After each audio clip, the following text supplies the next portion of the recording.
Rich Dad, Poor Dad. What the rich teach their kids about money that the poor and middle class do not. By Robert T. Kiyosaki. To parents everywhere, a child's first and most important teachers, and to all those who educate, influence, and lead by example. Acknowledgements. How does a person say thank you when there are so many people to thank? Obviously, this book is a thank you to my two fathers, who were powerful role models, and to my mom, who taught me love and kindness. The person most responsible for this book becoming a reality is my wife, Kim, my partner in marriage, business, and in life. She makes my life complete. Introduction. Rich Dad, Poor Dad. Having two dads offered me the choice of contrasting points of view, one of a rich man and one of a poor man. I had two fathers, a rich one and a poor one. One was highly educated and intelligent. He had a PhD and completed 4 years of undergraduate work in less than 2 years. He then went on to Stanford University, the University of Chicago, and Northwestern University to do his advanced studies, all on full financial scholarships. The other father never finished the 8th grade. Both men were successful in their careers, working hard all their lives. Both earned substantial incomes, yet one always struggled financially. The other would become one of the richest men in Hawaii. One died, leaving tens of millions of dollars to his family, charities, and his church. The other left bills to be paid. Both men were strong, charismatic, and influential. Both men offered me advice, but they did not advise the same things. Both men believed strongly in education, but did not recommend the same course of study. If I had had only one dad, I would have had to accept or reject his advice. Having two dads offered me the choice of contrasting points of view, one of a rich man and one of a poor man. Instead of simply accepting or rejecting one or the other, I found myself thinking more, comparing, and then choosing for myself. The problem was that the rich man was not rich yet, and the poor man was not yet poor. Both were just starting out on their careers, and both were struggling with money and families. But they had very different points of view about money. For example, one dad would say, "The love of money is the root of all evil." The other said, "The lack of money is the root of all evil." As a young boy, having two strong fathers, both influencing me, was difficult. I wanted to be a good son and listen, but the two fathers did not say the same things. The contrast in their points of view, particularly about money, was so extreme that I grew curious and intrigued. I began to start thinking for long periods of time about what each was saying. Much of my private time was spent reflecting, asking myself questions such as, "Why does he say that?" and then asking the same question of the other dad's statement. It would have been much easier to simply say, "Yeah, he's right, I agree with that," or to simply reject the point of view by saying, "The old man doesn't know what he's talking about." Instead, having two dads whom I loved forced me to think and ultimately choose a way of thinking for myself. As a process, choosing for myself turned out to be much more valuable in the long run than simply accepting or rejecting a single point of view. One of the reasons the rich get richer, the poor get poorer, and the middle class struggles in debt is that the subject of money is taught at home, not in school. Most of us learn about money from our parents, so what can poor parents tell their child about money? They simply say, "Stay in school and study hard." The child may graduate with excellent grades, but with a poor person's financial programming and mindset. Sadly, money is not taught in schools. Schools focus on scholastic and professional skills, but not on financial skills. This explains how smart bankers, doctors, and accountants who earned excellent grades may struggle financially all of their lives. Our staggering national debt is due in large part to highly educated politicians and government officials making financial decisions with little or no training in the subject of money. Today, I often wonder what will soon happen when we have millions of people who need financial and medical assistance. They will be dependent upon their families or the government for financial support. What will happen when Medicare and Social Security run out of money? How will a nation survive if teaching children about money continues to be left to parents, most of whom will be, or already are, poor? Because I had two influential fathers, I learned from both of them. I had to think about each dad's advice, and in doing so, I gained valuable insight into the power and effect of one's thoughts on one's life. For example, one dad had a habit of saying, "I can't afford it." The other dad forbade those words to be used. He insisted I ask, "How can I afford it?" One is a statement, and the other is a question. One lets you off the hook, and the other forces you to think.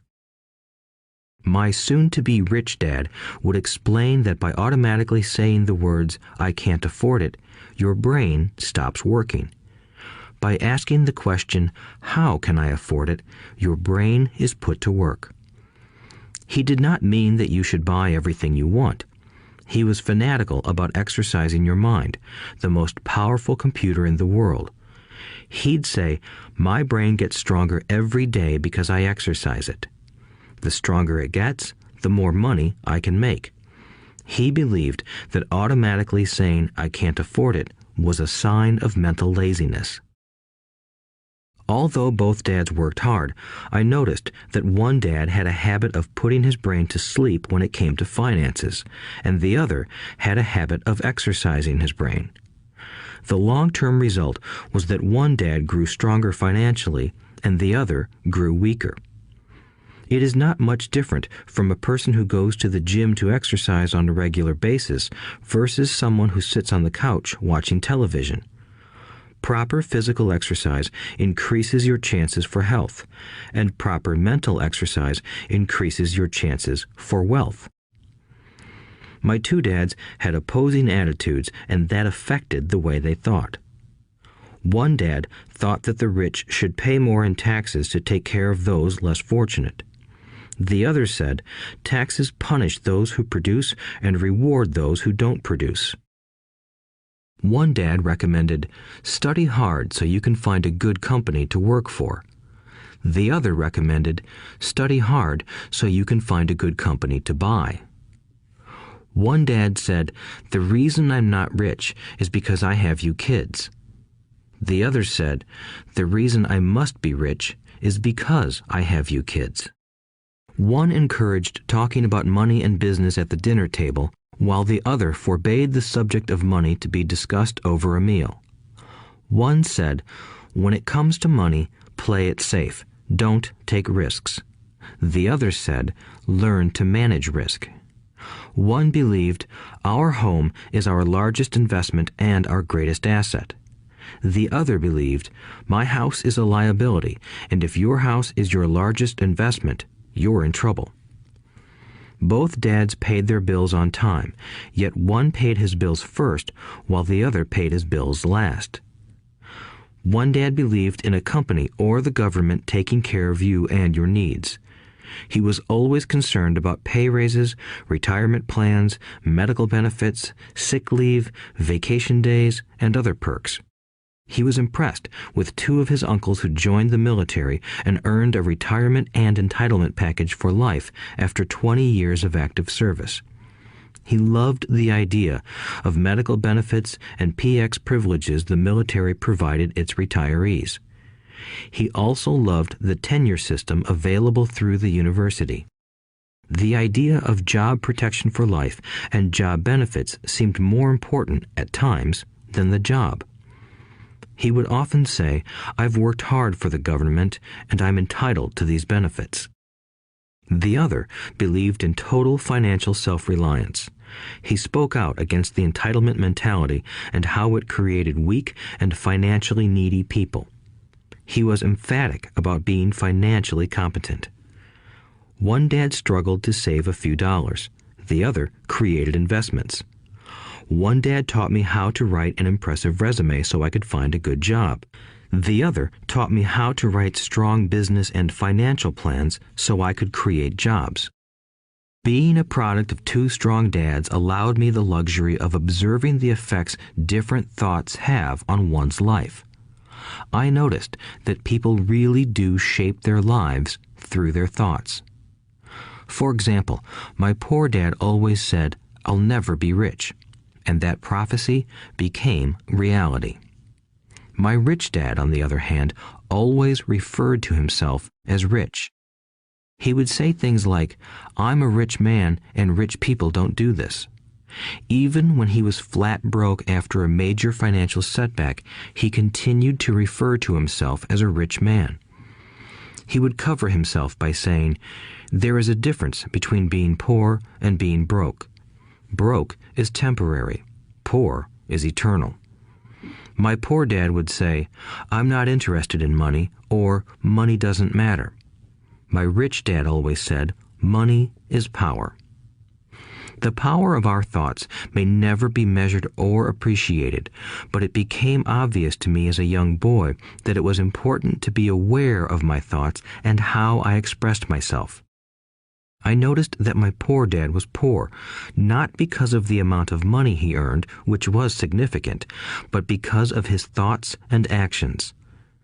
As a young boy having two fathers, I became acutely aware of being careful about which thoughts I chose to adopt as my own. Should I listen to my rich dad or to my poor dad? Although both men had tremendous respect for education and learning, they disagreed about what they thought was important to learn. One wanted me to study hard, earn a degree, and get a good job to earn money. He wanted me to study to become a professional, an attorney or an accountant, and to go to business school for my MBA.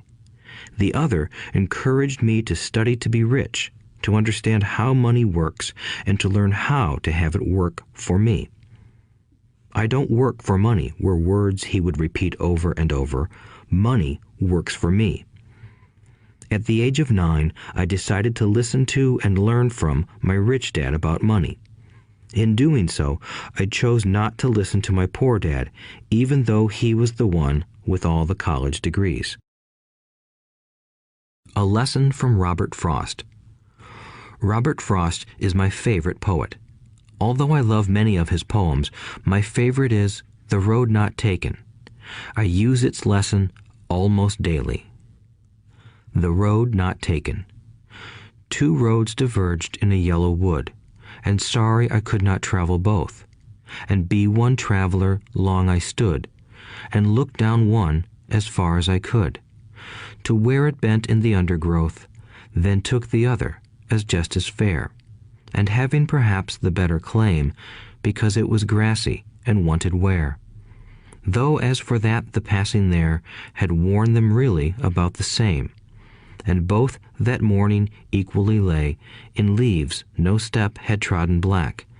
Oh, I kept the first for another day, yet knowing how way leads on to way, I doubted if I should ever come back.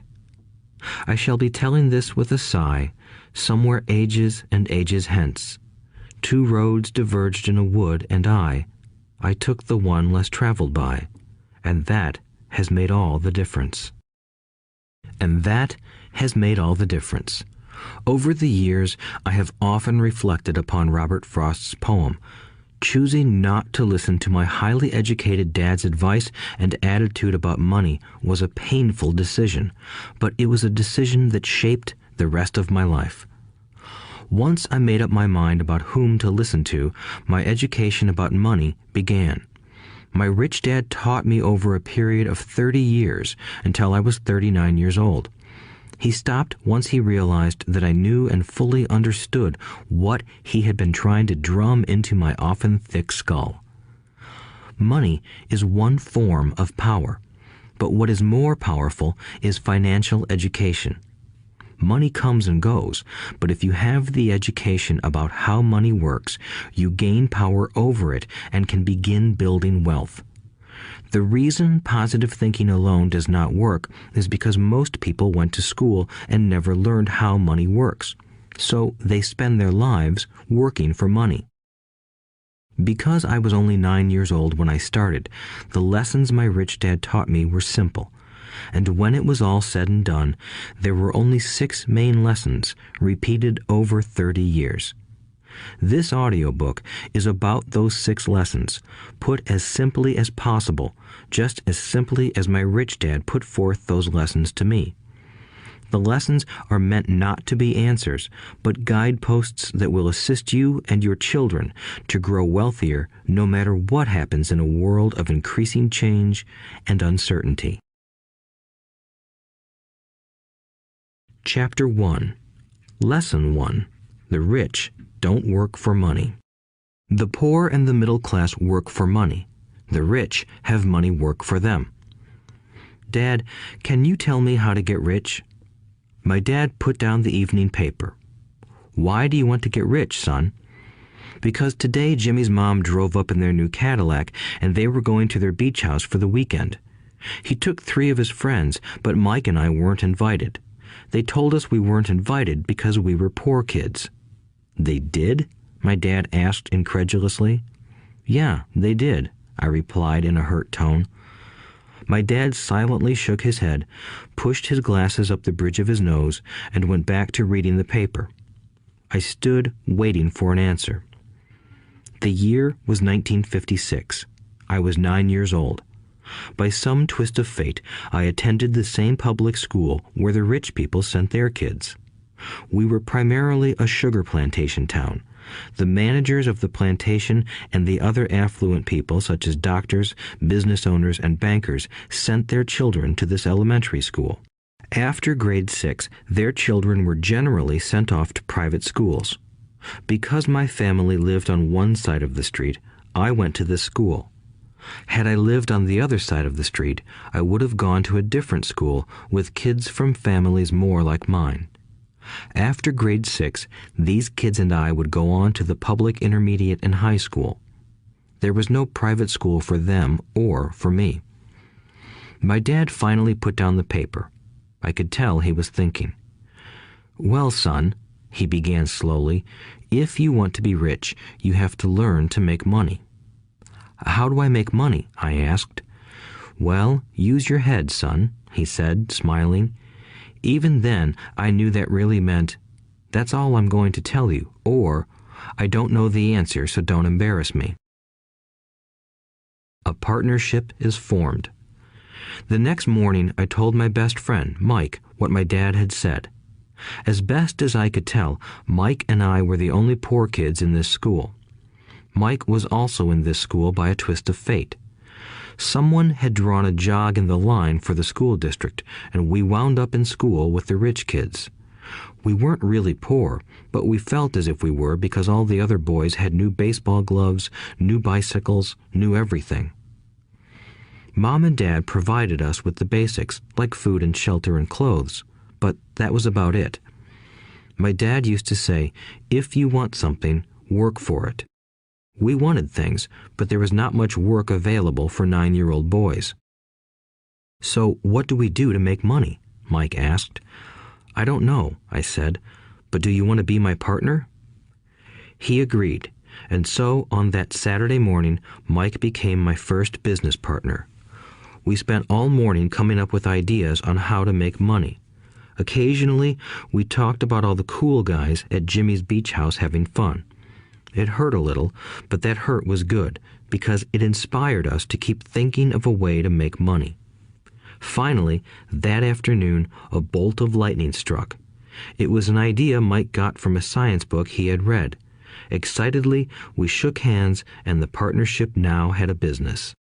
For the next several weeks, Mike and I ran around our neighborhood, knocking on doors and asking our neighbors if they would save their toothpaste tubes for us. With puzzled looks, most adults consented with a smile. Some asked us what we were doing, to which we replied, "We can't tell you. It's a business secret." My mom grew distressed as the weeks wore on. We had selected a site next to her washing machine as the place we would stockpile our raw materials.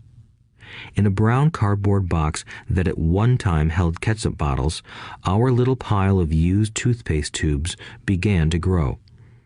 Finally, my mom put her foot down. The sight of her neighbor's messy, crumpled, used toothpaste tubes had gotten to her. "What are you boys doing?" she asked, "and I don't want to hear again that it's a business secret. Do something with this mess or I'm going to throw it out." Mike and I pleaded and begged, explaining that we would soon have enough and then we would begin production. We informed her that we were waiting on a couple of neighbors to finish their toothpaste so we could have their tubes. Mom granted us a 1-week extension. The date to begin production was moved up, and the pressure was on. My first partnership was already being threatened with an eviction notice by my own mom. It became Mike's job to tell the neighbors to quickly use up their toothpaste, saying their dentist wanted them to brush more often anyway. I began to put together the production line. One day, my dad drove up with a friend to see 2 9-year-old boys in the driveway with a production line operating at full speed. There was fine white powder everywhere. On a long table were small milk cartons from school, and our family's hibachi grill was glowing with red-hot coals at maximum heat. Dad walked up cautiously, having to park the car at the base of the driveway since the production line blocked the carport. As he and his friend got closer, they saw a steel pot sitting on top of the coals in which the toothpaste tubes were being melted down. In those days, toothpaste did not come in plastic tubes. The tubes were made of lead, so once the paint was burned off, the tubes were dropped in the small steel pot. They melted until they became liquid, and with my mom's pot holders, we poured the lead through a small hole in the top of the milk cartons. The milk cartons were filled with plaster of Paris. White powder was everywhere.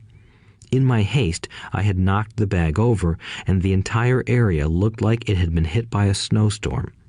The milk cartons were the outer containers for plaster of Paris molds. My dad and his friend watched as we carefully poured the molten lead through a small hole in the top of the plaster of Paris cube. "Careful," my dad said. I nodded without looking up. Finally, once the pouring was through, I put the steel pot down and smiled at my dad. "What are you boys doing?" he asked with a cautious smile. "We're doing what you told me to do. We're going to be rich," I said. "Yup," said Mike, grinning and nodding his head. "We're partners." "And what is in those plaster molds?" my dad asked. "Watch," I said. "This should be a good batch." With a small hammer, I tapped at the seal that divided the cube in half. Cautiously, I pulled up the top half of the plaster mold, and a lead nickel fell out. "Oh my God," my dad said, "you're casting nickels out of lead." "That's right," Mike said. "We're doing as you told us to do. We're making money." My dad's friend turned and burst into laughter. My dad smiled and shook his head. Along with a fire and a box of spent toothpaste tubes, in front of him were 2 little boys covered with white dust, smiling from ear to ear. He asked us to put everything down and sit with him on the front step of our house. With a smile, he gently explained what the word counterfeiting meant. Our dreams were dashed. "You mean this is illegal?" asked Mike in a quivering voice. "Let them go," my dad's friend said. "They might be developing a natural talent." My dad glared at him. "Yes, it is illegal," my dad said gently, "but you boys have shown great creativity and original thought. Keep going. I'm really proud of you." Disappointed, Mike and I sat in silence for about 20 minutes before we began cleaning up our mess. The business was over on opening day. Sweeping the powder up, I looked at Mike and said, "I guess Jimmy and his friends are right. We are poor." My father was just leaving as I said that. "Boys," he said, "you're only poor if you give up. The most important thing is that you did something. Most people only talk and dream of getting rich. You've done something. I'm very proud of the two of you. I will say it again. Keep going. Don't quit." Mike and I stood there in silence. They were nice words, but we still did not know what to do. "So how come you're not rich, Dad?" I asked. "Because I chose to be a school teacher. School teachers really don't think about being rich. We just like to teach. I wish I could help you, but I really don't know how to make money." Mike and I turned and continued our cleanup. "I know," said my dad. "If you boys want to learn how to be rich, don't ask me. Talk to your dad, Mike." "My dad?" asked Mike with a scrunched-up face. "Yeah, your dad," repeated my dad with a smile. "Your dad and I have the same banker, and he raves about your father. He's told me several times that your father is brilliant when it comes to making money." "My dad?" Mike asked again in disbelief. "Then how come we don't have a nice car and a nice house like the rich kids at school?" "A nice car and a nice house don't necessarily mean you're rich or you know how to make money," my dad replied. "Jimmy's dad works for the sugar plantation. He's not much different from me. He works for a company and I work for the government. The company buys the car for him. The sugar company is in financial trouble, and Jimmy's dad may soon have nothing. Your dad is different, Mike. He seems to be building an empire, and I suspect in a few years he will be a very rich man." With that, Mike and I got excited again. With new vigor, we began cleaning up the mess caused by our now defunct first business. As we were cleaning, we made plans for how and when to talk to Mike's dad. The problem was that Mike's dad worked long hours and often did not come home until late. His father owned warehouses, a construction company, a chain of stores, and 3 restaurants. It was the restaurants that kept him out late. Mike caught the bus home after we had finished cleaning up. He was going to talk to his dad when he got home that night and ask him if he would teach us how to become rich. Mike promised to call as soon as he had talked to his dad, even if it was late. The phone rang at 8:30 p.m. "Okay," I said, "next Saturday." I put the phone down. Mike's dad had agreed to meet with us. On Saturday, I caught the 7:30 a.m. bus to the poor side of town. The lessons begin. Mike and I met with his dad that morning at 8 o'clock. He was already busy, having been at work for more than an hour. His construction supervisor was just leaving in his pickup truck as I walked up to his simple, small, and tidy home. Mike met me at the door. "Dad's on the phone, and he said to wait on the back porch," Mike said as he opened the door. The old wooden floor creaked as I stepped across the threshold of the aging house. There was a cheap mat just inside the door. The mat was there to hide the years of wear from countless footsteps that the floor had supported. Although clean, it needed to be replaced. I felt claustrophobic as I entered the narrow living room that was filled with old, musty, overstuffed furniture that today would be collector's items. Sitting on the couch were 2 women, both a little older than my mom. Across from the women sat a man in workman's clothes. He wore khaki slacks and a khaki shirt, neatly pressed but without starch, and polished work boots. He was about 10 years older than my dad. They smiled as Mike and I walked past them toward the back porch. I smiled back shyly. "Who are those people?" I asked. "Oh, they work for my dad. The older man runs his warehouses, and the women are the managers of the restaurants. And as you arrived, you saw the construction supervisor who was working on a road project about 50 miles from here. His other supervisor, who was building a track of houses, left before you got here." "Does this go on all the time?" I asked. "Not always, but quite often," said Mike, smiling as he pulled up a chair to sit down next to me. "I asked my dad if he would teach us to make money," Mike said. "Oh, and what did he say to that?" I asked with cautious curiosity. "Well, he had a funny look on his face at first, and then he said he would make us an offer." "Oh," I said, rocking my chair back against the wall. I sat there, perched on two rear legs of the chair. Mike did the same thing. "Do you know what the offer is?" I asked. "No, but we'll soon find out." Suddenly, Mike's dad burst through the rickety screen door and onto the porch. Mike and I jumped to our feet, not out of respect, but because we were startled. "Ready, boys?" he asked as he pulled up a chair to sit down with us. We nodded our heads as we pulled our chairs away from the wall to sit in front of him. He was a big man, about 6 feet tall and 200 pounds. My dad was taller, about the same weight, and 5 years older than Mike's dad. They sort of looked alike, though not of the same ethnic makeup. Maybe their energy was similar. "Mike says you want to learn to make money. Is that correct, Robert?" I nodded my head quickly, but with a little trepidation. He had a lot of power behind his words and smile. "Okay, here's my offer. I'll teach you, but I won't do it classroom style. You work for me, I'll teach you. You don't work for me, I won't teach you. I can teach you faster if you work, and I'm wasting my time if you just want to sit and listen like you do in school. That's my offer. Take it or leave it." May I ask a question first?" I asked. "No. Take it or leave it. I've got too much work to do to waste my time. If you can't make up your mind decisively, then you'll never learn to make money anyway. Opportunities come and go. Being able to know when to make quick decisions is an important skill.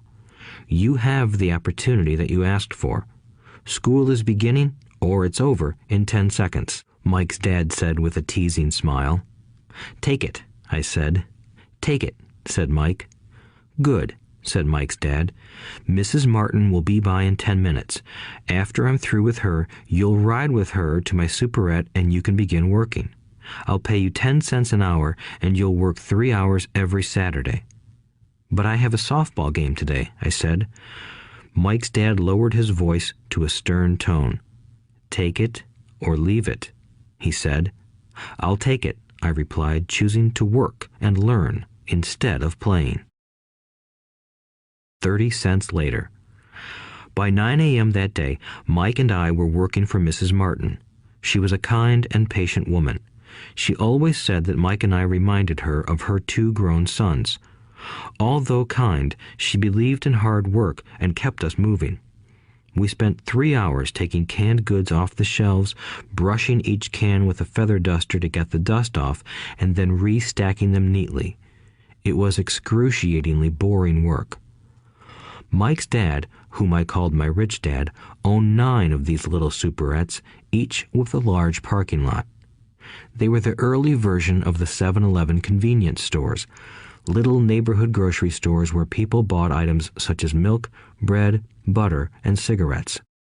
The problem was that this was Hawaii before air conditioning was widely used, and the stores could not close their doors because of the heat. On 2 sides of the store, the doors had to be wide open to the road and parking lot. Every time a car drove by or pulled into the parking lot, dust would swirl and settle in the store. We knew we had a job as long as there was no air conditioning. For 3 weeks, Mike and I reported to Mrs. Martin and worked our 3 hours. By noon, our work was over, and she dropped 3 little dimes in each of our hands. Now, even at the age of 9 in the mid-1950s, 30 cents was not too exciting. Comic books cost 10 cents back then, so I usually spent my money on comic books and went home. By Wednesday of the 4th week, I was ready to quit. I had agreed to work only because I wanted to learn to make money from Mike's dad, and now I was a slave for 10 cents an hour. On top of that, I had not seen Mike's dad since that first Saturday. "I'm quitting," I told Mike at lunchtime. School was boring, and now I did not even have my Saturdays to look forward to. But it was the 30 cents that really got to me. This time, Mike smiled. "What are you laughing at?" I asked with anger and frustration. "Dad said this would happen. He said to meet with him when you were ready to quit." "What?" I said indignantly. "He's been waiting for me to get fed up?" Sort of, Mike said. Dad's kind of different. He doesn't teach like your dad. Your mom and dad lecture a lot. My dad is quiet and a man of few words. You just wait till this Saturday. I'll tell him you're ready. You mean I've been set up? No, not really. But maybe. Dad will explain on Saturday. Waiting in line on Saturday. I was ready to face Mike's dad. Even my real dad was angry with him. My real dad, the one I called the poor one, thought that my rich dad was violating child labor laws and should be investigated. My educated poor dad told me to demand what I deserve, at least 25 cents an hour. My poor dad told me that if I did not get a raise, I was to quit immediately. You don't need that damn job anyway, said my poor dad with indignation. At 8 o'clock Saturday morning, I walked through the door of Mike's house when Mike's dad opened it. Take a seat and wait in line, he said as I entered. He turned and disappeared into his little office next to a bedroom. I looked around the room and didn't see Mike anywhere. Feeling awkward, I cautiously sat down next to the same two women who were there 4 weeks earlier. They smiled and slid down the couch to make room for me. 45 minutes went by, and I was steaming. The two women had met with him and left 30 minutes earlier. An older gentleman was in there for 20 minutes and was also gone. The house was empty, and here I sat in a musty, dark living room on a beautiful, sunny Hawaiian day, waiting to talk to a cheapskate who exploited children. I could hear him rustling around the office, talking on the phone, and ignoring me. I was ready to walk out, but for some reason I stayed. Finally, 15 minutes later, at exactly 9 o'clock, Rich Dad walked out of his office, said nothing, and signaled with his hand for me to enter. I understand you want a raise or you're going to quit, Rich Dad said as he swiveled in his office chair. Well, you're not keeping your end of the bargain, I blurted out, nearly in tears. It was really frightening for me to confront a grown-up. You said that you would teach me if I worked for you. Well, I've worked for you. I've worked hard. I've given up my baseball games to work for you, but you haven't kept your word, and you haven't taught me anything. You are a crook like everyone in town thinks you are. You're greedy. You want all the money and don't take care of your employees. You made me wait and don't show me any respect. I'm only a little boy, but I deserve to be treated better. Rich Dad rocked back in his swivel chair, hands up to his chin, and stared at me. Not bad, he said. In less than a month, you sound like most of my employees. What? I asked.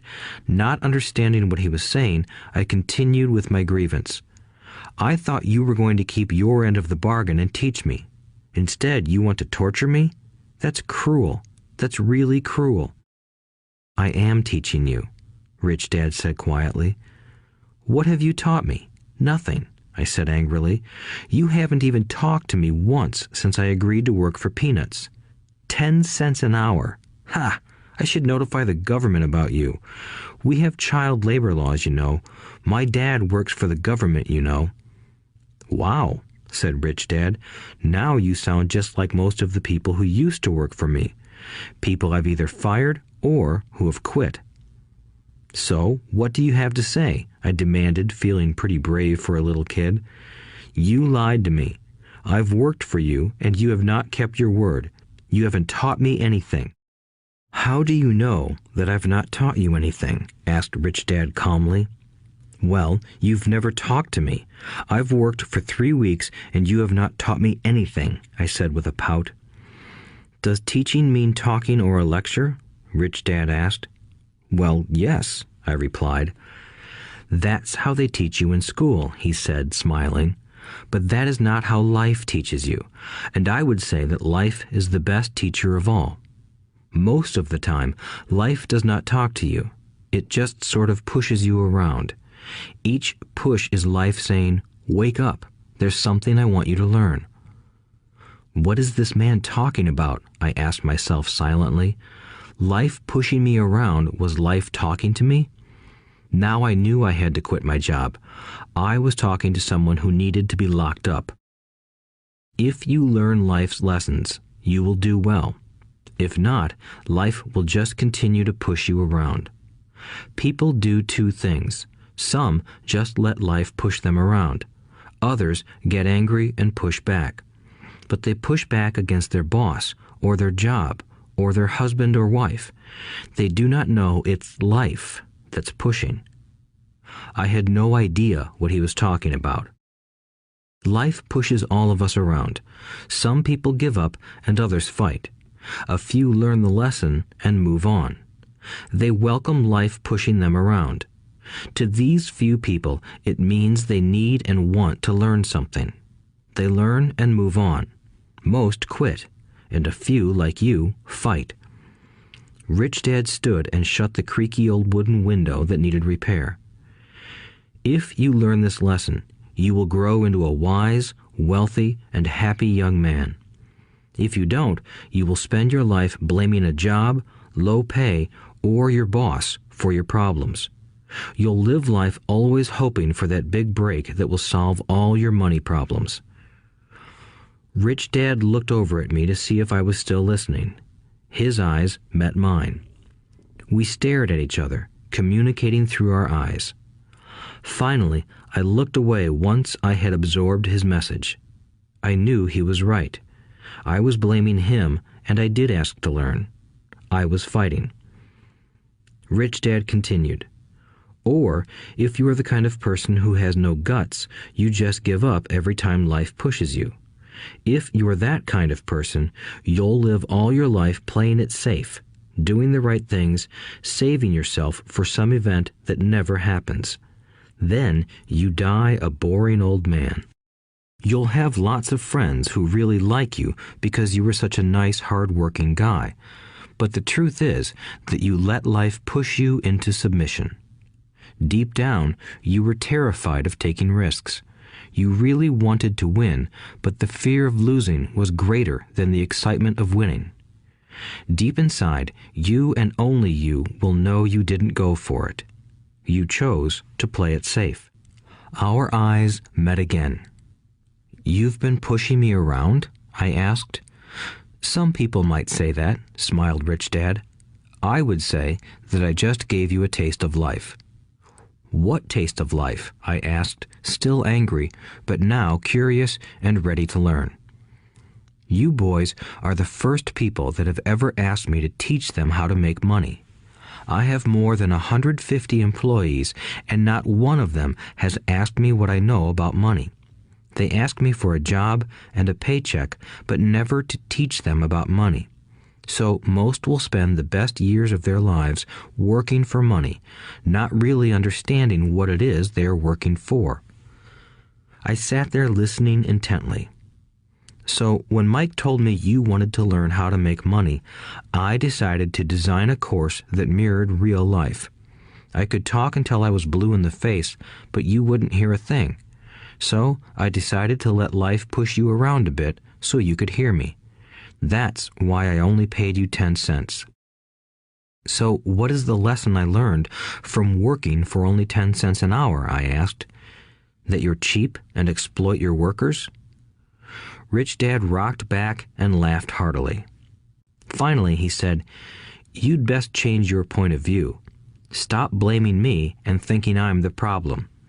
If you think I'm the problem, then you have to change me. If you realize that you're the problem, then you can change yourself, learn something, and grow wiser. Most people want everyone else in the world to change but themselves. Let me tell you, it's easier to change yourself than everyone else." "I don't understand," I said. "Don't blame me for your problems," Rich Dad said, growing impatient. "But you only pay me 10 cents. "So what are you learning?" Rich Dad asked, smiling. "That you're cheap," I said with a sly grin. "See, you think I'm the problem," said Rich Dad. "But you are. Well, keep that attitude and you'll learn nothing. Keep the attitude that I'm the problem, and what choices do you have?" "Well, if you don't pay me more or show me more respect and teach me, I'll quit." "Well put," Rich Dad said, "and that's exactly what most people do. They quit and go looking for another job, a better opportunity and higher pay, actually thinking that this will solve the problem. In most cases, it won't. So what should I do? I asked. Just take this measly 10 cents an hour and smile? Rich Dad smiled. That's what the other people do. But that's all they do, waiting for a raise, thinking that more money will solve their problems. Most just accept it, and some take a second job working harder, but again, accepting a small paycheck. I sat staring at the floor, beginning to understand the lesson Rich Dad was presenting. I could sense it was a taste of life. Finally, I looked up and asked, "So what will solve the problem?" "This," he said, leaning forward in his chair and tapping me gently on the head. "This stuff between your ears." It was at that moment that Rich Dad shared the pivotal point of view that separated him from his employees and my poor dad, and led him to eventually become one of the richest men in Hawaii, while my highly educated but poor dad struggled financially all his life. It was a singular point of view that made all the difference over a lifetime. Rich Dad said this point of view over and over, which I call lesson number 1. The poor and the middle class work for money. The rich have money work for them. On that bright Saturday morning, I learned a completely different point of view from what I had been taught by my poor dad.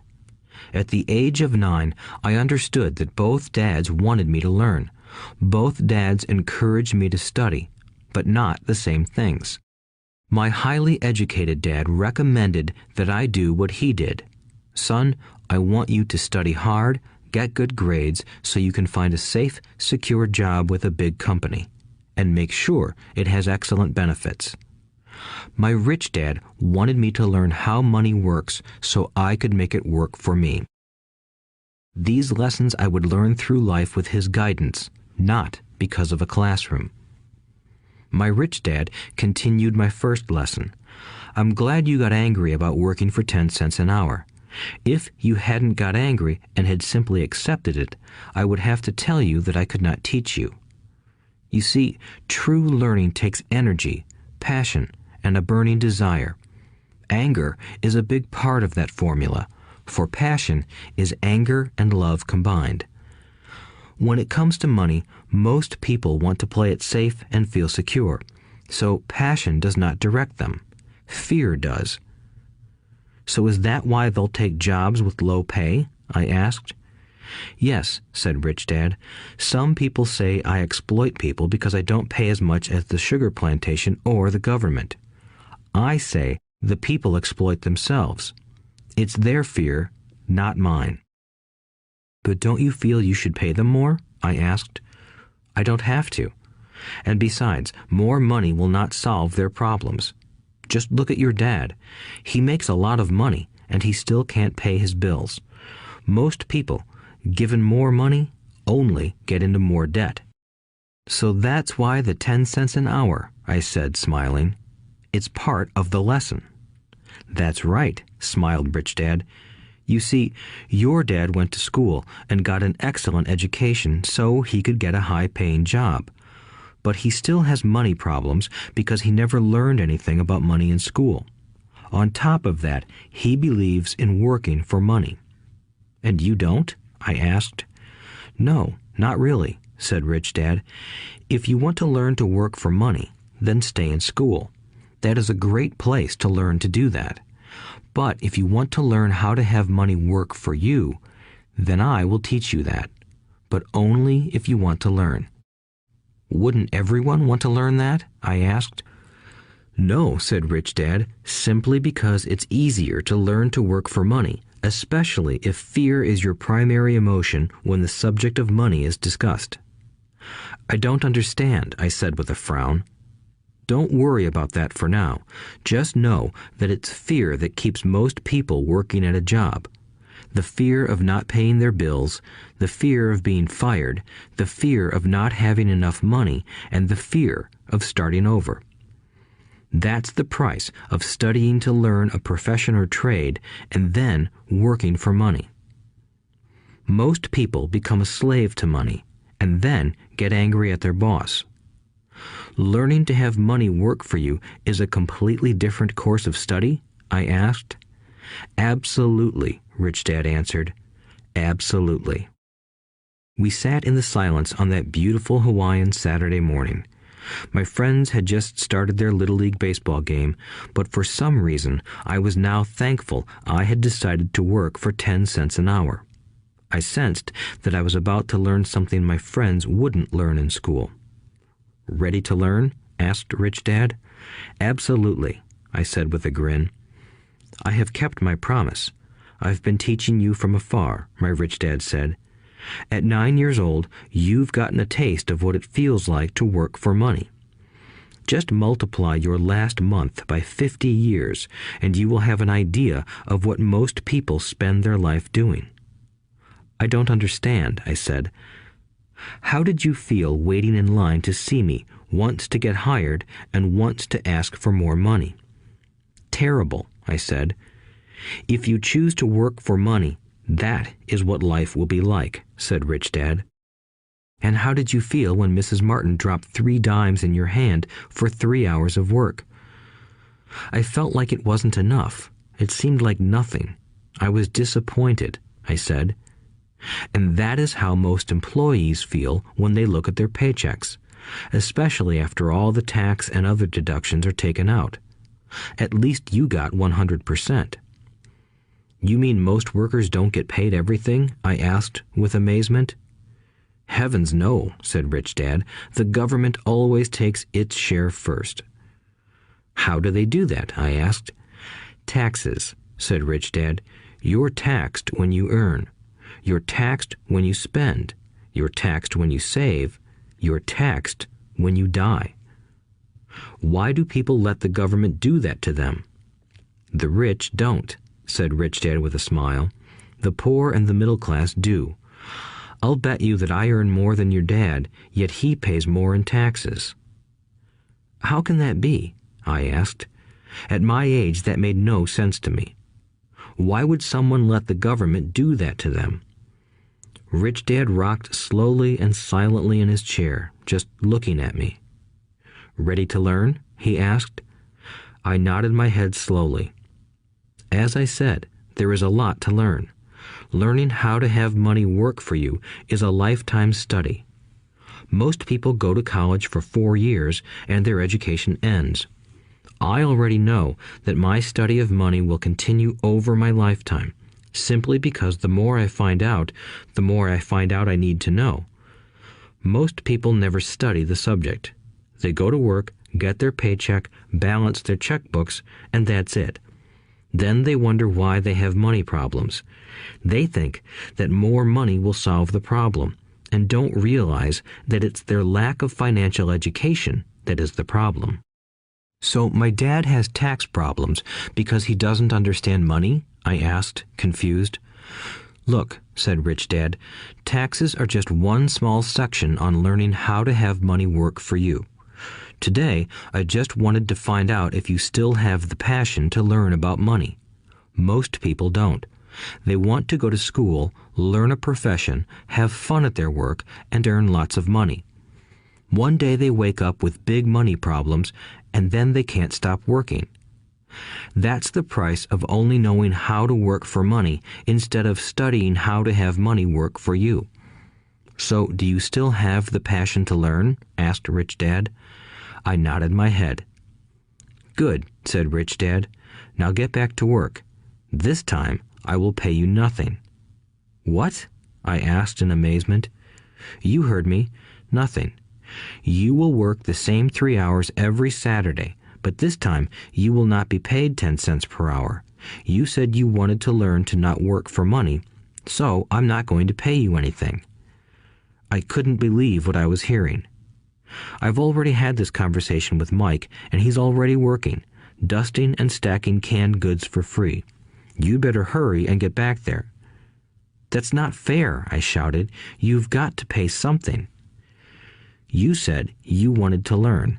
If you don't learn this now, you'll grow up to be like the two women and the older man sitting in my living room, working for money and hoping I don't fire them. Or, like your dad, earning lots of money only to be in debt up to his eyeballs, hoping more money will solve the problem. If that's what you want, I'll go back to our original deal of 10 cents an hour. Or you can do what most adults do.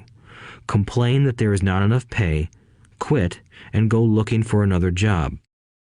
But what do I do? I asked. Rich Dad tapped me on the head. Use this, he said. If you use it well, you will soon thank me for giving you an opportunity, and you will grow into a rich man. I stood there, still not believing what a raw deal I was handed. I came to ask for a raise, and somehow I was instead working for nothing. Rich Dad tapped me on the head again and said, "Use this. Now, get out of here and get back to work." Lesson number 1. The rich don't work for money. I didn't tell my poor dad I wasn't being paid. He wouldn't have understood, and I didn't want to try to explain something I didn't understand myself. For 3 more weeks, Mike and I worked 3 hours every Saturday for nothing. The work didn't bother me, and the routine got easier. But it was the missed baseball games and not being able to afford to buy a few comic books that got to me. Rich Dad stopped by at noon on the 3rd week. We heard his truck pull up in the parking lot and sputter when the engine was turned off. He entered the store and greeted Mrs. Martin with a hug. After finding out how things were going in the store, he reached into the ice cream freezer, pulled out 2 bars, paid for them, and signaled to Mike and me. "Let's go for a walk, boys." We crossed the street, dodging a few cars, and walked across a large grassy field where a few adults were playing softball. Sitting down at a lone picnic table, he handed Mike and me the treats. "How's it going, boys?" "Okay," Mike said. I nodded in agreement. "Learn anything yet?" Rich Dad asked. Mike and I looked at each other, shrugged our shoulders, and shook our heads in unison. Avoiding one of life's biggest traps. Well, you boys had better start thinking. You're staring at one of life's biggest lessons. If you learn it, you'll enjoy a life of great freedom and security. If you don't, you'll wind up like Mrs. Martin and most of the people playing softball in this park. They work very hard for little money, clinging to the illusion of job security and looking forward to a 3-week vacation each year and maybe a skimpy pension after 45 years of service. If that excites you, I'll give you a raise to 25 cents an hour. But these are good, hard-working people. Are you making fun of them? I demanded. A smile came over Rich Dad's face. Mrs. Martin is like a mother to me. I would never be that cruel. I may sound unkind because I'm doing my best to point something out to the 2 of you. I want to expand your point of view so you can see something most people never have the benefit of seeing because their vision is too narrow. Most people never see the trap they are in. Mike and I sat there, uncertain of his message. He sounded cruel, yet we could sense he was trying to drive home a point. With a smile, Rich Dad said, "Doesn't that 25 cents an hour sound good? Doesn't it make your heart beat a little faster?" I shook my head no, but it really did. 25 cents an hour would be big bucks to me. "Okay, I'll pay you $1 an hour," Rich Dad said, with a sly grin. Now my heart started to race. My brain was screaming, "Take it, take it." I could not believe what I was hearing. Still, I said nothing. "Okay, $2 an hour." My little brain and heart nearly exploded. After all, it was 1956, and being paid $2 an hour would have made me the richest kid in the world. I couldn't imagine earning that kind of money. I wanted to say yes. I wanted the deal. I could picture a new bicycle, new baseball glove, and the adoration of my friends when I flashed some cash. On top of that, Jimmy and his rich friends could never call me poor again. But somehow, my mouth stayed shut. The ice cream had melted and was running down my hand. Rich Dad was looking at two boys staring back at him, eyes wide open and brains empty. He was testing us, and he knew there was a part of our emotions that wanted to take the deal. He understood that every person has a weak and needy part of their soul that can be bought, and he knew that every individual also had a part of their soul that was resilient and could never be bought. It was only a question of which one was stronger. Okay, $5 an hour. Suddenly, I was silent. Something had changed. The offer was too big and ridiculous. Not many grown-ups in 1956 made more than that, but quickly my temptation disappeared and calm set in. Slowly, I turned to my left to look at Mike. He looked back at me. The part of my soul that was weak and needy was silenced. The part of me that had no price took over. I knew Mike had gotten to that point too. "Good," said Rich Dad softly. "Most people have a price, and they have a price because of human emotions named fear and greed. First, the fear of being without money motivates us to work hard, and then, once we get that paycheck, greed or desire starts us thinking about all the wonderful things money can buy. The pattern is then set." "What pattern?" I asked. "The pattern of get up, go to work, pay bills, get up, go to work, pay bills." People's lives are forever controlled by two emotions, fear and greed. Offer them more money, and they continue the cycle by increasing their spending. This is what I call the rat race.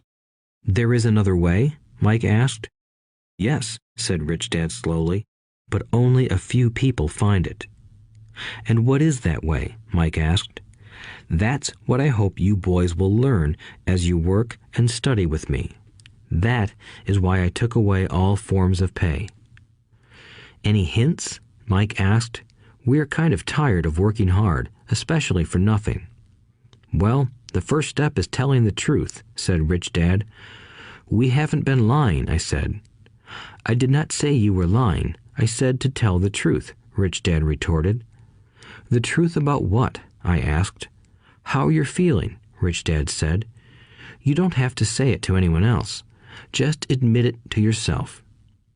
"You mean the people in this park, the people who work for you, Mrs. Martin, they don't do that?" I asked. "I doubt it," said Rich Dad. "Instead, they feel the fear of not having money. They don't confront it logically. They react emotionally instead of using their heads," Rich Dad said. "Then they get a few bucks in their hands, and again, the emotions of joy, desire, and greed take over. And again they react instead of think." "So their emotions control their brain," Mike said. "That's correct," said Rich Dad. "Instead of admitting the truth about how they feel, they react to their feelings and fail to think. They feel the fear, so they go to work, hoping that money will soothe the fear, but it doesn't. It continues to haunt them, and they return to work, hoping again that money will calm their fears, and again it doesn't. Fear keeps them in this trap of working, earning money, working, earning money, hoping the fear will go away.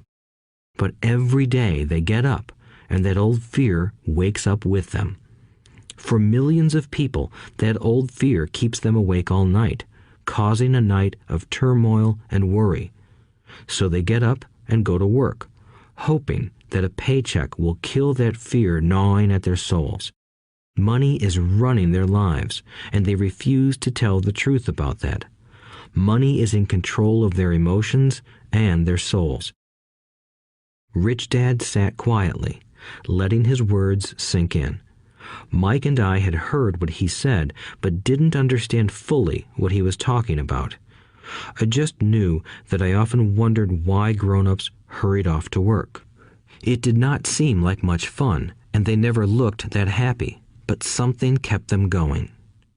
Realizing we had absorbed as much as possible of what he was talking about, Rich Dad said, "I want you boys to avoid that trap. That is really what I want to teach you. Not just to be rich, because being rich does not solve the problem." "It doesn't?" I asked, surprised. No, it doesn't.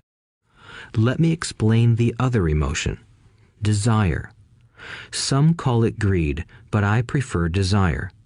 It's perfectly normal to desire something better, prettier, more fun, or exciting. So people also work for money because of desire. They desire money for the joy they think it can buy. But the joy that money brings is often short-lived, and they soon need more money for more joy, more pleasure, more comfort, and more security. So they keep working, thinking money will soothe their souls that are troubled by fear and desire. But money can't do that. Even rich people do this? Mike asked. Rich people included, said Rich Dad. In fact, the reason many rich people are rich isn't because of desire, but because of fear. They believe that money can eliminate the fear of being poor, so they amass tons of it, only to find the fear gets worse. Now they fear losing the money. I have friends who keep working even though they have plenty. I know people who have millions who are more afraid now than when they were poor. They're terrified of losing it all. The fears that drove them to get rich got worse. That weak and needy part of their soul is actually screaming louder. They don't want to lose the big houses, the cars, and the high life money has bought them. They worry about what their friends would say if they lost all their money. Many are emotionally desperate and neurotic, although they look rich and have more money. So, is a poor man happier? I asked. No, I don't think so, replied Rich Dad. The avoidance of money is just as psychotic as being attached to money. As if on cue, the town derelict went past our table, stopping by the large rubbish can and rummaging around in it. The three of us watched him with great interest, when before we probably would have just ignored him. Rich Dad pulled $1 out of his wallet and gestured to the older man. Seeing the money, the derelict came over immediately, took the bill, thanked Rich Dad profusely, and hurried off, ecstatic with his good fortune. He's not much different from most of my employees, said Rich Dad. I've met so many people who say, "Oh, I'm not interested in money," yet they'll work at a job for 8 hours a day. That's a denial of truth. If they weren't interested in money, then why are they working? That kind of thinking is probably more psychotic than a person who hoards money. As I sat there listening to my Rich Dad, my mind flashed back to the countless times my own dad said, "I'm not interested in money." He said those words often. He also covered himself by always saying, "I work because I love my job." So, what do we do? I asked. Not work for money until all traces of fear and greed are gone? No, that would be a waste of time, said Rich Dad. Emotions are what make us human. The word emotion stands for energy in motion. Be truthful about your emotions and use your mind and emotions in your favor, not against yourself. Whoa, said Mike. Don't worry about what I just said. It will make more sense in years to come. Just be an observer, not a reactor, to your emotions. Most people do not know that it's their emotions that are doing the thinking. Your emotions are your emotions, but you have got to learn to do your own thinking. Can you give me an example? I asked. Sure, replied Rich Dad. When a person says, "I need to find a job," it's most likely an emotion doing the thinking. Fear of not having money generates that thought. But people do need money if they have bills to pay, I said. Sure they do, smiled Rich Dad. All I'm saying is that it's fear that is all too often doing the thinking. I don't understand, said Mike. For example, said Rich Dad, if the fear of not having enough money arises, instead of immediately running out to get a job, they instead might ask themselves this question. Will a job be the best solution to this fear over the long run? In my opinion, the answer is no. A job is really a short-term solution to a long-term problem. But my dad is always saying, stay in school and get good grades so you can find a safe, secure job, I interjected, somewhat confused. Yes, I understand he says that, said Rich Dad, smiling. Most people recommend that, and it's a good path for most people. But people make that recommendation primarily out of fear. You mean my dad says that because he's afraid? Yes, said Rich Dad. He's terrified that you won't earn enough money and won't fit into society. Don't get me wrong. He loves you and wants the best for you. I, too, believe an education and a job are important, but it won't handle the fear. You see, that same fear that makes him get up in the morning to earn a few bucks is the fear that is causing him to be so fanatical about your going to school. So what do you recommend? I asked. I want to teach you to master the power of money instead of being afraid of it. They don't teach that in school, and if you don't learn it, you become a slave to money. It was finally making sense. He wanted us to widen our views and to see what the Mrs. Martins of this world couldn't see.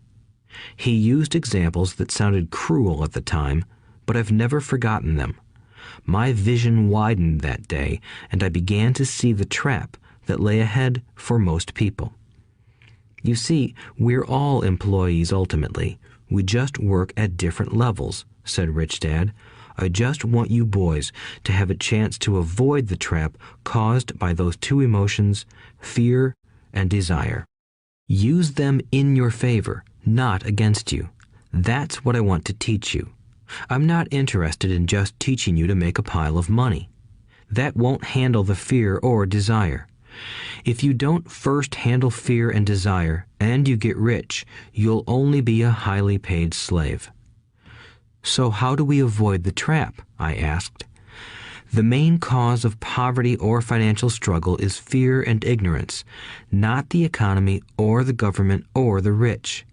It's self-inflicted fear and ignorance that keep people trapped. So you boys go to school and get your college degrees, and I'll teach you how to stay out of the trap. The pieces of the puzzle were appearing. My highly educated dad had a great education and a great career, but school never told him how to handle money or his fear of it. It became clear that I could learn different and important things from two fathers. So you've been talking about the fear of not having money. How does the desire for money affect our thinking? Mike asked. How did you feel when I tempted you with a pay raise? Did you notice your desires rising? We nodded our heads. By not giving in to your emotions, you were able to delay your reactions and think. That is important. We will always have emotions of fear and greed. From here on in, it's imperative for you to use those emotions to your advantage, and for the long term to not let your emotions control your thinking. Most people use fear and greed against themselves. That's the start of ignorance. Most people live their lives chasing paychecks, pay raises, and job security because of the emotions of desire and fear, not really questioning where those emotion-driven thoughts are leading them. It's just like the picture of a donkey dragging a cart with its owner dangling a carrot just in front of its nose. The donkey's owner may be going where he wants to, but the donkey is chasing an illusion. Tomorrow, there will only be another carrot for the donkey. You mean the moment I pictured a new baseball glove, candy, and toys, that's like a carrot to a donkey? Mike asked. Yes, and as you get older, your toys get more expensive. A new car, a boat, and a big house to impress your friends, said Rich Dad with a smile.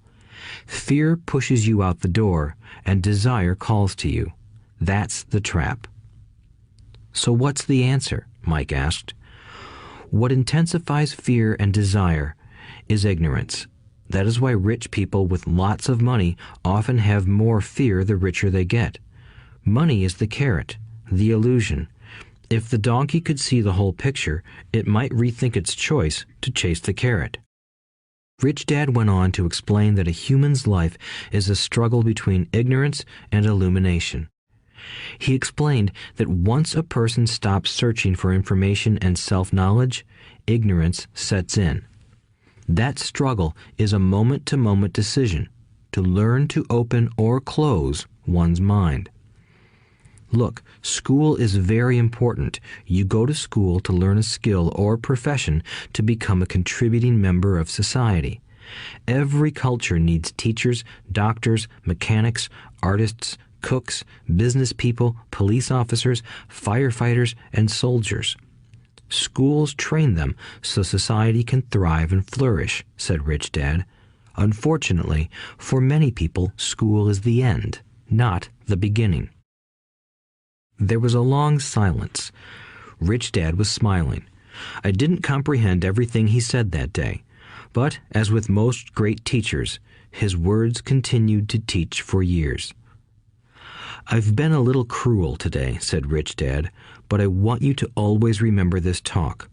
I want you to always think of Mrs. Martin, and I want you always to remember that donkey. Never forget that fear and desire can lead you into life's biggest trap if you are not aware of them controlling your thinking. To spend your life living in fear, never exploring your dreams, is cruel. To work hard for money, thinking that it will buy you things that will make you happy, is also cruel. To wake up in the middle of the night terrified about paying bills is a horrible way to live. To live a life dictated by the size of a paycheck is not really living a life. Thinking that a job makes you secure is lying to yourself. That's cruel, and that's the trap I want you to avoid. I've seen how money runs people's lives. Don't let that happen to you. Please, don't let money run your life. A softball rolled under our table. Rich Dad picked it up and threw it back. So what does ignorance have to do with greed and fear? I asked. Because it is ignorance about money that causes so much greed and fear, said Rich Dad. Let me give you some examples. A doctor, wanting more money to better provide for his family, raises his fees. By raising his fees, it makes healthcare more expensive for everyone. It hurts the poor people the most, so they have worse health than those with money. Because the doctors raise their fees, the attorneys raise their fees. Because the attorneys' fees have gone up, school teachers want a raise, which raises our taxes, and on and on and on. Soon, there will be such a horrifying gap between the rich and the poor that chaos will break out and another great civilization will collapse. History proves that great civilizations collapse when the gap between the haves and have-nots is too great. Sadly, America is on that same course because we haven't learned from history. We only memorize historical dates and names, not the lesson. Aren't prices supposed to go up? I asked. In an educated society with a well-run government, prices should actually come down. Of course, that is often only true in theory. Prices go up because of greed and fear caused by ignorance. If schools taught people about money, there would be more money and lower prices. But schools focus only on teaching people to work for money, not how to harness money's power. But don't we have business schools? Mike asked. And haven't you encouraged me to go for my MBA? Yes, said Rich Dad, but all too often business schools train employees to become sophisticated bean counters. Heaven forbid a bean counter takes over a business. All they do is look at the numbers, fire people, and kill the business. I know this because I hire bean counters. All they think about is cutting costs and raising prices, which cause more problems. Bean counting is important. I wish more people knew it, but it, too, is not the whole picture, added Rich Dad angrily. So, is there an answer? Asked Mike. Yes, said Rich Dad. Learn to use your emotions to think, not think with your emotions. When you boys mastered your emotions by agreeing to work for free, I knew there was hope. When you again resisted your emotions when I tempted you with more money, you were again learning to think in spite of being emotionally charged. That's the first step. Why is that step so important? I asked. Well, that's up to you to find out. If you want to learn, I'll take you boys into the briar patch, a place almost everyone else avoids. If you go with me, you'll let go of the idea of working for money and instead learn to have money work for you. And what will we get if we go with you? What if we agree to learn from you? What will we get? I asked. The same thing Brer Rabbit got, said Rich Dad, referring to the classic children's story. Is there a briar patch? I asked. Yes, said Rich Dad. The briar patch is our fear and greed. Confronting fear, weaknesses, and neediness by choosing our own thoughts is the way out. Choosing our thoughts? Mike asked, puzzled. Yes, choosing what we think rather than reacting to our emotions.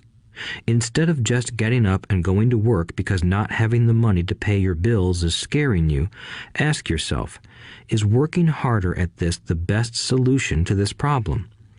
Most people are too afraid to rationally think things through and instead run out the door to a job they hate. The tar baby is in control. That's what I mean by choosing your thoughts. And how do we do that? Mike asked. That's what I will teach you. I'll teach you to have a choice of thoughts rather than a knee-jerk reaction, like gulping down your morning coffee and running out the door. Remember what I said before. A job is only a short-term solution to a long-term problem. Most people have only one problem in mind, and it's short-term. It's the bills at the end of the month, the tar baby. Money controls their lives, or should I say the fear and ignorance about money controls it.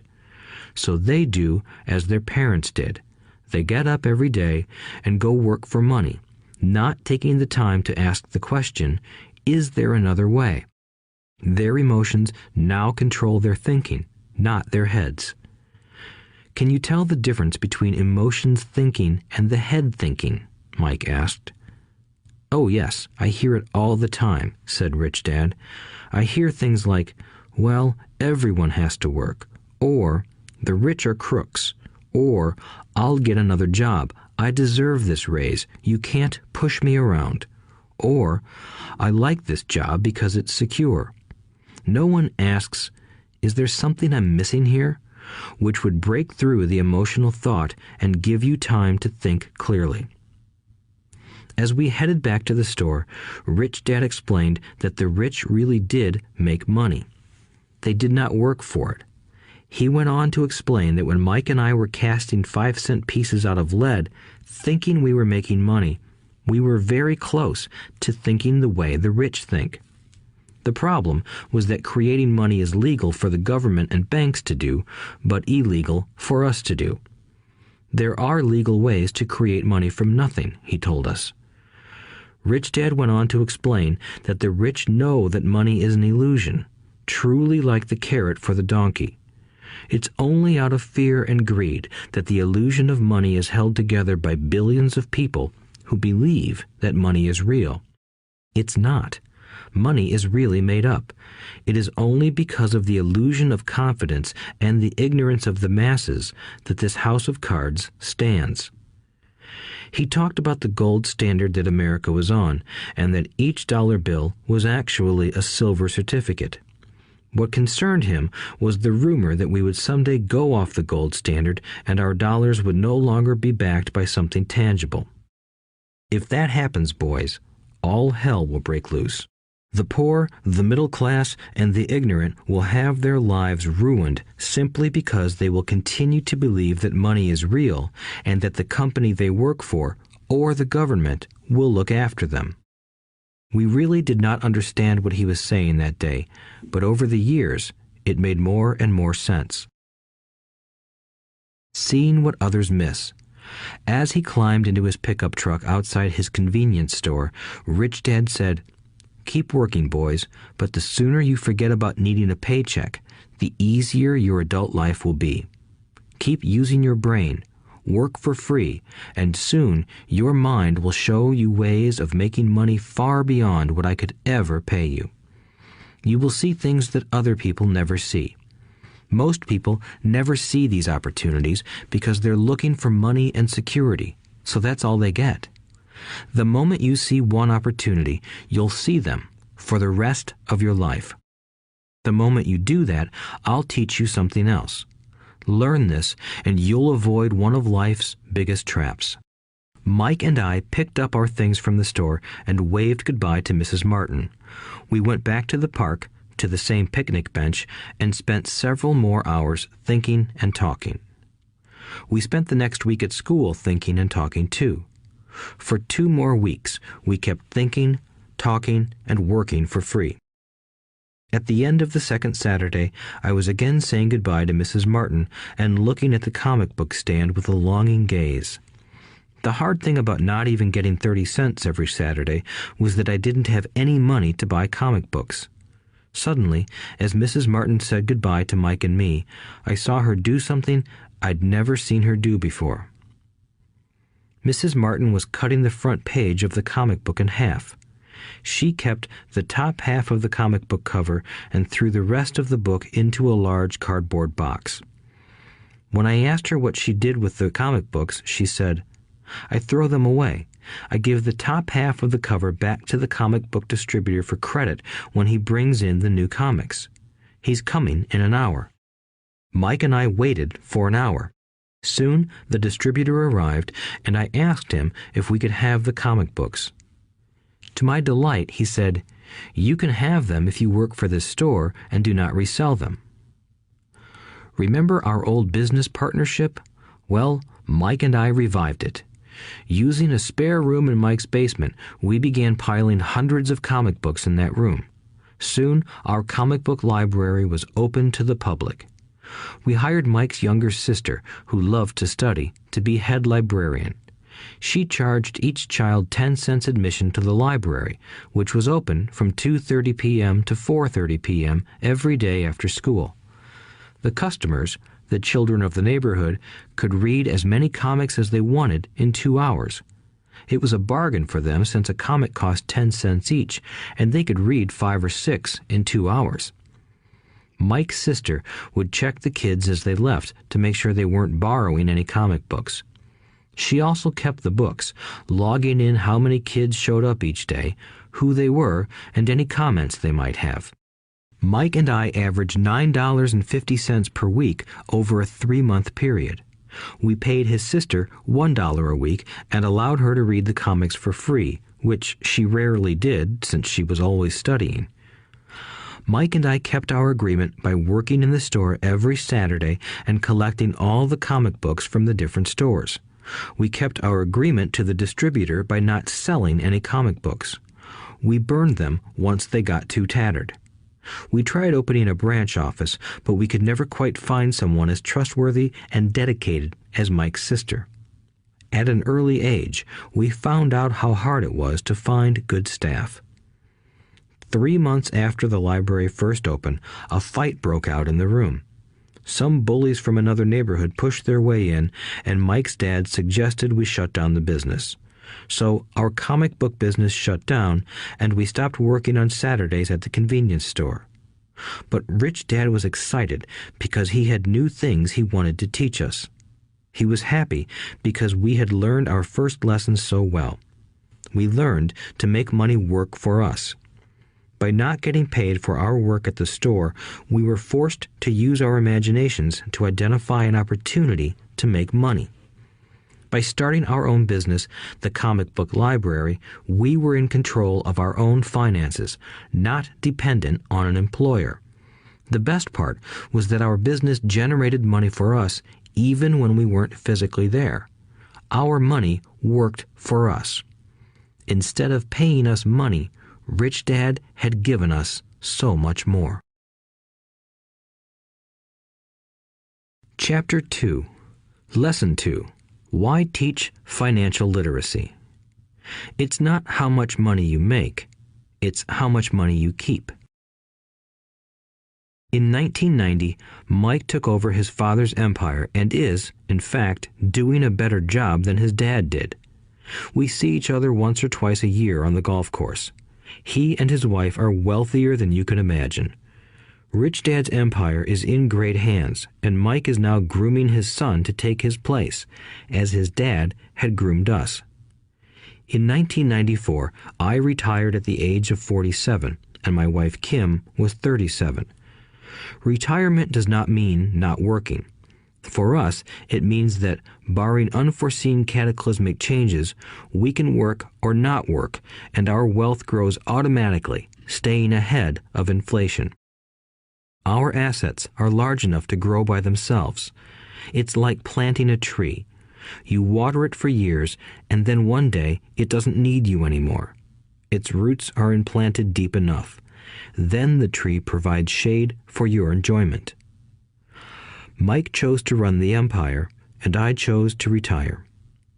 Whenever I speak to groups of people, they often ask what I would recommend that they do. How do I get started? Is there a book you would recommend? What should I do to prepare my children? What is your secret to success? How do I make millions? Whenever I hear one of these questions, I'm reminded of the following story.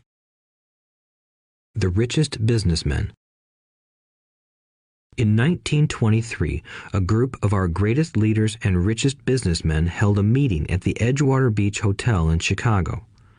Among them were Charles Schwab, head of the largest independent steel company; Samuel Insull, president of the world's largest utility; Howard Hopson, head of the largest gas company; Ivar Kruger, president of International Match Company, one of the world's largest companies at that time; Leon Fraser, president of the Bank of International Settlements; Richard Whitney, president of the New York Stock Exchange; Arthur Cotton and Jesse Livermore, two of the biggest stock speculators; and Albert Fall, a member of President Harding's cabinet.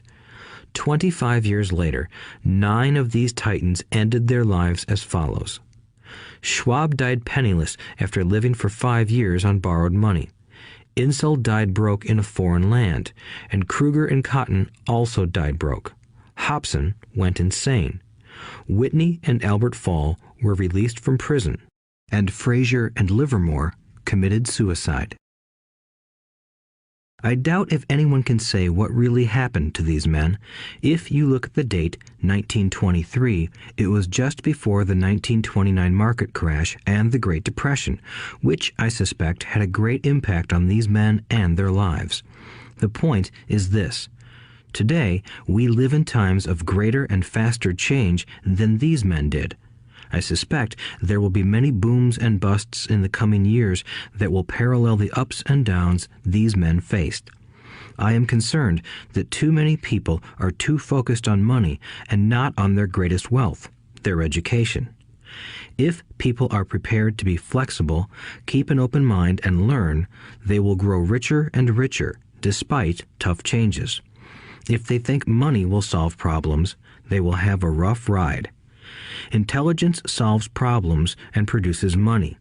Money without financial intelligence is money soon gone. Most people fail to realize that in life, it's not how much money you make, it's how much money you keep. We've all heard stories of lottery winners who are poor, then suddenly rich, and then poor again. They win millions, yet are soon back where they started. Or stories of professional athletes who at the age of 24 are earning millions but are sleeping under a bridge 10 years later. I remember a story of a young basketball player who a year ago had millions. Today, at just 29, he claims his friends, attorney, and accountant took his money and he was forced to work at a car wash for minimum wage. He was fired from the car wash because he refused to take off his championship ring as he was wiping off the cars. His story made national news, and he is appealing his termination, claiming hardship and discrimination. He claims that the ring is all he has left, and if it was stripped away, he'll crumble. I know so many people who became instant millionaires, and while I am glad some people have become richer and richer, I caution them that in the long run, it's not how much money you make, it's how much you keep and how many generations you keep it. So when people ask, where do I get started, or tell me how to get rich quick, they often are greatly disappointed with my answer. I simply say to them what my rich dad said to me when I was a little kid. If you want to be rich, you need to be financially literate. That idea was drummed into my head every time we were together. As I said, my educated dad stressed the importance of reading books, while my rich dad stressed the need to master financial literacy. If you are going to build the Empire State Building, the first thing you need to do is dig a deep hole and pour a strong foundation.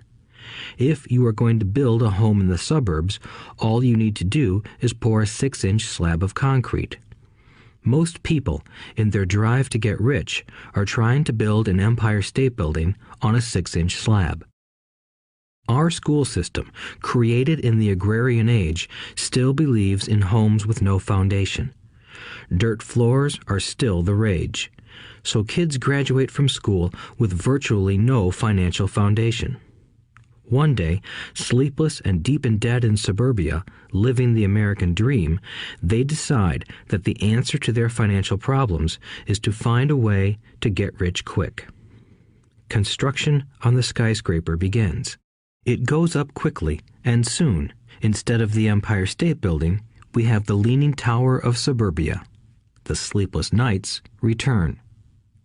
As for Mike and me in our adult years, both of our choices were possible because we were taught to pour a strong financial foundation when we were just kids. Accounting is possibly the most confusing, boring subject in the world, but if you want to be rich long term, it could be the most important subject. For Rich Dad, the question was how to take a boring and confusing subject and teach it to kids. The answer he found was to make it simple by teaching it in pictures. My rich dad poured a strong financial foundation for Mike and me. Since we were just kids, he created a simple way to teach us.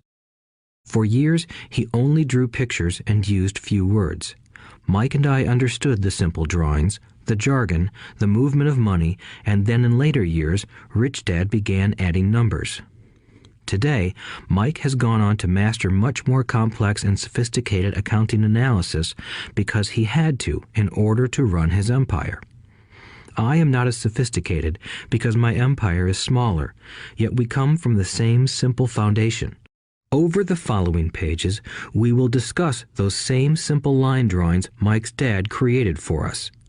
Though basic, those drawings helped guide two little boys in building great sums of wealth on a solid and deep foundation. Rule number 1. You must know the difference between an asset and a liability, and buy assets. If you want to be rich, this is all you need to know. It is rule number 1. It is the only rule. This may sound absurdly simple, but most people have no idea how profound this rule is. Most people struggle financially because they do not know the difference between an asset and a liability. Rich people acquire assets. The poor and middle class acquire liabilities that they think are assets, said Rich Dad. When Rich Dad explained this to Mike and me, we thought he was kidding. Here we were, nearly teenagers, and waiting for the secret to getting rich. And this was his answer. It was so simple that we stopped for a long time to think about it. "What is an asset?" asked Mike. "Don't worry right now," said Rich Dad. "Just let the idea sink in. If you can comprehend the simplicity, your life will have a plan and be financially easy. It is simple. That is why the idea is missed." "You mean all we need to know is what an asset is, acquire them, and we'll be rich?" I asked. Rich Dad nodded his head. "It's that simple." "If it's that simple, how come everyone is not rich?" I asked. Rich Dad smiled. "Because people do not know the difference between an asset and a liability." I remember asking, how could adults be so misguided? If it is that simple, if it is that important, why would everyone not want to find out? It took Rich Dad only a few minutes to explain what assets and liabilities were. As an adult, I have difficulty explaining it to other adults. The simplicity of the idea escapes them because they have been educated differently. They were taught by other educated professionals, such as bankers, accountants, real estate agents, financial planners, and so forth. The difficulty comes in asking adults to unlearn or become children again. An intelligent adult often feels it is demeaning to pay attention to simplistic definitions. Rich Dad believed in the KISS principle. Keep it simple, stupid, or keep it super simple. So he kept it simple for us, and that made our financial foundation strong. So what causes the confusion? How could something so simple be so screwed up? Why would someone buy an asset that was really a liability? The answer is found in basic education. We focus on the word literacy and not financial literacy. What defines something to be an asset or a liability are not words. In fact, if you really want to be confused, look up the words asset and liability in the dictionary. I know the definition may sound good to a trained accountant, but for the average person, it makes no sense. But we adults are often too proud to admit that something does not make sense. To us young boys, Rich Dad said, "What defines an asset are not words, but numbers. And if you can't read the numbers, you can't tell an asset from a hole in the ground."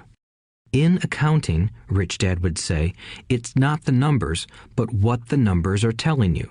It's just like words. It's not the words, but the story the words are telling you. If you want to be rich, you've got to read and understand numbers. If I heard that once, I heard it 1,000 times from my rich dad. And I also heard the rich acquire assets and the poor and middle class acquire liabilities. Here is how to tell the difference between an asset and a liability. Most accountants and financial professionals do not agree with the definitions, but these simple drawings were the start of strong financial foundations for two young boys. An asset is something that puts money in my pocket. A liability is something that takes money out of my pocket. This is really all you need to know. If you want to be rich, simply spend your life buying assets. If you want to be poor or middle class, spend your life buying liabilities. Illiteracy, both in words and numbers, is the foundation of financial struggle. If people are having difficulties financially, there is something that they don't understand, either in words or numbers. The rich are rich because they are more literate in different areas than people who struggle financially. So if you want to be rich and maintain your wealth, it's important to be financially literate in words as well as numbers. Numbers alone mean little, just as words out of context mean little. It's the story that counts. In financial reporting, reading numbers is looking for the plot, the story of where the cash is flowing. In 80% of most families, the financial story paints a picture of hard work to get ahead. However, this effort is for naught because they spend their lives buying liabilities instead of assets. Everyone has living expenses, the need for food, shelter, and clothing. It is the cash flow that tells the story of how a person handles their money. The reason I started with the story of the richest men in America is to illustrate the flaw in believing that money will solve all problems. That is why I cringe whenever I hear people ask me how to get rich quicker or where they should start. I often hear, "I'm in debt, so I need to make more money." But more money will often not solve the problem. In fact, it may compound the problem. Money often makes obvious our tragic human flaws, putting a spotlight on what we don't know. That is why, all too often, a person who comes into a sudden windfall of cash, let's say an inheritance, a pay raise, or lottery winnings, soon returns to the same financial mess, if not worse than the mess they were in before. Money only accentuates the cash flow pattern running in your head. If your pattern is to spend everything you get, most likely an increase in cash will just result in an increase in spending. Thus the saying, "A fool and his money is one big party." I have said many times that we go to school to gain scholastic and professional skills, both of which are important. We learn to make money with our professional skills. In the 1960s, when I was in high school, if someone did well academically, people assumed this bright student would go on to be a medical doctor because it was the profession with the promise of the greatest financial reward. Today, doctors face financial challenges I wouldn't wish on my worst enemy. Insurance companies taking control of the business, managed health care, government intervention, and malpractice suits. Today, kids want to be famous athletes, movie stars, rock stars, beauty queens, or CEOs because that is where the fame, money, and prestige are. That is the reason it is so hard to motivate kids in school today. They know that professional success is no longer solely linked to academic success, as it once was. Because students leave school without financial skills, millions of educated people pursue their profession successfully, but later find themselves struggling financially. They work harder, but don't get ahead. What is missing from their education is not how to make money, but how to manage money. It's called financial aptitude, what you do with the money once you make it, how to keep people from taking it from you, how to keep it longer, and how to make that money work hard for you. Most people don't understand why they struggle financially because they don't understand cash flow. A person can be highly educated, professionally successful, and financially illiterate. These people often work harder than they need to because they learned how to work hard, but not how to have their money work hard for them. The story of how the quest for a financial dream turns into a financial nightmare. The classic story of hardworking people has set a pattern.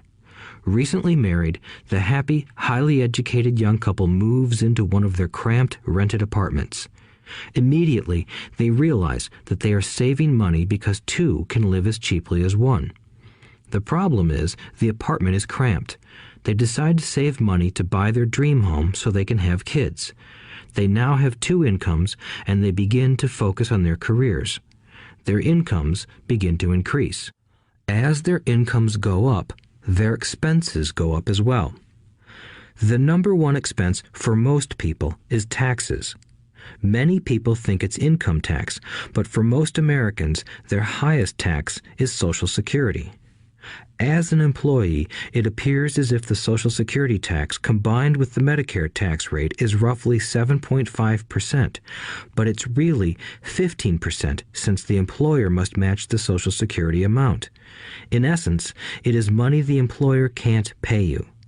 On top of that, you still have to pay income tax on the amount deducted from your wages for Social Security tax. Income you never received because it went directly to Social Security through withholding.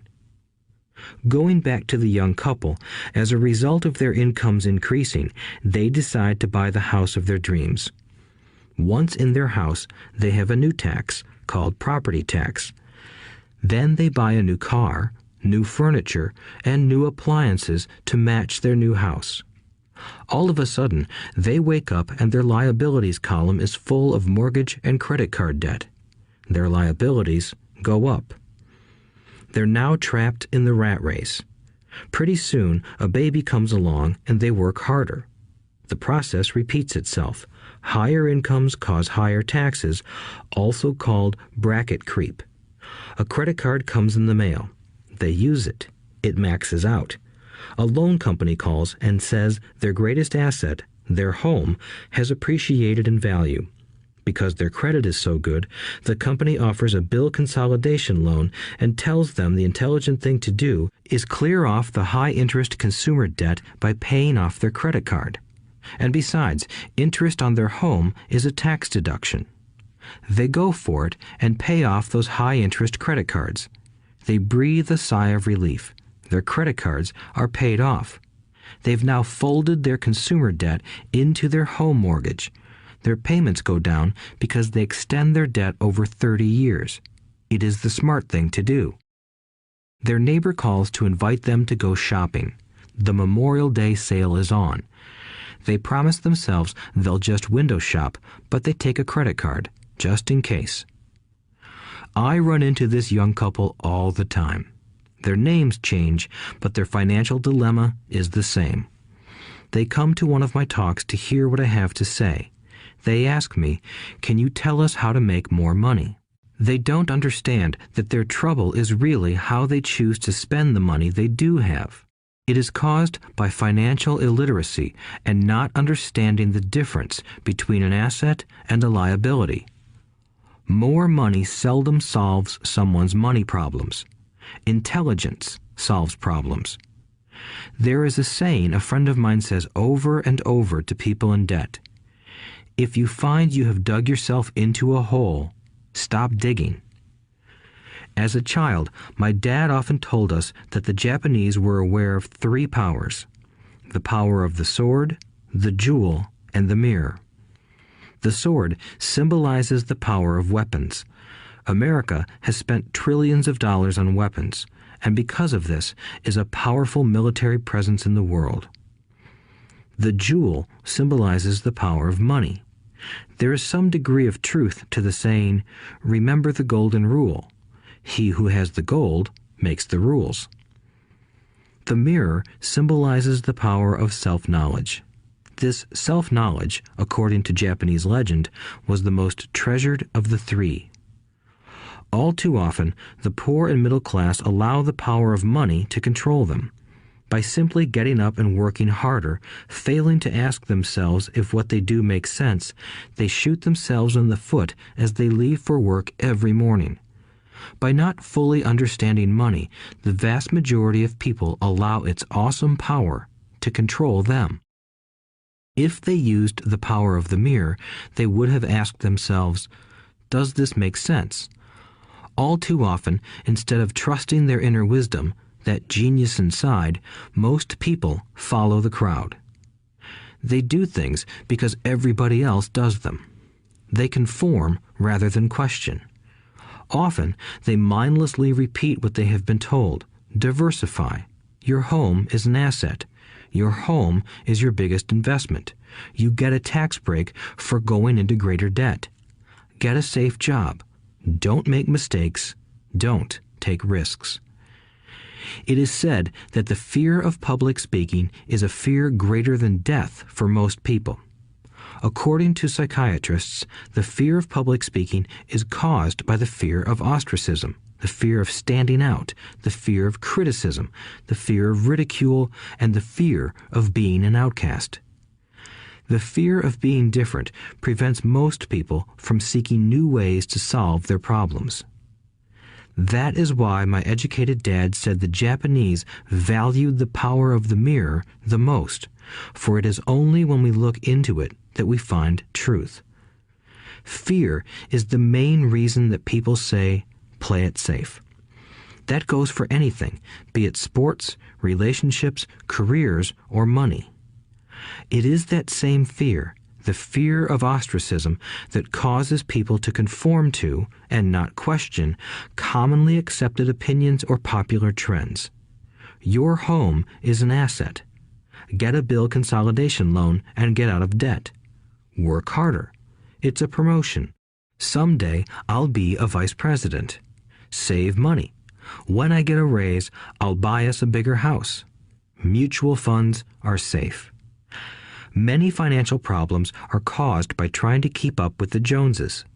Occasionally, we all need to look in the mirror and be true to our inner wisdom rather than our fears.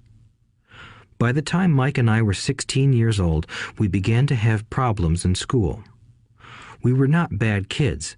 We just began to separate from the crowd. We worked for Mike's dad after school and on weekends.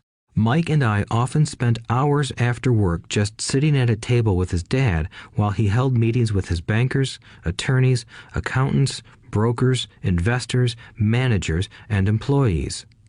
Here was a man who had left school at 13, who was now directing, instructing, ordering, and asking questions of educated people.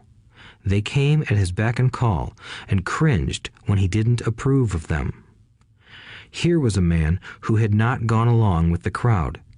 He was a man who did his own thinking and detested the words, "We have to do it this way because that's the way everyone else does it." He also hated the word "can't." If you wanted him to do something, just say, "I don't think you can do it." Mike and I learned more sitting in on his meetings than we did in all our years of school, college included. Mike's dad was not book smart, but he was financially educated and successful as a result. He told us over and over again, an intelligent person hires people who are more intelligent than he is. So Mike and I had the benefit of spending hours listening to and learning from intelligent people. But because of this, Mike and I couldn't go along with the standard dogma our teachers preached, and that caused problems. Whenever the teacher said, "If you don't get good grades, you won't do well in the real world," Mike and I just raised our eyebrows. When we were told to follow set procedures and not deviate from the rules, we could see how school discouraged creativity.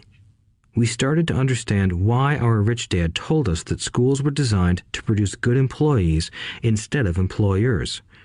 Occasionally, Mike or I would ask our teachers how what we studied was applicable to the real world, or why we never studied money and how it worked. To the latter question, we often got the answer that money was not important, that if we excelled in our education, the money would follow. The more we knew about the power of money, the more distant we grew from the teachers and our classmates. My highly educated dad never pressured me about my grades, but we did begin to argue about money. By the time I was 16, I probably had a far better foundation with money than both my parents. I could keep books, I listened to tax accountants, corporate attorneys, bankers, real estate brokers, investors, and so forth. By contrast, my dad talked to other teachers. One day, my dad told me that our home was his greatest investment. A not too pleasant argument took place when I showed him why I thought a house was not a good investment. I showed him the ancillary expenses that went along with owning the home. A bigger home meant bigger expenses, and the cash flow kept going out through the expense column. Today, people still challenge me on the idea of a house not being an asset. I know that for many people, it is their dream as well as their largest investment. And owning your own home is better than nothing. I simply offer an alternative way of looking at this popular dogma. If my wife and I were to buy a bigger, flashier house, we realize it wouldn't be an asset. It would be a liability since it would take money out of our pocket. So here is the argument I put forth. I really don't expect most people to agree with it because your home is an emotional thing, and when it comes to money, high emotions tend to lower financial intelligence. I know from personal experience that money has a way of making every decision emotional. 1. When it comes to houses, most people work all their lives paying for a home they never own. In other words, most people buy a new house every few years, each time incurring a new 30-year loan to pay off the previous one. 2. Even though people receive a tax deduction for interest on mortgage payments, they pay for all their other expenses with after-tax dollars, even after they pay off their mortgage. 3. My wife's parents were shocked when the property taxes on their home increased to $1,000 a month. This was after they had retired, so the increase put a strain on their retirement budget and they felt forced to move. 4. Houses do not always go up in value. I have friends who owe $1 million for a home that today would sell for far less. 5. The greatest losses of all are those from missed opportunities. If all your money is tied up in your house, you may be forced to work harder because your money continues blowing out of the expense column instead of adding to the asset column, the classic middle-class cash flow pattern. If a young couple would put more money into their asset column early on, their later years would be easier. Their assets would have grown and would be available to help cover expenses. All too often, a house only serves as a vehicle for incurring a home equity loan to pay for mounting expenses. In summary, the end result in making a decision to own a house that is too expensive in lieu of starting an investment portfolio impacts an individual in at least the following 3 ways. 1. Loss of time during which other assets could have grown in value. 2. Loss of additional capital which could have been invested instead of paying for high maintenance expenses related directly to the home. 3. Loss of education. Too often, people count their house and savings and retirement plans as all they have in their asset column. Because they have no money to invest, they simply don't invest. This costs them investment experience. Most never become what the investment world calls a sophisticated investor. And the best investments are usually first sold to sophisticated investors, who then turn around and sell them to the people playing it safe. I am not saying don't buy a house. What I'm saying is that you should understand the difference between an asset and a liability. When I want a bigger house, I first buy assets that will generate the cash flow to pay for the house. My educated dad's personal financial statement best demonstrates the life of someone caught in the rat race. His expenses match his income, never allowing him enough left over to invest in assets. As a result, his liabilities are larger than his assets. Why the rich get richer. A review of my rich dad's financial statement shows why the rich get richer. The asset column generates more than enough income to cover expenses, with the balance reinvested into the asset column. The asset column continues to grow, and therefore the income it produces grows with it. The result is that the rich get richer. Why the middle class struggle. The middle class finds itself in a constant state of financial struggle. Their primary income is through their salary. As their wages increase, so do their taxes. Their expenses tend to increase in proportion to their salary increase, hence the phrase, the rat race. They treat their home as their primary asset instead of investing in income-producing assets. This pattern of treating your home as an investment and the philosophy that a pay raise means you can buy a larger home or spend more is the foundation of today's debt-ridden society. Increased spending throws families into greater debt and into more financial uncertainty, even though they may be advancing in their jobs and receiving raises on a regular basis. This is high-risk living caused by weak financial education. The massive loss of jobs in recent times proves how shaky the middle class really is financially. Company pension plans are being replaced by 401k plans. Social Security is obviously in trouble and can't be relied upon as a source for retirement. Panic has set in for the middle class. Today, mutual funds are popular because they supposedly represent safety. Average mutual fund buyers are too busy working to pay taxes and mortgages, save for their children's college, and pay off credit cards. They do not have time to study investing, so they rely on the expertise of the manager of a mutual fund. Also, because the mutual fund includes many different types of investments, they feel their money is safer because it is diversified. This educated middle class subscribes to the dogma put out by mutual fund brokers and financial planners. Play it safe, avoid risk. The real tragedy is that the lack of early financial education is what creates the risk faced by average middle-class people. The reason they have to play it safe is because their financial positions are tenuous at best. Their balance sheets are not balanced. Instead, they are loaded with liabilities and have no real assets that generate income. Typically, their only source of income is their paycheck. Their livelihood becomes entirely dependent on their employer. So when genuine deals of a lifetime come along, these people can't take advantage of them because they are working so hard, are taxed to the max, and are loaded with debt. As I said at the start of this section, the most important rule is to know the difference between an asset and a liability. Once you understand the difference, concentrate your efforts on buying income-generating assets. That's the best way to get started on a path to becoming rich. Keep doing that and your asset column will grow. Keep liabilities and expenses down so more money is available to continue pouring into the asset column. Soon, the asset base will be so deep that you can afford to look at more speculative investments. Investments that may have returns of 100% to infinity. $5,000 investments that are soon turned into $1 million or more. Investments that the middle class calls too risky. The investment is not risky for the financially literate. As an employee who is also a homeowner, your working efforts are generally as follows. 1. You work for the company.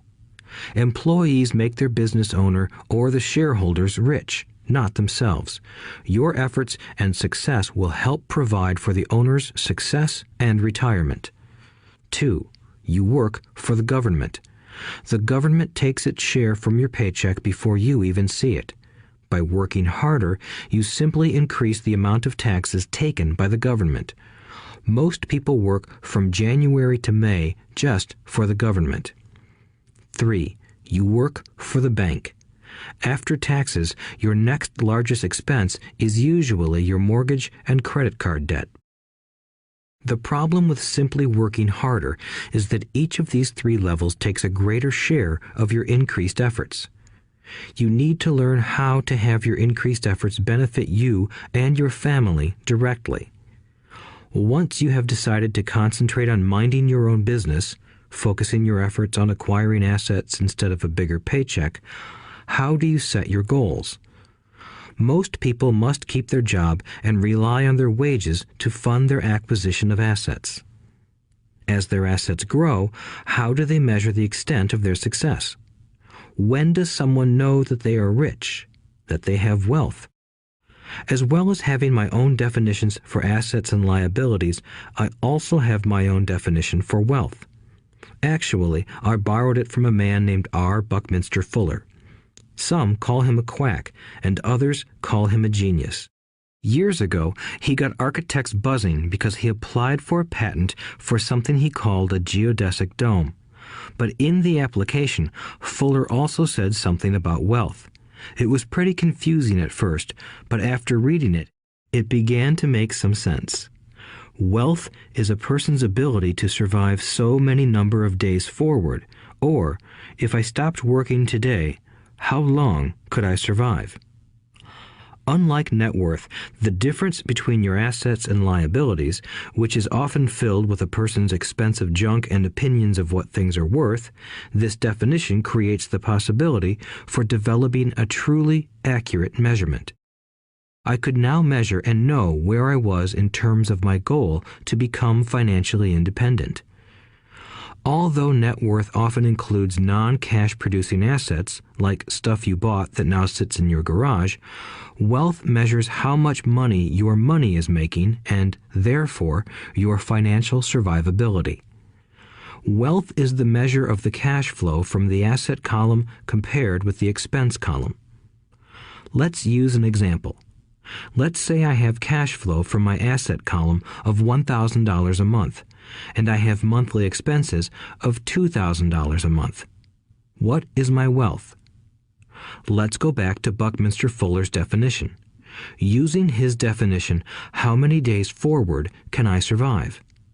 Assuming a 30-day month, I have enough cash flow for half a month. When I achieve $2,000 a month cash flow from my assets, then I will be wealthy. So, while I'm not yet rich, I am wealthy. I now have income generated from assets each month that fully cover my monthly expenses. If I want to increase my expenses, I first must increase my cash flow to maintain this level of wealth. Also note that it is at this point that I'm no longer dependent on my wages. I have focused on and been successful in building an asset column that has made me financially independent. If I quit my job today, I would be able to cover my monthly expenses with the cash flow from my assets. My next goal would be to have the excess cash flow from my assets reinvested into the asset column. The more money that goes into my asset column, the more my asset column grows. The more my assets grow, the more my cash flow grows.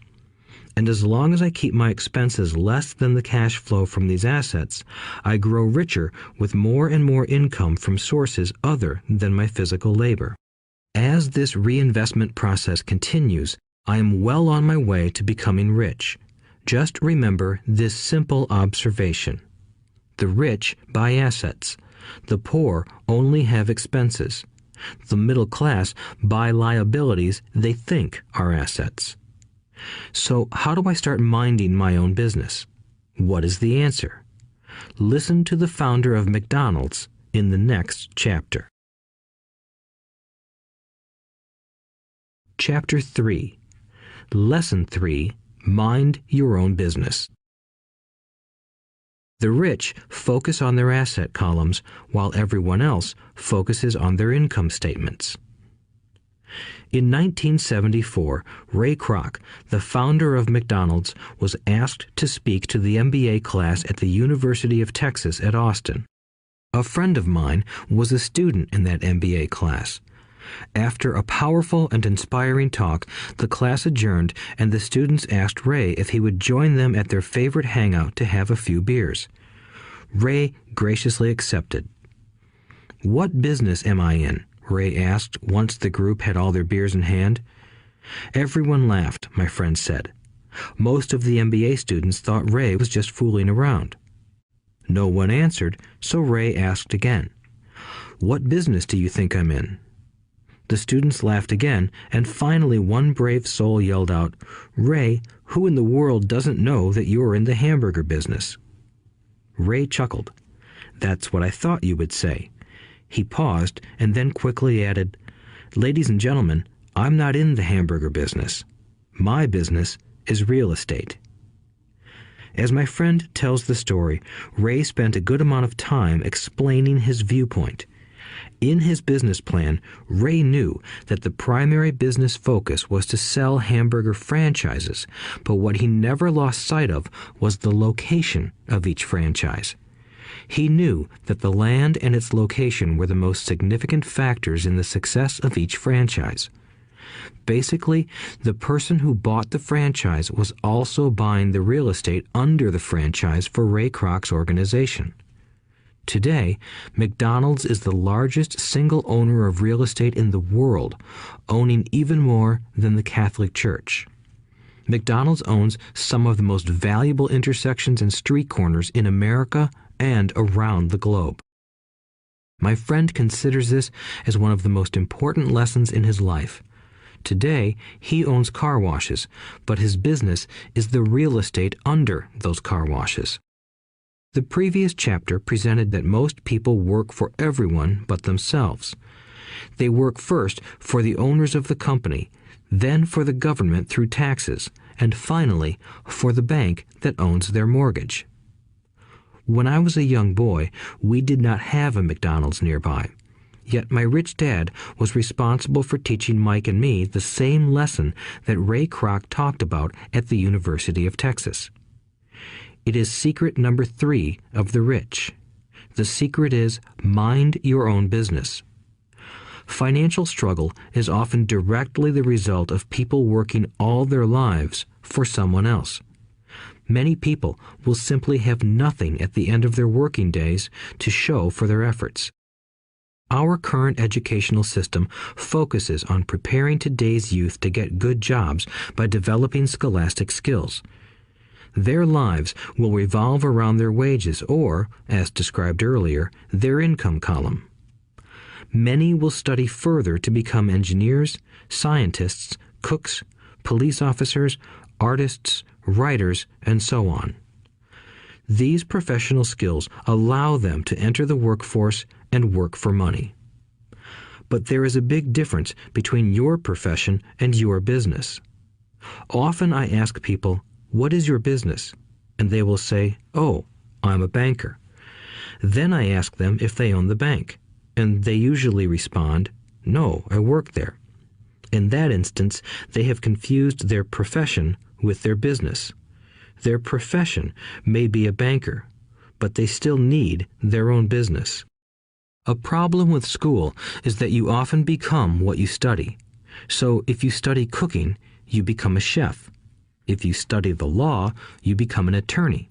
And a study of auto mechanics makes you a mechanic. The mistake in becoming what you study is that too many people forget to mind their own business. They spend their lives minding someone else's business and making that person rich. To become financially secure, a person needs to mind their own business.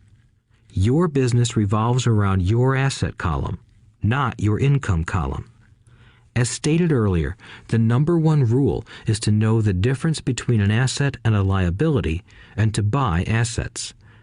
The rich focus on their asset columns, while everyone else focuses on their income statements. That is why we hear so often, "I need a raise. If only I had a promotion. I am going back to school to get more training so I can get a better job. I am going to work overtime. Maybe I can get a second job." In some circles, these are sensible ideas, but you are still not minding your own business. These ideas all still focus on the income column and will only help a person become more financially secure if the additional money is used to purchase income-generating assets. The primary reason the majority of the poor and middle class are fiscally conservative, which means I can't afford to take risks, is that they have no financial foundation. They have to cling to their jobs and play it safe.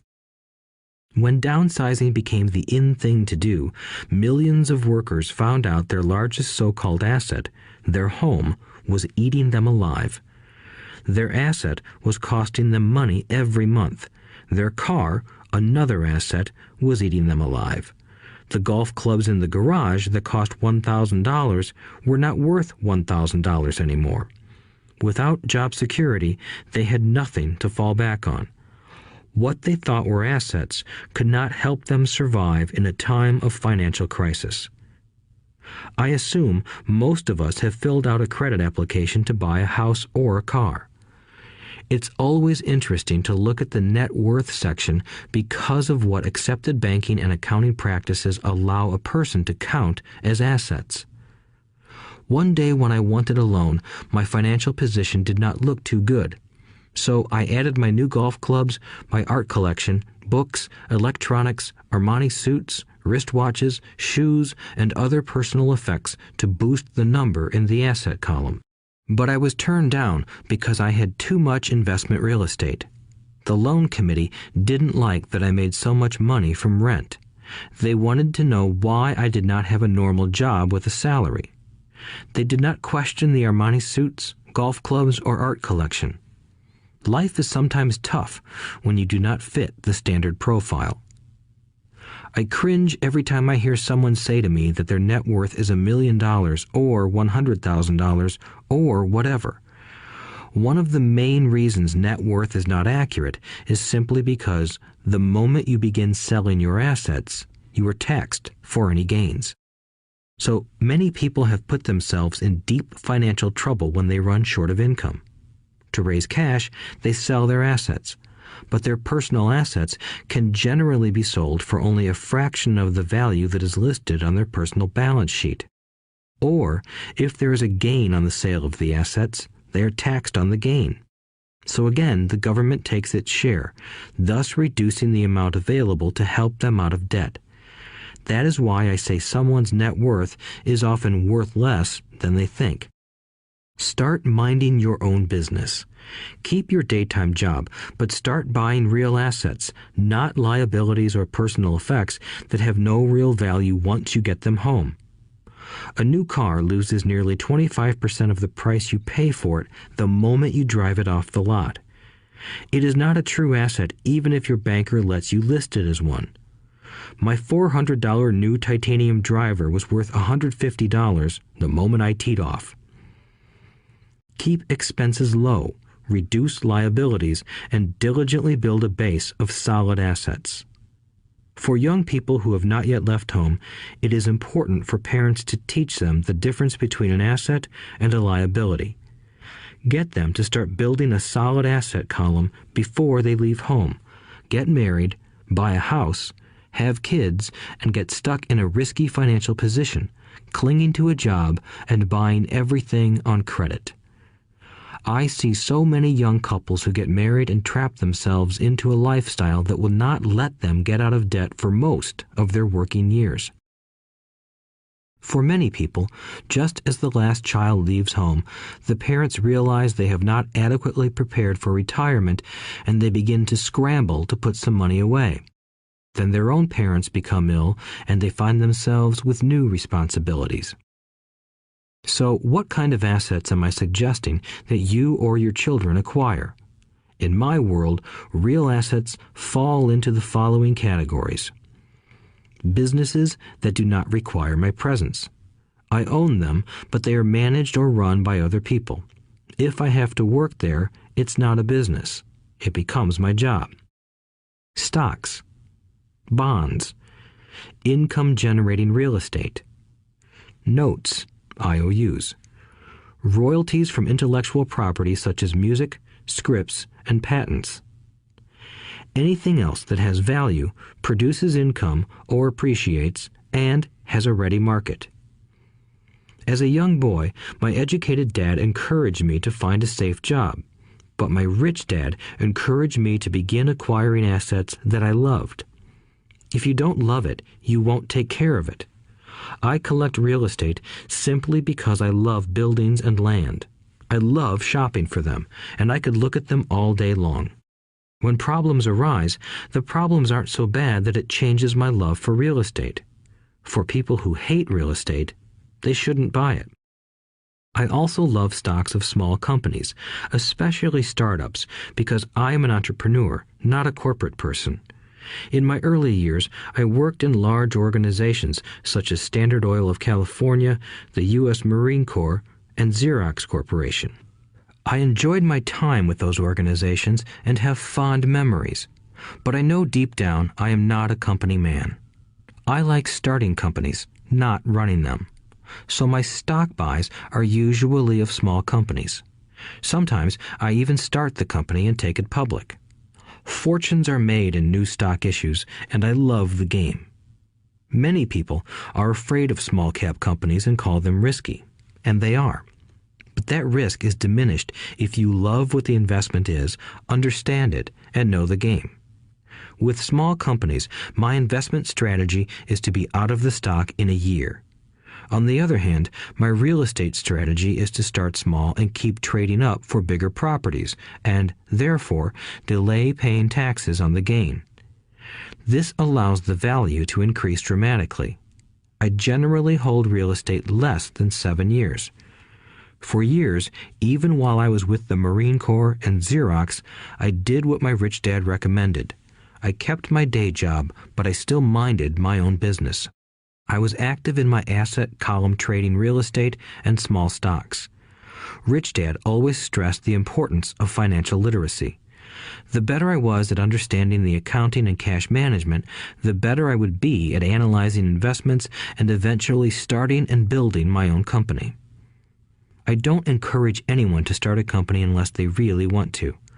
Knowing what I know about running a company, I wouldn't wish that task on anyone. There are times when people can't find employment and starting a company seems like the best solution. But the odds are against success. 9 out of 10 companies fail in 5 years. Of those that survive the first 5 years, 9 out of every 10 of those eventually fail as well. So only if you really have the desire to own your own company do I recommend it. Otherwise, keep your day job and mind your own business. When I say mind your own business, I mean to build and keep your asset column strong. Once a dollar goes into it, never let it come out. Think of it this way. Once a dollar goes into your asset column, it becomes your employee. The best thing about money is that it works 24 hours a day and can work for generations. Keep your day job, be a great hard-working employee, but keep building that asset column. As your cash flow grows, you can indulge in some luxuries. An important distinction is that rich people buy luxuries last, while the poor and middle class tend to buy luxuries first. The poor and the middle class often buy luxury items like big houses, diamonds, furs, jewelry, or boats because they want to look rich.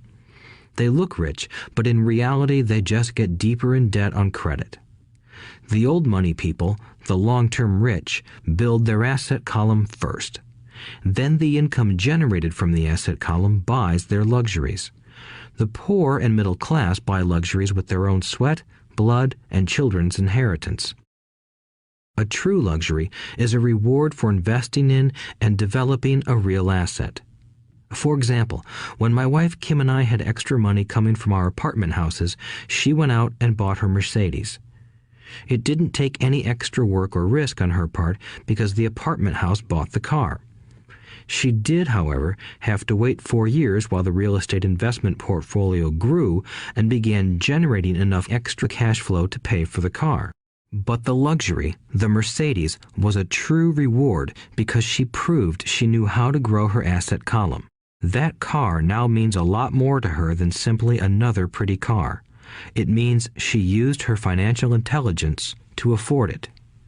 Instead, most people impulsively go out and buy a new car or some other luxury on credit. They may feel bored and just want a new toy. Buying a luxury on credit often causes a person to eventually resent that luxury because the debt becomes a financial burden.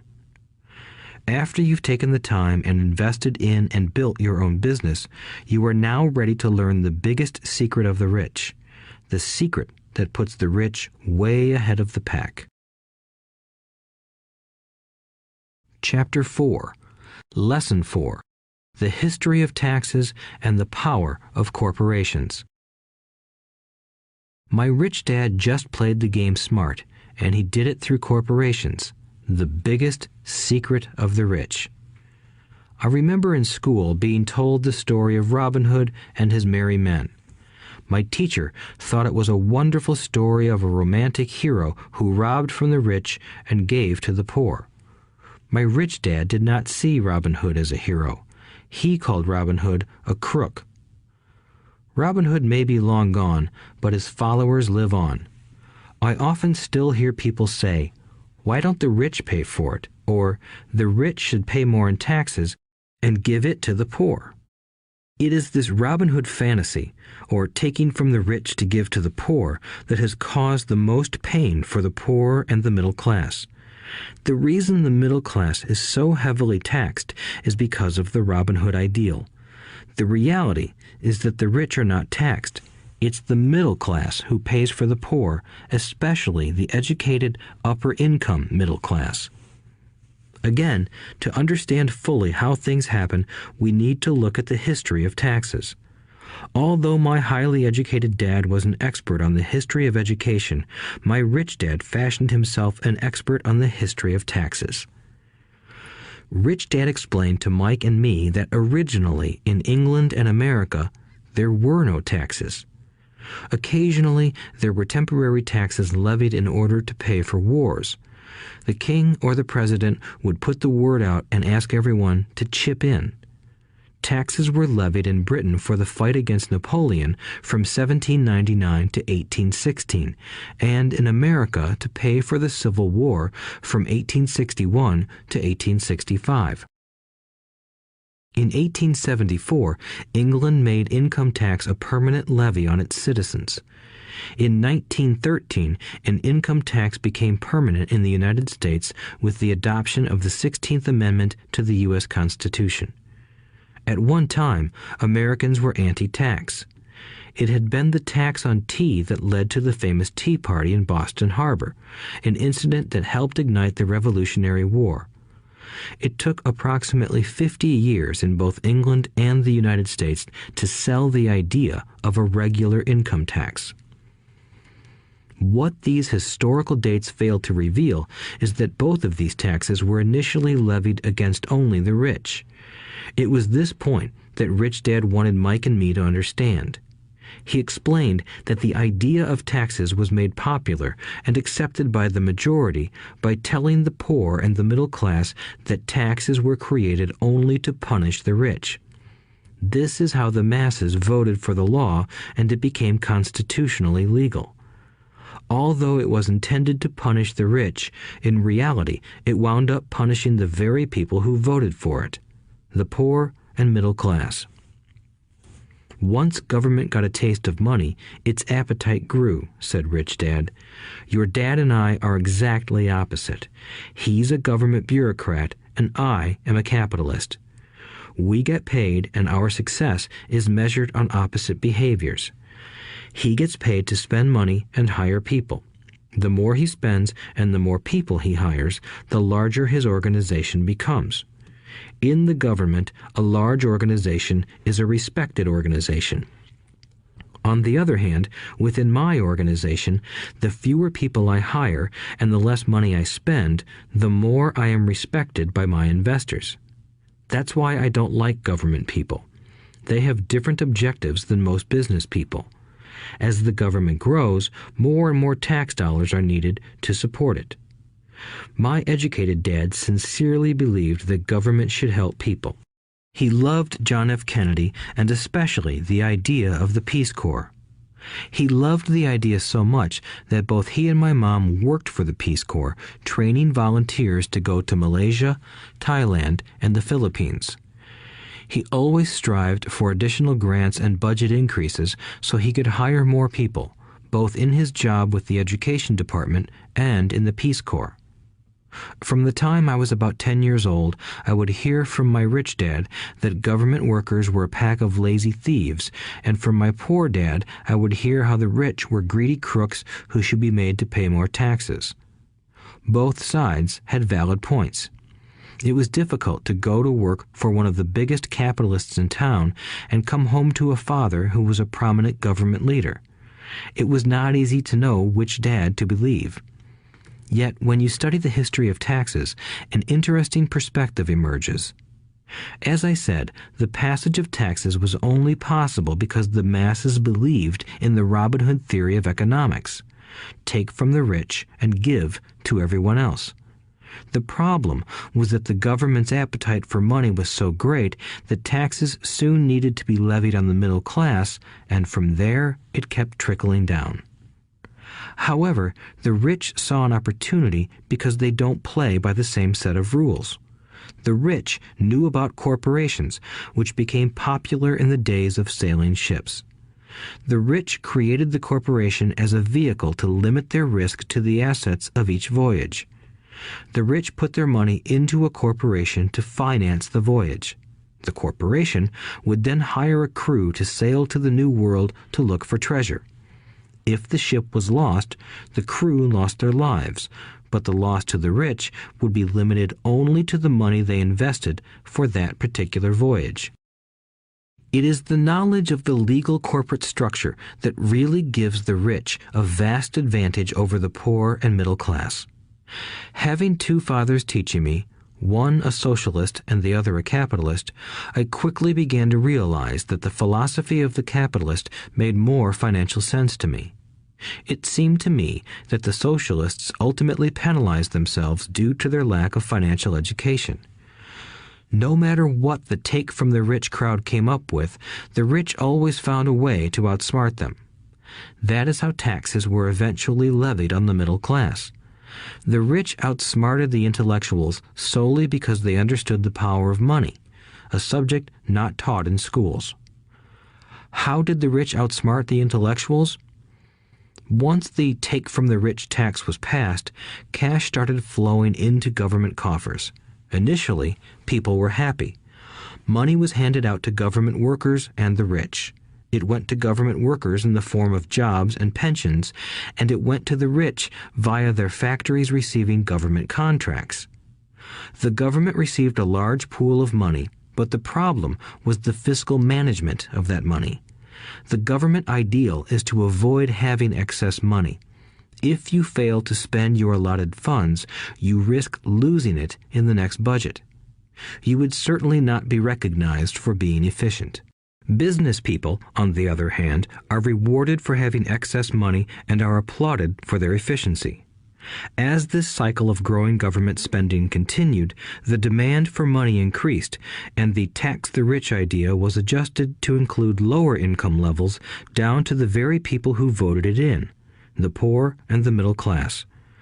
True capitalists used their financial knowledge to simply find an escape. They headed back to the protection of a corporation. But what many people who have never formed a corporation don't know is that a corporation is not really a thing. A corporation is merely a file folder with some legal documents in it, sitting in some attorney's office and registered with a state government agency. It's not a big building or a factory or a group of people. A corporation is merely a legal document that creates a legal body without a soul. Using it, the wealth of the rich was once again protected. It was popular because the income tax rate of a corporation is less than the individual income tax rates. In addition, certain expenses could be paid by a corporation with pre-tax dollars. This war between the haves and have-nots has raged for hundreds of years. The battle is waged whenever and wherever laws are made, and it will go on forever. The problem is that the people who lose are the uninformed, the ones who get up every day and diligently go to work and pay taxes. If they only understood the way the rich play the game, they could play it too. Then they would be on their way to their own financial independence. This is why I cringe every time I hear a parent advise their children to go to school so they can find a safe, secure job.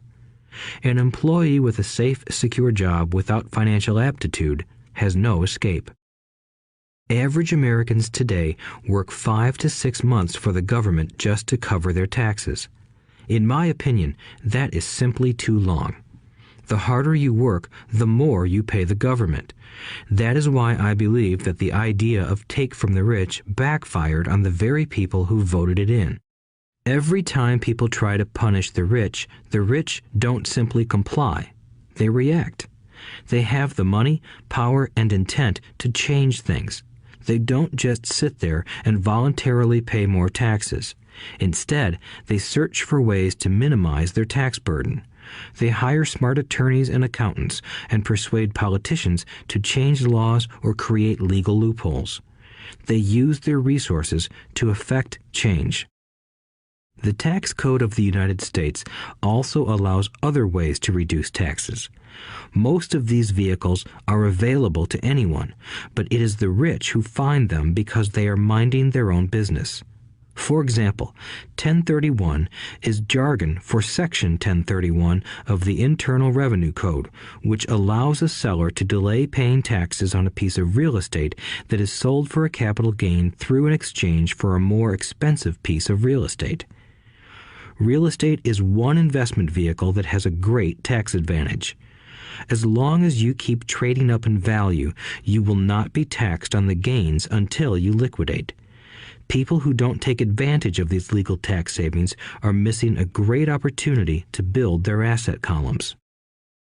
The poor and middle class don't have the same resources. They sit there and let the government's needles enter their arm and allow the blood donation to begin. Today, I am constantly shocked at the number of people who pay more taxes or take fewer deductions simply because they are afraid of the government. I have friends who have had their businesses shut down and destroyed, only to find out it was a mistake on the part of the government.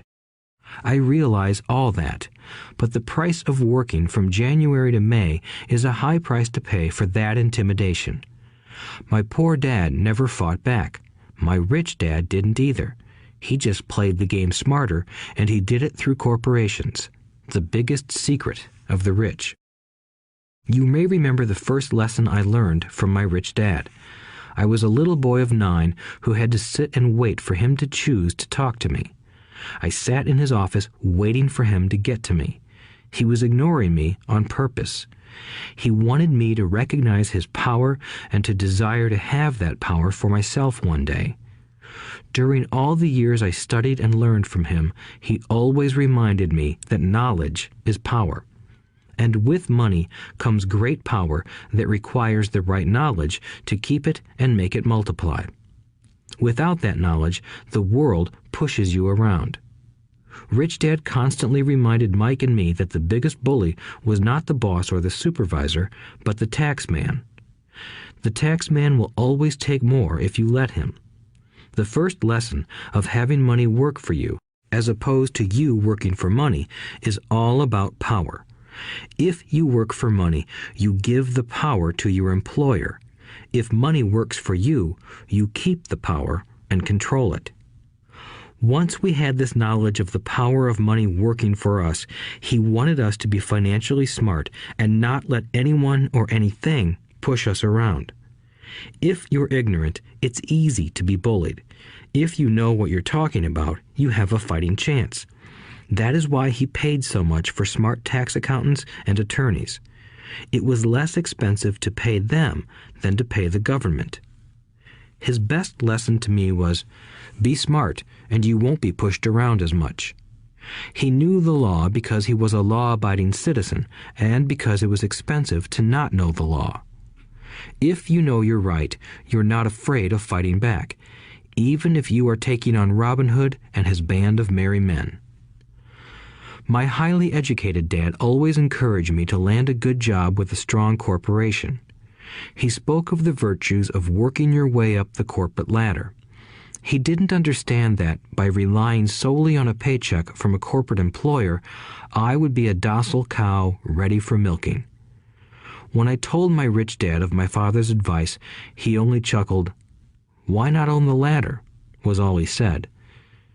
As a young boy, I did not understand what Rich Dad meant by owning my own corporation. It was an idea that seemed impossible and intimidating. Although I was excited by the idea, my inexperience wouldn't let me envision the possibility that grown-ups would someday work for a company I would own.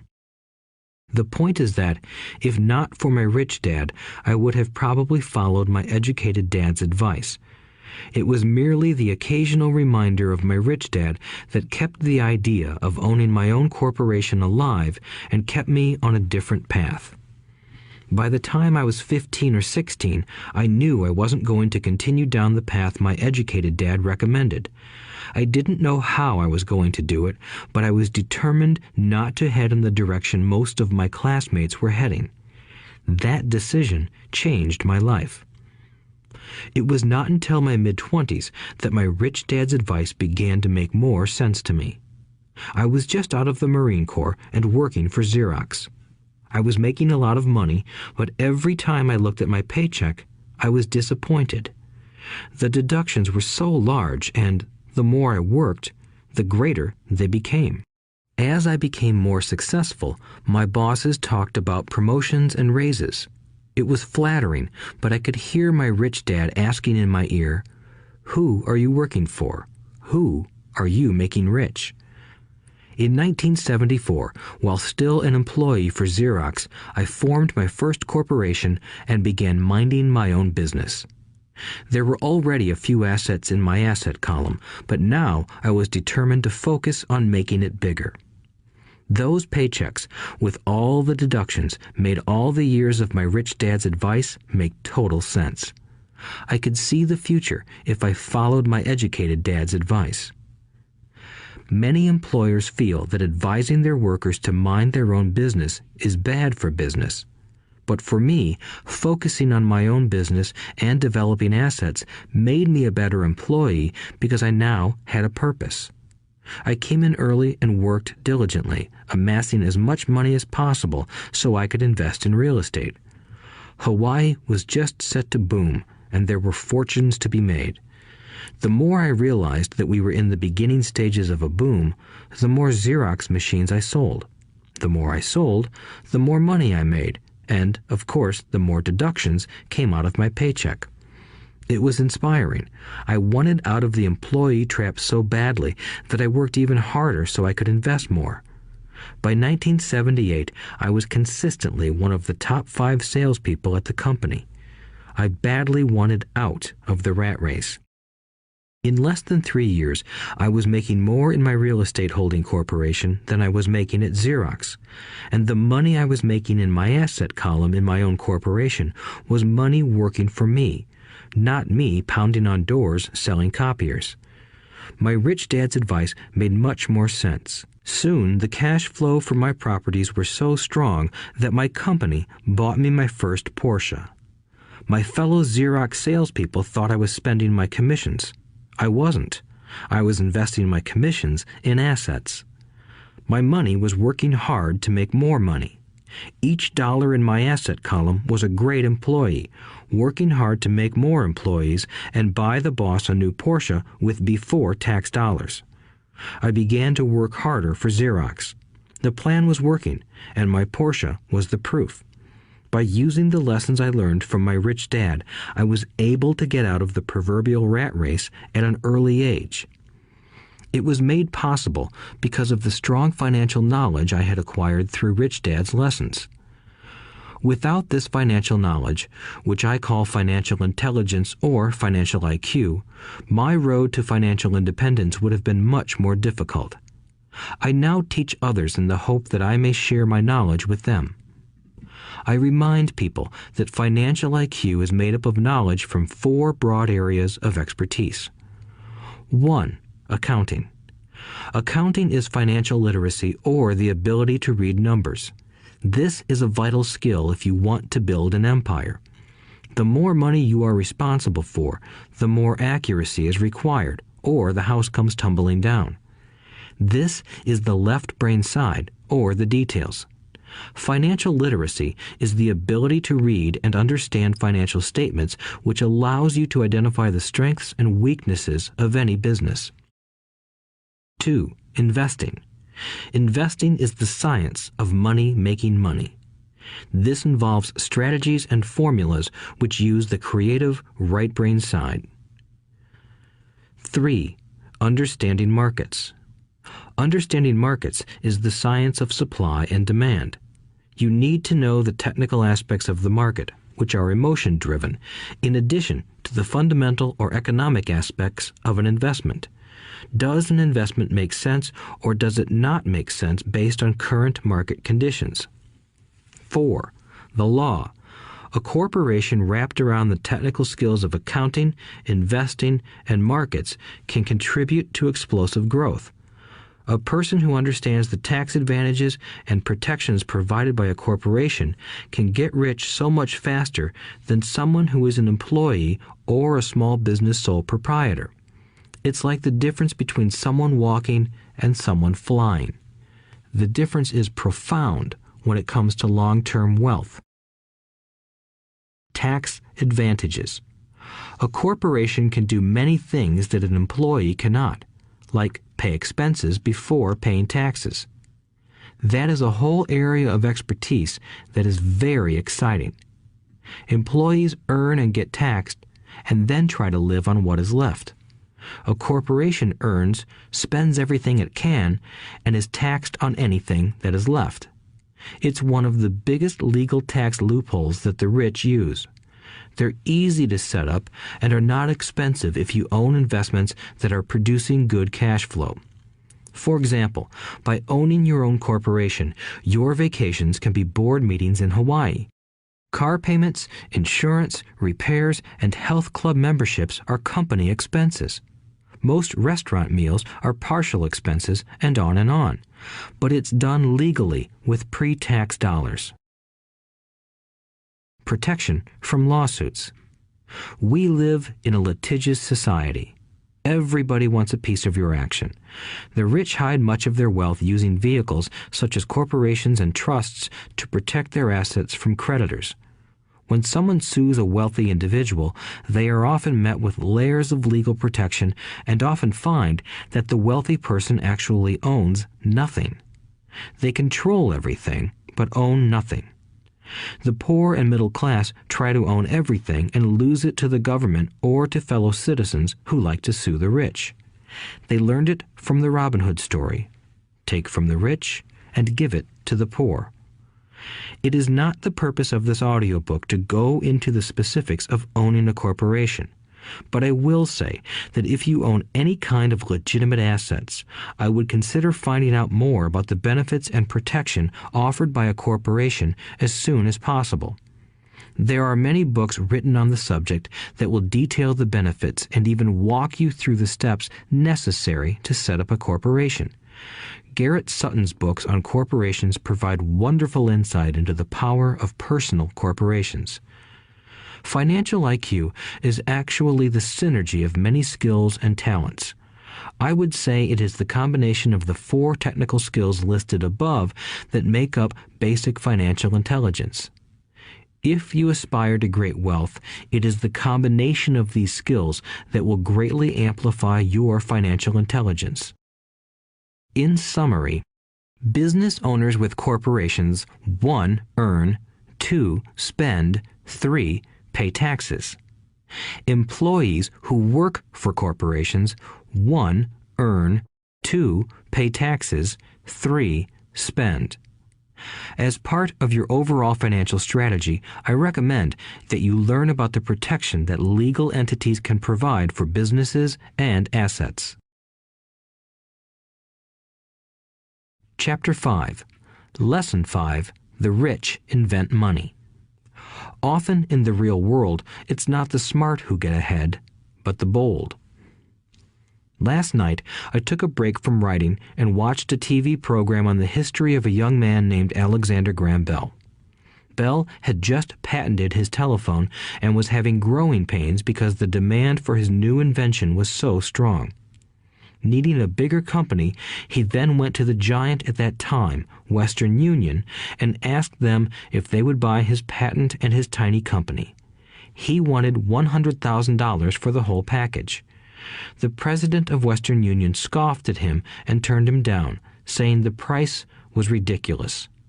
The rest is history. A multi-billion-dollar industry emerged, and AT&T was born.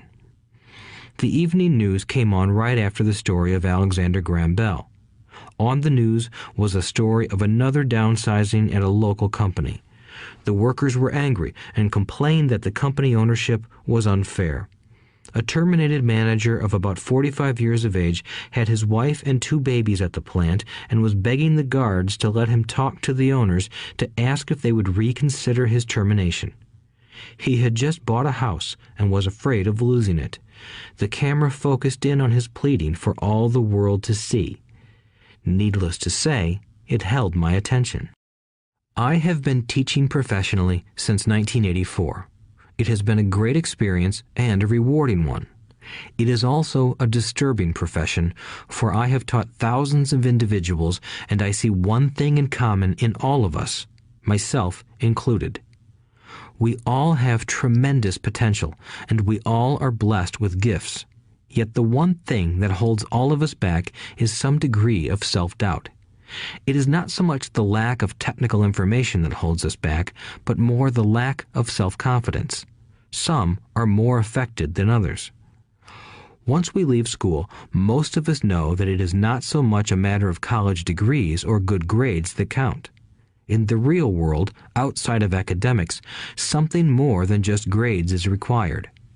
I have heard it called many things: guts, chutzpah, balls, audacity, bravado, cunning, daring, tenacity, and brilliance. This factor, whatever it is labeled, ultimately decides one's future much more than school grades do. Inside each of us is one of these brave, brilliant, and daring characters. There is also the flip side of that character, people who could get down on their knees and beg if necessary. After a year in Vietnam as a Marine Corps pilot, I got to know both of those characters inside of me intimately. One is not better than the other. Yet, as a teacher, I recognized that it was excessive fear and self-doubt that were the greatest detractors of personal genius.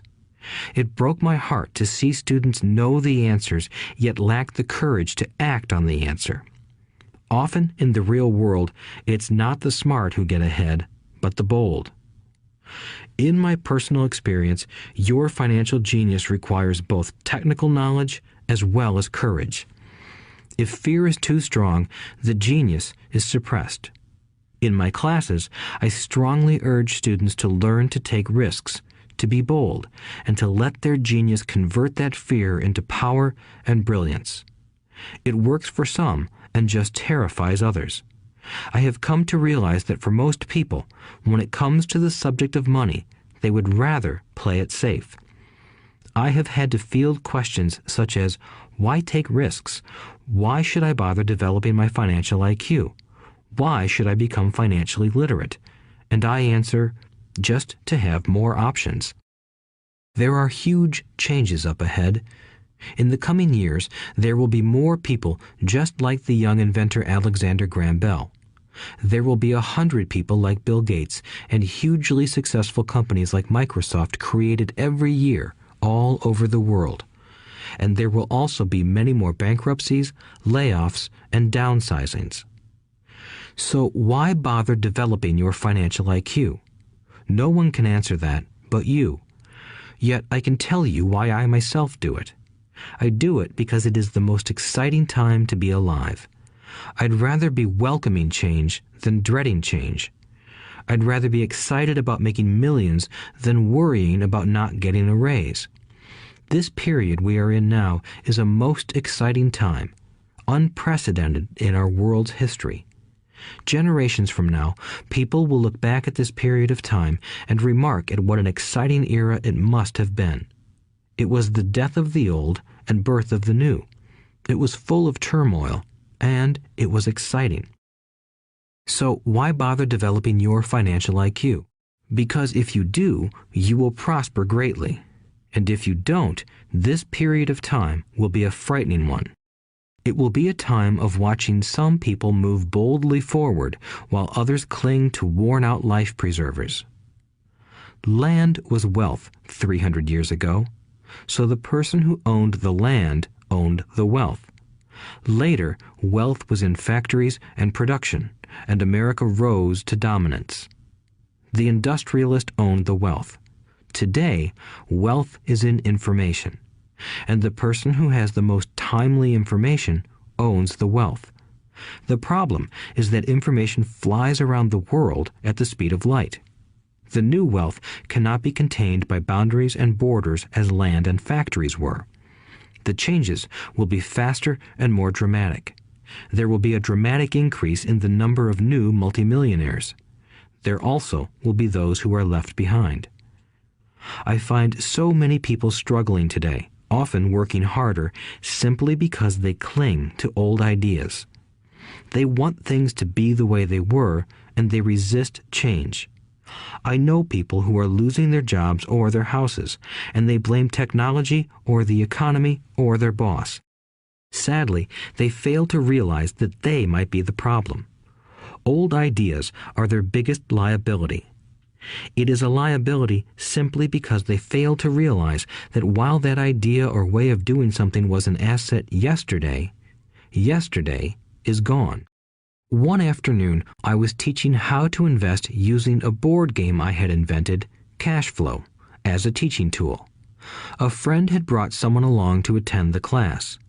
This friend of a friend was recently divorced, had been badly burned in the divorce settlement, and was now searching for some answers. Her friend thought the class might help. The game was designed to help people learn how money works. In playing the game, they learn about the interaction of the income statement with the balance sheet. They learn how cash flows between the two and how the road to wealth is through striving to increase your monthly cash flow from the asset column to the point that it exceeds your monthly expenses. Once you accomplish this, you are able to get out of the rat race and out onto the fast track. As I have said, some people hate the game, some love it, and others miss the point. This woman missed a valuable opportunity to learn something. In the opening round, she drew a doodad card with the boat on it. At first, she was happy. "Oh, I've got a boat." Then, as her friend tried to explain how the numbers worked on her income statement and balance sheet, she got frustrated because she had never liked math. The rest of her table waited while her friend continued explaining the relationship between the income statement, balance sheet, and monthly cash flow. Suddenly, when she realized how the numbers worked, it dawned on her that her boat was eating her alive. Later on in the game, she was also downsized and had a child. It was a horrible game for her. After the class, her friend came by and told me that she was upset. She had come to the class to learn about investing and did not like the idea that it took so long to play a silly game. Her friend attempted to tell her to look within herself to see if the game reflected her in any way. With that suggestion, the woman demanded her money back. She said that the very idea that a game could be a reflection of her was ridiculous. Her money was promptly refunded, and she left. Since 1984, I have made millions simply by doing what the school system does not do. In school, most teachers lecture. I hated lectures as a student. I was soon bored, and my mind would drift. In 1984, I began teaching via games and simulations, and I still rely on these tools today. I always encourage adult students to look at games as reflecting back to them what they know and what they need to learn. Most importantly, games reflect behavior. They are instant feedback systems. Instead of the teacher lecturing you, the game is giving you a personalized lecture, one that is custom-made just for you. The friend of the woman who left later called to give me an update. She said her friend was fine and had calmed down. In her cooling off period, she could see some slight relationship between the game and her life. Although she and her husband did not own a boat, they did own everything else imaginable. She was angry after their divorce, both because he had run off with a younger woman and because, after 20 years of marriage, they had accumulated little in the way of assets. There was virtually nothing for them to split. Their 20 years of married life had been incredible fun, but all they had accumulated was a ton of doodads. She realized that her anger at doing the numbers, the income statement and balance sheet, came from her embarrassment about not understanding them. She believed that finances were the man's job. She maintained the house and did the entertaining, and he handled the finances. She was now quite certain that in the last 5 years of their marriage, he had hidden money from her. She was angry at herself for not being more aware of where the money was going, as well as for not knowing about the other woman. Just like a board game, the world is always providing us with instant feedback. We could learn a lot if we tuned in more. One day, not long ago, I complained to my wife that the cleaners must have shrunk my pants. My wife gently smiled and poked me in the stomach to inform me that the pants had not shrunk. Something else had expanded. Me. The cash flow game was designed to give every player personal feedback. Its purpose is to give you options. If you draw the boat card and it puts you into debt, the question is, now what can you do? How many different financial options can you come up with? That is the purpose of the game, to teach players to think and create new and various financial options. Thousands of people throughout the world have played this game. The players who get out of the rat race the quickest are the people who understand numbers and have creative financial minds. They recognize different financial options. Rich people are often creative and take calculated risks. People who take the longest are people who are not familiar with numbers and often do not understand the power of investing. Some people playing cash flow gain lots of money in the game, but they don't know what to do with it. Even though they have money, everyone else seems to be getting ahead of them. And that is true in real life. There are a lot of people who have a lot of money and do not get ahead financially. Limiting your options is the same as hanging on to old ideas. I have a friend from high school who now works at 3 jobs. Years ago, he was the richest of all my classmates. When the local sugar plantation closed, the company he worked for went down with the plantation. In his mind, he had but one option, and that was the old option: work hard. The problem was that he couldn't find an equivalent job that recognized his seniority from the old company. As a result, he is overqualified for the jobs he currently has. so his salary is lower. He now works 3 jobs to earn enough to survive.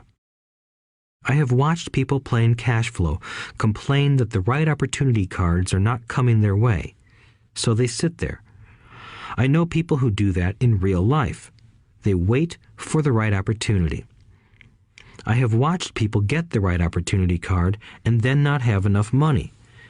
Then they complain that they would have gotten out of the rat race if they had had more money. So they sit there. I know people in real life who do that also. They see all the great deals, but they have no money. And I have seen people pull a great opportunity card, read it out loud, and have no idea that it is a great opportunity. They have the money, the time is right, they have the card, but they can't see the opportunity staring them in the face. They fail to see how it fits into their financial plan for escaping the rat race. And I know more people like that than all the others combined.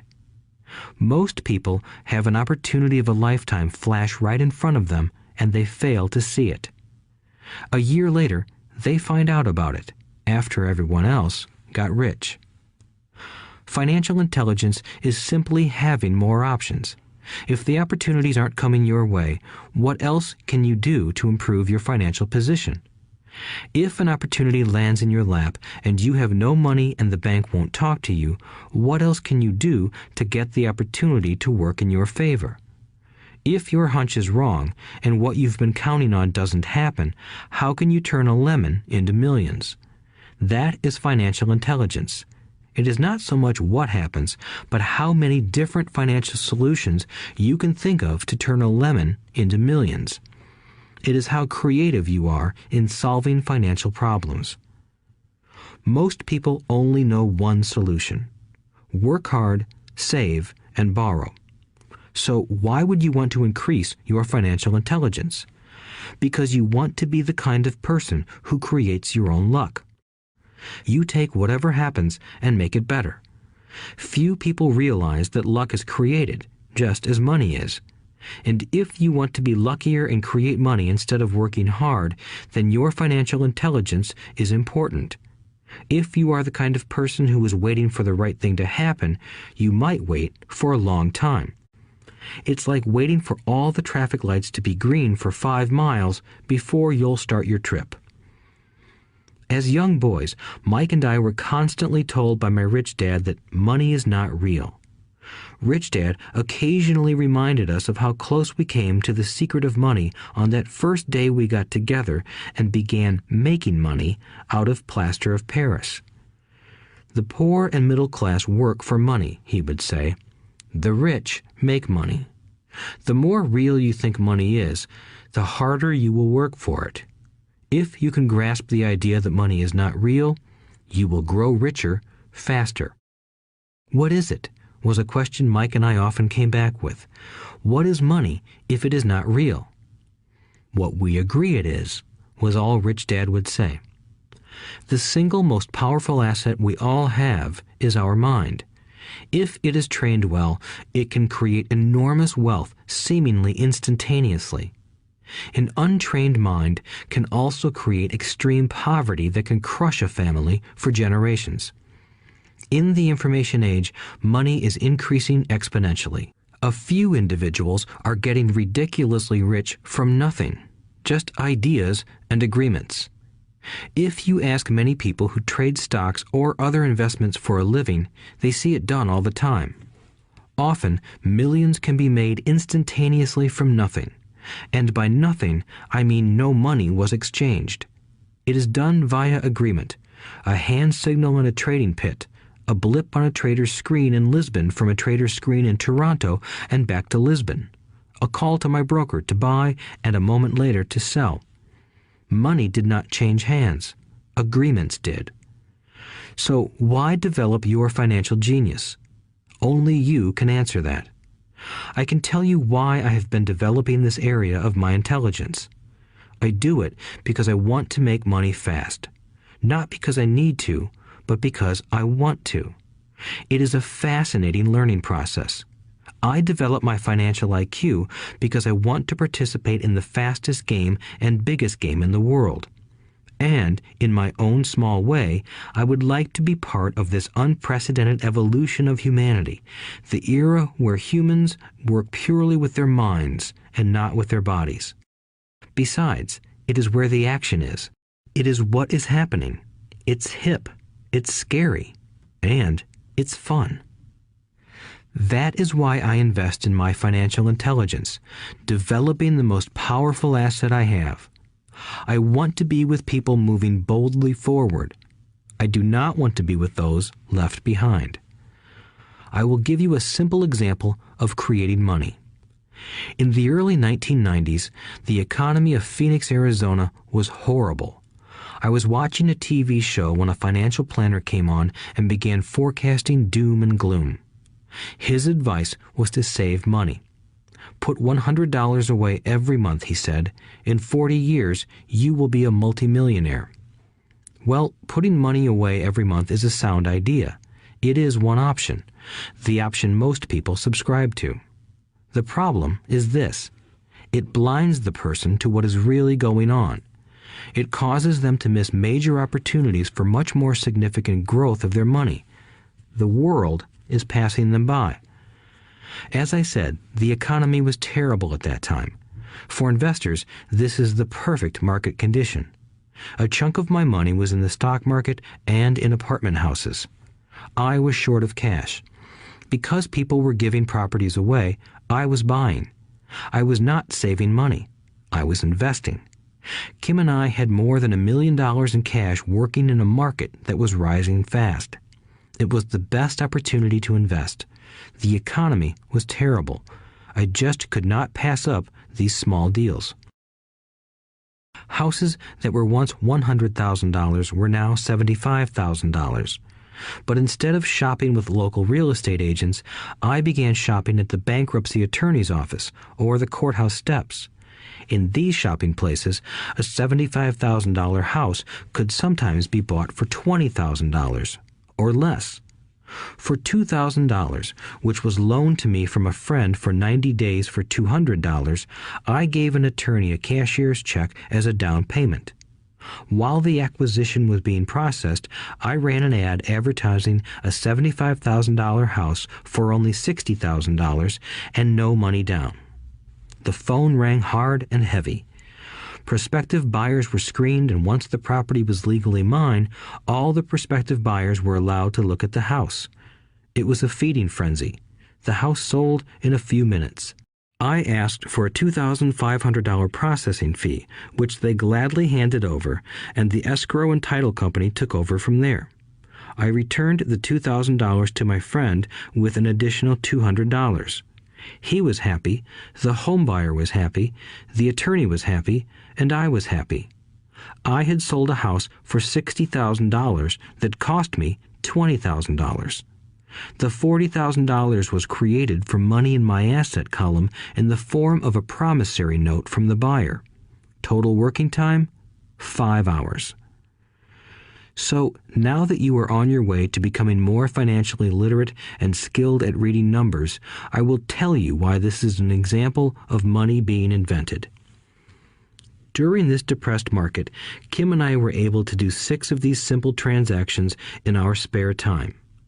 While the bulk of our money was in larger properties and the stock market, we were able to create more than $190,000 in assets, notes at 10% interest, in those 6 buy, create, and sell transactions. That comes to approximately $19,000 a year income, much of it sheltered through our private corporation. Much of that $19,000 a year goes to pay for our company cars, gas, trips, insurance, dinners with clients, and other things. By the time the government gets a chance to tax that income, it's been spent on legally allowed pre-tax expenses. This was a simple example of how money is invented, created, and protected using financial intelligence. Ask yourself, how long would it take to save $190,000? Would the bank pay you 10% interest on your money? And the promissory note is good for 30 years. I hope they never pay me the $190,000. I have to pay a tax if they pay me the principal, and besides, $19,000 paid over 30 years is a little over $500,000 in income. I have people ask what happens if the person doesn't pay. That does happen, and it's good news. That $60,000 home could be taken back and resold for $70,000 and another $2,500 collected as a loan processing fee. It would still be a zero-down transaction in the mind of the new buyer, and the process would go on. The first time I sold the house, I paid back the $2,000, so technically I have no money in the transaction. My return on investment, ROI, is infinity. It's an example of no money making a lot of money. In the second transaction, when resold, I would have put $2,000 in my pocket and re-extended the loan to 30 years. What would my ROI be if I got paid money to make money? I do not know, but it sure beats saving $100 a month, which actually starts out as $150 because it's after-tax income for 40 years earning low interest. And again, you're taxed on the interest. That is not too intelligent. It may be safe, but it's not smart. A few years later, as the Phoenix real estate market strengthened, those houses we sold for $60,000 became worth $110,000. Foreclosure opportunities were still available, but became rare. It cost a valuable asset, my time, to go out looking for them. Thousands of buyers were looking for the few available deals. The market had changed. It was time to move on and look for other opportunities to put in the asset column. You cannot do that here. That is against the law. You're lying. I hear those comments much more often than, "Can you show me how to do that?" The math is simple. You do not need algebra or calculus, and the escrow company handles the legal transaction and the servicing of the payments. I have no roofs to fix or toilets to unplug because the owners do that. It's their house. Occasionally, someone does not pay, and that is wonderful because there are late fees, or they move out and the property is sold again. The court system handles that. And it may not work in your area. The market conditions may be different, but the example illustrates how a simple financial process can create hundreds of thousands of dollars with little money and low risk. It is an example of money being only an agreement. Anyone with a high school education can do it. Yet most people won't. Most people listen to the standard advice of work hard and save money. For about 30 hours of work, approximately $190,000 was created in the asset column, and no taxes were paid. Which one sounds harder to you? 1. Work hard, pay 50% in taxes, save what is left, your savings, then earn 5%, which is also taxed. Or 2. Take the time to develop your financial intelligence, harness the power of your brain and the asset column. If you use option number 1, be sure to factor in how much time it takes you to save $190,000. Time is one of your greatest assets. Now, you may understand why I silently shake my head when I hear parents say, "My child is doing well in school and receiving a good education." It may be good, but is it adequate? I know the above investment strategy is a small one. It is used to illustrate how small can grow into big. Again, my success reflects the importance of a strong financial foundation, which starts with a strong financial education. I have said it before, but it's worth repeating.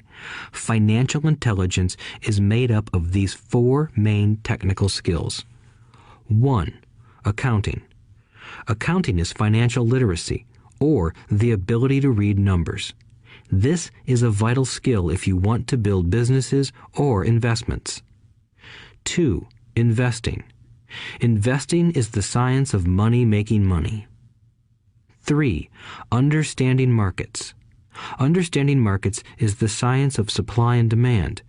Alexander Graham Bell gave the market what it wanted. So did Bill Gates. A $75,000 house offered for $60,000 that cost $20,000 was also the result of seizing an opportunity created by the market. Somebody was buying, and someone was selling. 4. The law.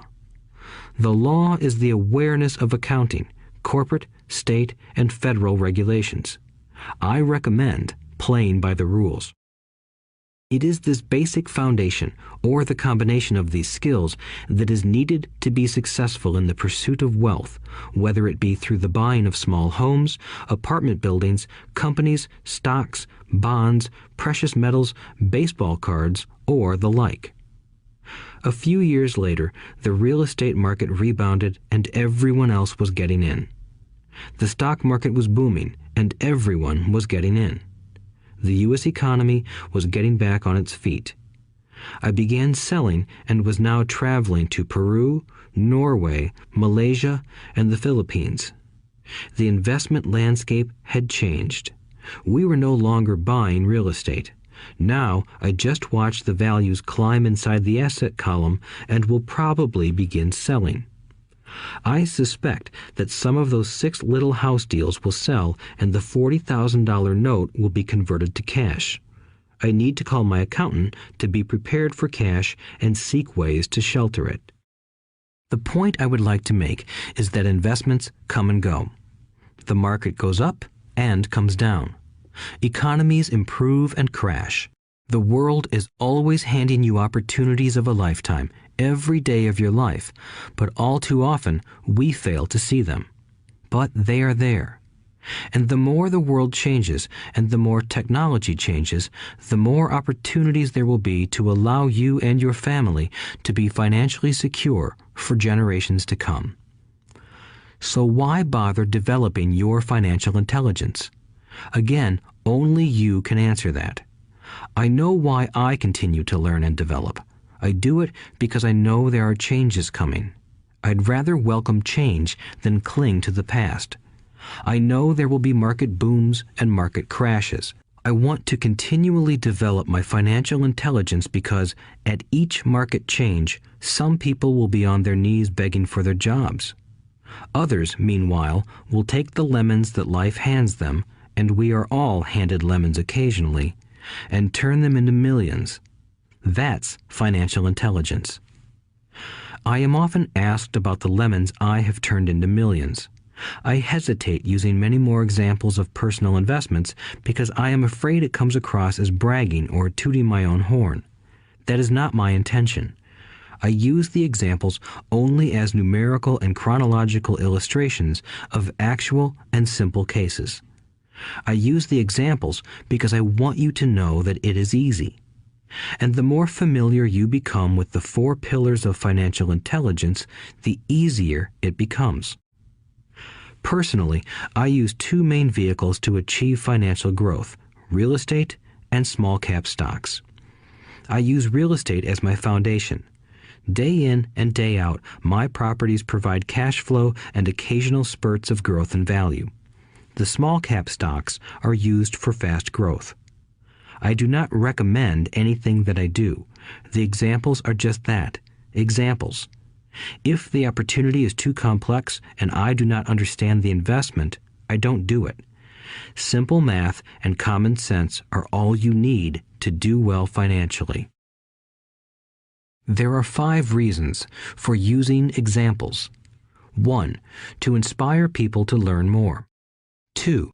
To let people know it is easy if the foundation is strong. 3.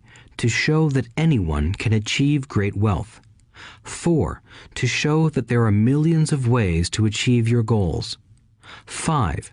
To show that it's not rocket science. In 1989, I used to jog through a lovely neighborhood in Portland, Oregon. It was a suburb that had little gingerbread houses. They were small and cute. I almost expected to see Little Red Riding Hood skipping down the sidewalk on her way to Granny's.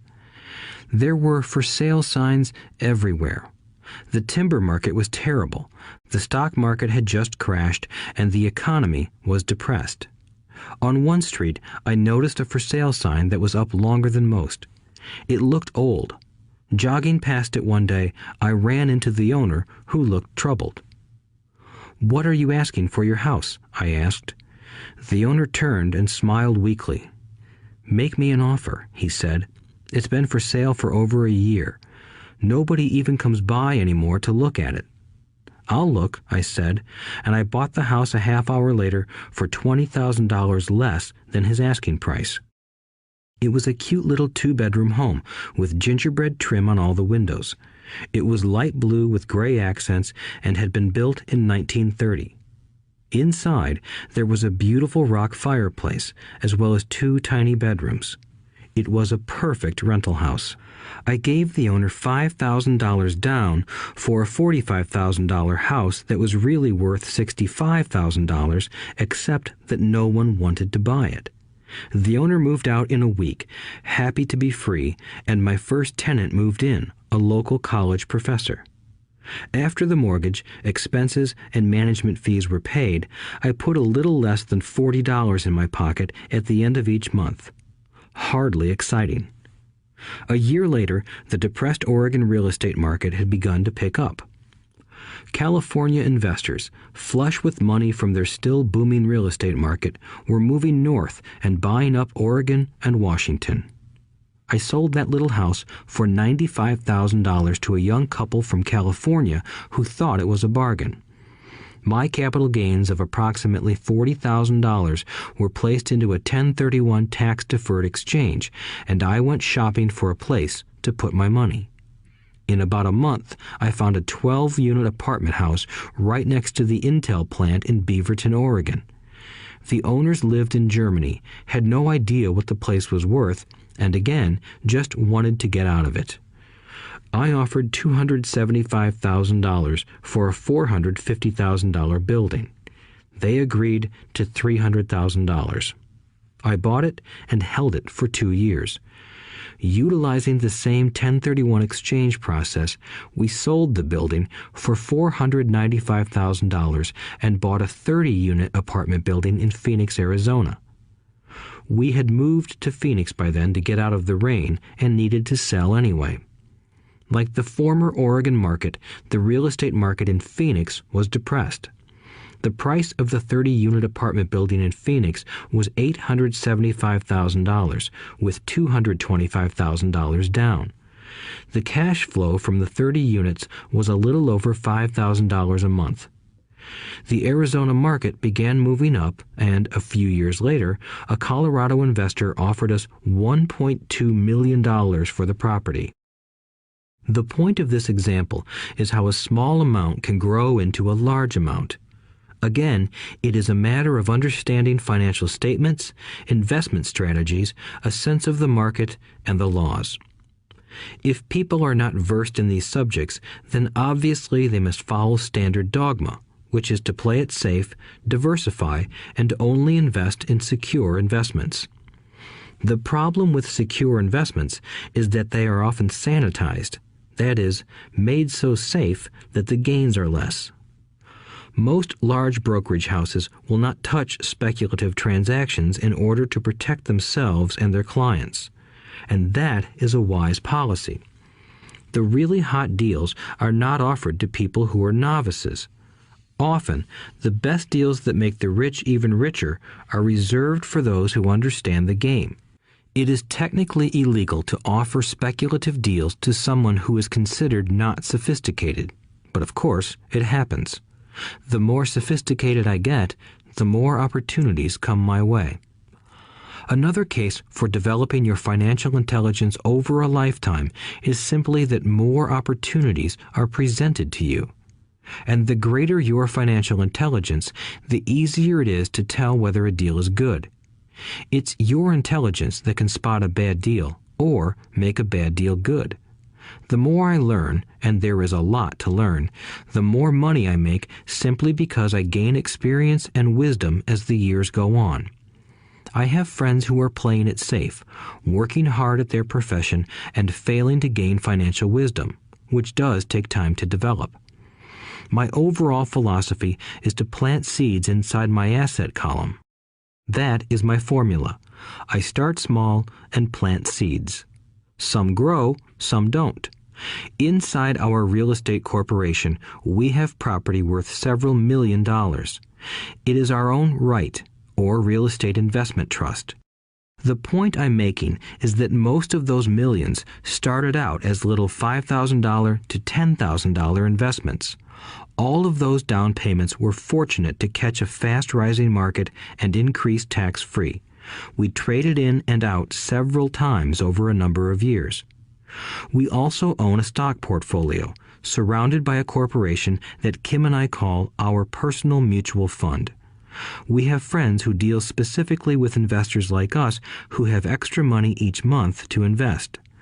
We buy high-risk, speculative private companies that are just about to go public on a stock exchange in the United States or Canada. An example of how fast gains can be made are 100,000 shares purchased for 25 cents each before the company goes public. 6 months later, the company is listed, and the 100,000 shares now are worth $2 each. If the company is well managed, the price keeps going up, and the stock may go to $20 or more per share. There are years when our $25,000 has gone to $1 million in less than a year. It is not gambling if you know what you're doing. It is gambling if you're just throwing money into a deal and praying. The idea in anything is to use your technical knowledge, wisdom, and love of the game to cut the odds down, to lower the risk. Of course, there is always risk. It is financial intelligence that improves the odds. Thus, what is risky for one person is less risky to someone else. That is the primary reason I constantly encourage people to invest more in their financial education than in stocks, real estate, or other markets. The smarter you are, the better chance you have of beating the odds. The stock plays I personally invested in were extremely high risk for most people and absolutely not recommended. I have been playing that game since 1979 and have paid more than my share in dues. But if you will review why investments such as these are high risk for most people, you may be able to set your life up differently, so that the ability to take $25,000 and turn it into $1 million in a year is low risk for you. As stated earlier, nothing I have written is a recommendation. It is only used as an example of what is simple and possible. What I do is small potatoes in the grand scheme of things. Yet, for the average individual, a passive income of more than $100,000 a year is nice and not hard to achieve. Depending on the market and how smart you are, it could be done in 5 to 10 years. If you keep your living expenses modest, $100,000 coming in as additional income is pleasant, regardless of whether you work. You can work if you like, or take time off if you choose, and use the government tax system in your favor rather than against you. My personal basis is real estate. I love real estate because it's stable and slow-moving. I keep the base solid. The cash flow is fairly steady and, if properly managed, has a good chance of increasing in value. The beauty of a solid base of real estate is that it allows me to take greater risks, as I do with speculative stocks. If I make great profits in the stock market, I pay my capital gains tax on the gain and then reinvest what's left in real estate, again further securing my asset foundation. A last word on real estate. I have traveled all over the world and taught investing. In every city, I hear people say you cannot buy real estate cheap.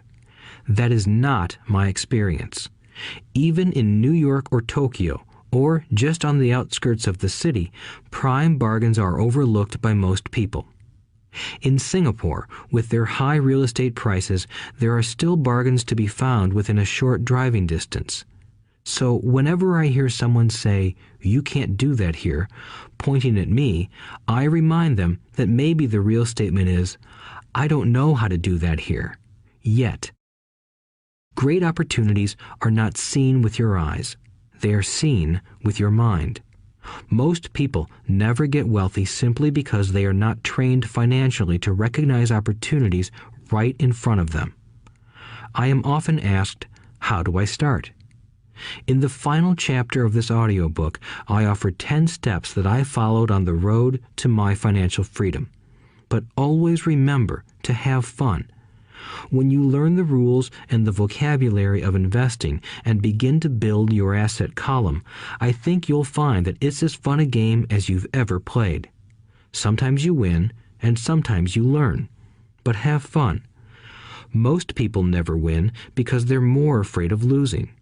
That is why I found school so silly. In school, we learn that mistakes are bad, and we are punished for making them. Yet if you look at the way humans are designed to learn, we learn by making mistakes. We learn to walk by falling down.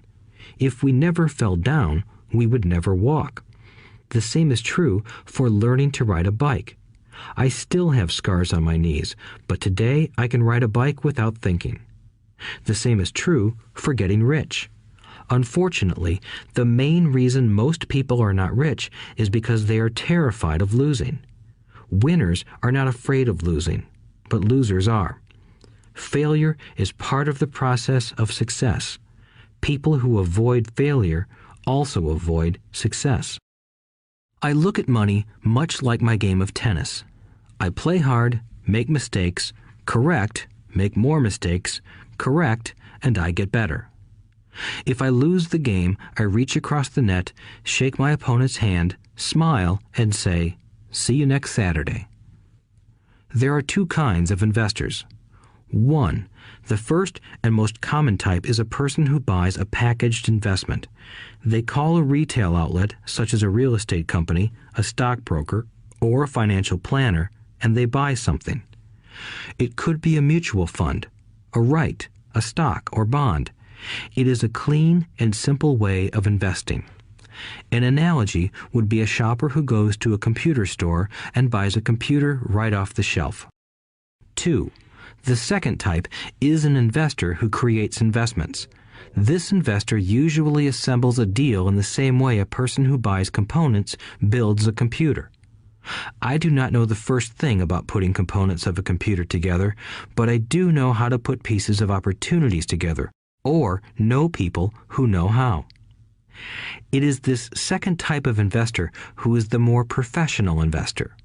Sometimes it may take years for all the pieces to come together, and sometimes they never do. It is this second type of investor that my rich dad encouraged me to be. It is important to learn how to put the pieces together, because that is where the huge wins reside, and sometimes some huge losses if the tide goes against you. If you want to be the second type of investor, you need to develop 3 main skills. These skills are in addition to those required to become financially intelligent. 1. Find an opportunity that everyone else missed. You see with your mind what others miss with their eyes. For example, a friend bought this run-down old house. It was spooky to look at. Everyone wondered why he bought it. What he saw that we did not was that the house came with 4 extra empty lots. He discovered that after going to the title company. After buying the house, he tore the house down and sold the 5 lots to a builder for 3 times what he paid for the entire package. He made $75,000 for 2 months of work. It's not a lot of money, but it sure beats minimum wage, and it's not technically difficult. 2. Raise money. The average person only goes to the bank. This second type of investor needs to know how to raise capital, and there are many ways that don't require a bank. To get started, I learned how to buy houses without a bank. It was the learned skill of raising money more than the houses themselves that was priceless.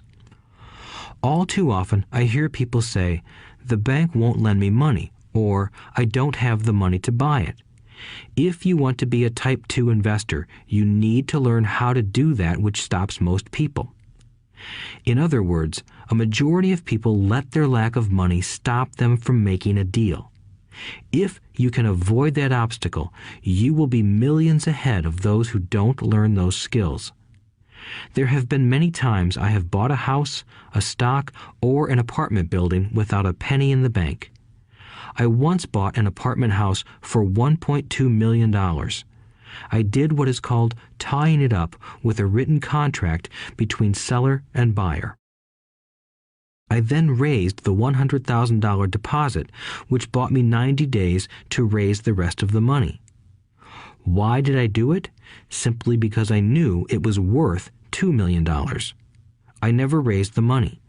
Instead, the person who put up the $100,000 gave me $50,000 for finding the deal, took over my position, and I walked away.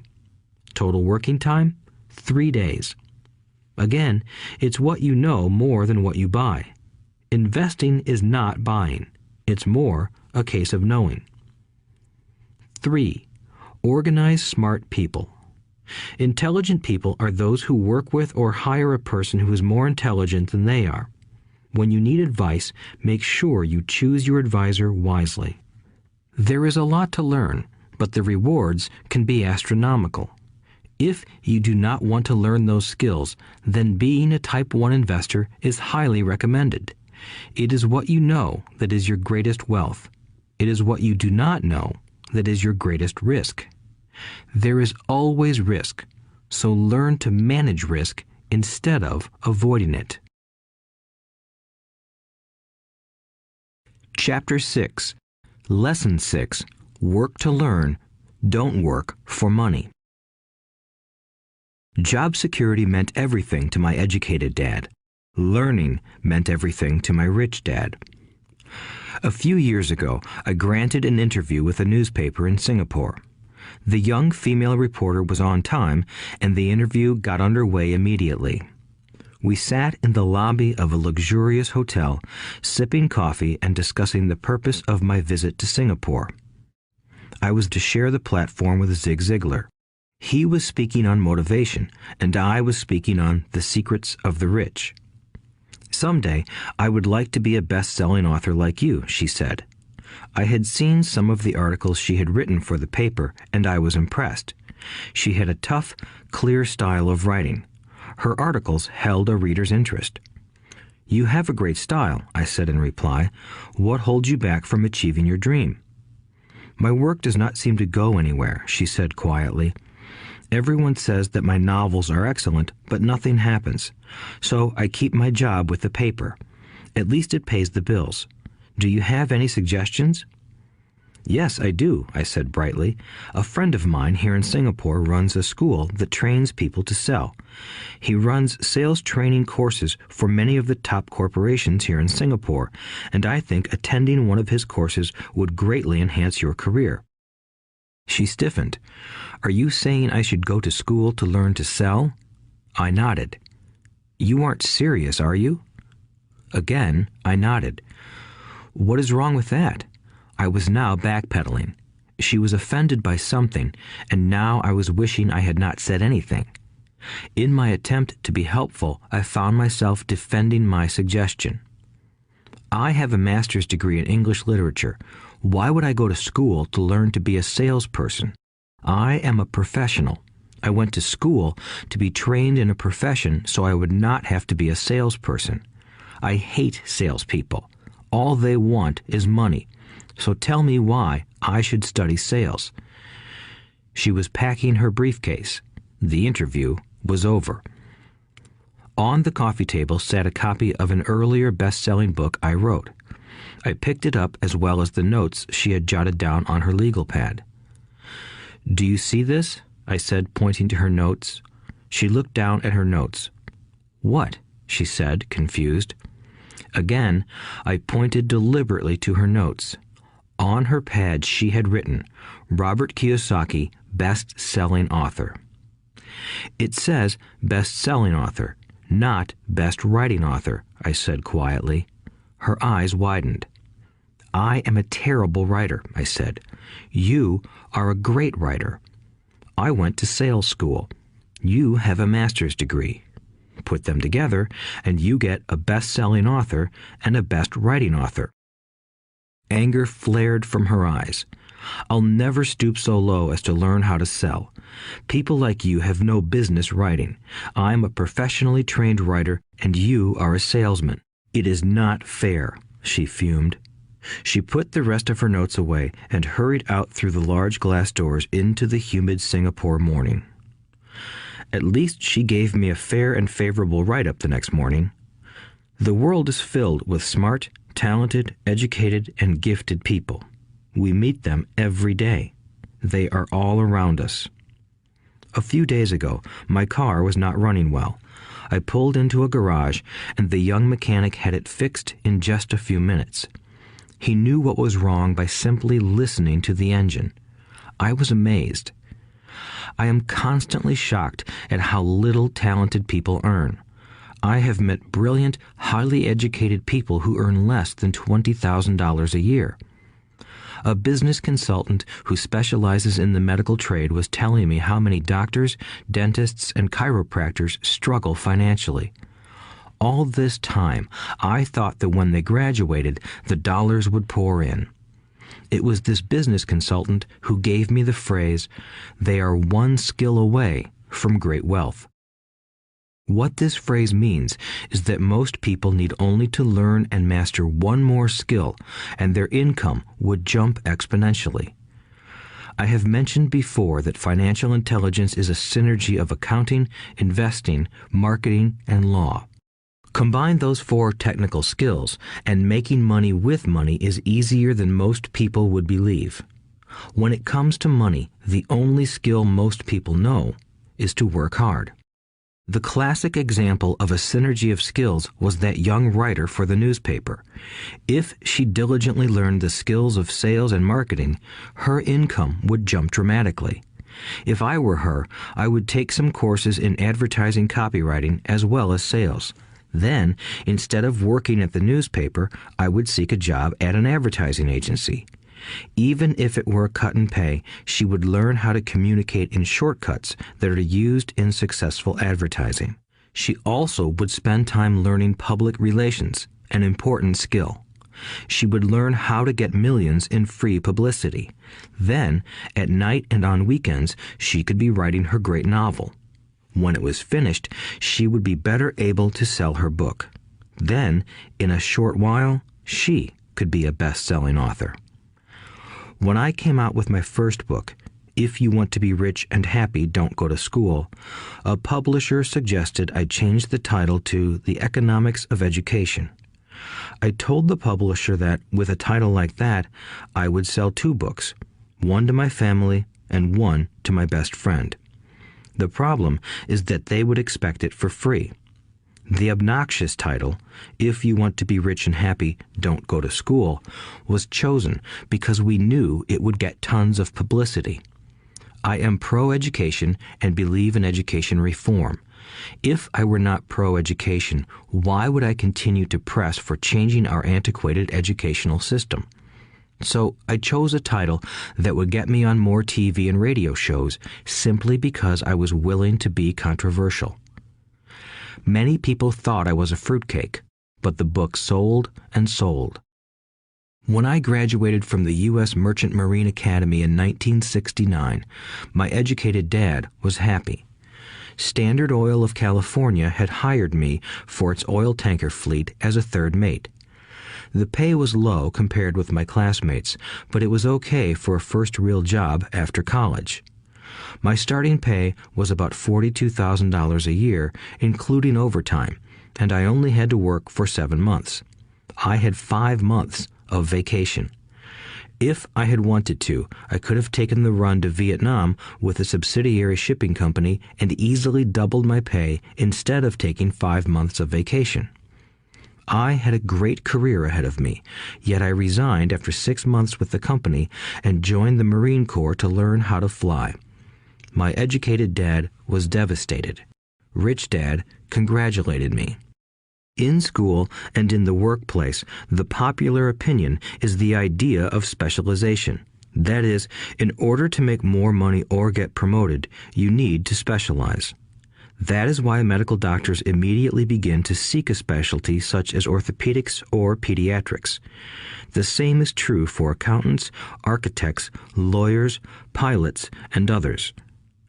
My educated dad believed in the same dogma. That is why he was thrilled when he eventually achieved his doctorate. He often admitted that schools reward people who study more and more about less and less. Rich Dad encouraged me to do exactly the opposite. You want to know a little about a lot, was his suggestion. That is why for years I worked in different areas of his companies. For a while, I worked in his accounting department. Although I would probably never have been an accountant, he wanted me to learn via osmosis. Rich Dad knew I would pick up jargon and a sense of what is important and what is not. I also worked as a busboy and construction worker as well as in sales, reservations, and marketing. He was grooming Mike and me. That is why he insisted we sit in on the meetings with his bankers, lawyers, accountants, and brokers. He wanted us to know a little about every aspect of his empire.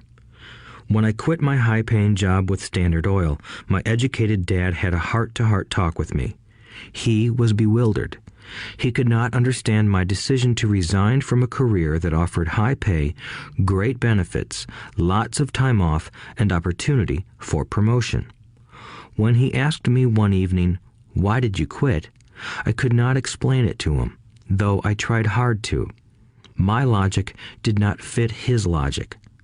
The big problem was that my logic was my rich dad's logic. Job security meant everything to my educated dad. Learning meant everything to my rich dad. Educated dad thought I went to school to learn to be a ship's officer. Rich dad knew that I went to school to study international trade. So as a student, I made cargo runs, navigating large freighters, oil tankers, and passenger ships to the Far East and the South Pacific. Rich Dad emphasized that I should stay in the Pacific instead of taking ships to Europe because he knew that the emerging nations were in Asia, not Europe. While most of my classmates, including Mike, were partying at their fraternity houses, I was studying trade, people, business styles, and cultures in Japan, Taiwan, Thailand, Singapore, Hong Kong, Vietnam, Korea, Tahiti, Samoa, and the Philippines. I was partying also, but it was not in any frat house. I grew up rapidly. Educated Dad just could not understand why I decided to quit and join the Marine Corps. I told him I wanted to learn to fly, but really I wanted to learn to lead troops. Rich Dad explained to me that the hardest part of running a company is managing people. He had spent 3 years in the Army. My educated dad was draft exempt. Rich Dad valued learning to lead men into dangerous situations. Leadership is what you need to learn next, he said. If you are not a good leader, you'll get shot in the back, just like they do in business. Returning from Vietnam in 1973, I resigned my commission, even though I loved flying. I found a job with Xerox Corporation. I joined it for one reason, and it was not for the benefits.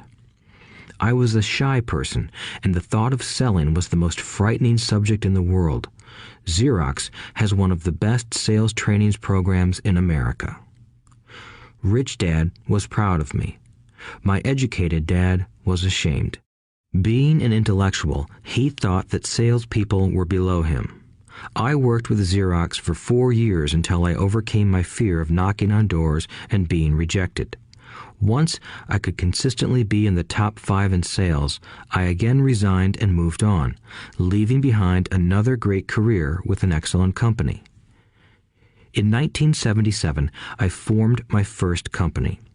Rich Dad had groomed Mike and me to take over companies, so I now had to learn to form them and put them together. My first product, the nylon and Velcro wallet, was manufactured in the Far East and shipped to a warehouse in New York, near where I had gone to school. My formal education was complete, and it was time to test my wings. If I failed, I would go broke. Rich Dad thought it best to go broke before 30. You still have time to recover, was his advice. On the eve of my 30th birthday, my first shipment left Korea for New York. Today, I still do business internationally, and as my rich dad encouraged me to do, I keep seeking the emerging nations. Today, my investment company invests in South American countries and Asian countries, as well as in Norway and Russia. There is an old cliche that goes, "Job is an acronym for just over broke." Unfortunately, I would say that applies to millions of people. Because school does not think financial intelligence is an intelligence, most workers live within their means. They work and they pay bills. There is another horrible management theory that goes, workers work hard enough to not be fired, and owners pay just enough so that workers won't quit. And if you look at the pay scales of most companies, again, I would say there is a degree of truth to that statement. The net result is that most workers never get ahead. They do what they've been taught to do, get a secure job. Most workers focus on working for pay and benefits that reward them in the short term, but are often disastrous in the long run. Instead, I recommend to young people to seek work for what they will learn more than what they will earn. Look down the road at what skills they want to acquire before choosing a specific profession and before getting trapped in the rat race. Once people are trapped in the lifelong process of bill paying, they become like those little hamsters running around in those metal wheels. Their little furry legs are spinning furiously, the wheel is turning furiously, but come tomorrow morning, they'll still be in the same cage. Great job. In the movie Jerry Maguire, starring Tom Cruise, there are many great one-liners. Probably the most memorable is, "Show me the money." But there is one line I thought most truthful. It comes from the scene where Tom Cruise is leaving the firm. He has just been fired, and he is asking the entire company, "Who wants to come with me?" And the whole place is silent and frozen. Only one woman speaks up and says, "I'd like to, but I'm due for a promotion in 3 months." That statement is probably the most truthful statement in the whole movie. It is the type of statement that people use to keep themselves busy, working away to pay bills. I know my educated dad looked forward to his pay raise every year, and every year he was disappointed. So he would go back to school to earn more qualifications so he could get another raise. Then, once again, there would be another disappointment. The question I often ask people is, where is this daily activity taking you? Just like the little hamster, I wonder if people look at where their hard work is taking them. What does the future hold? In his book, The Retirement Myth, Craig S. Carpel writes, "I visited the headquarters of a major national pension consulting firm and met with a managing director who specializes in designing lush retirement plans for top management. When I asked her what people who don't have corner offices will be able to expect in the way of pension income, she said with a confident smile, 'The silver bullet.'" "What," I asked, "is the silver bullet?" She shrugged and said, "If baby boomers discover they don't have enough money to live on when they're older, they can always blow their brains out."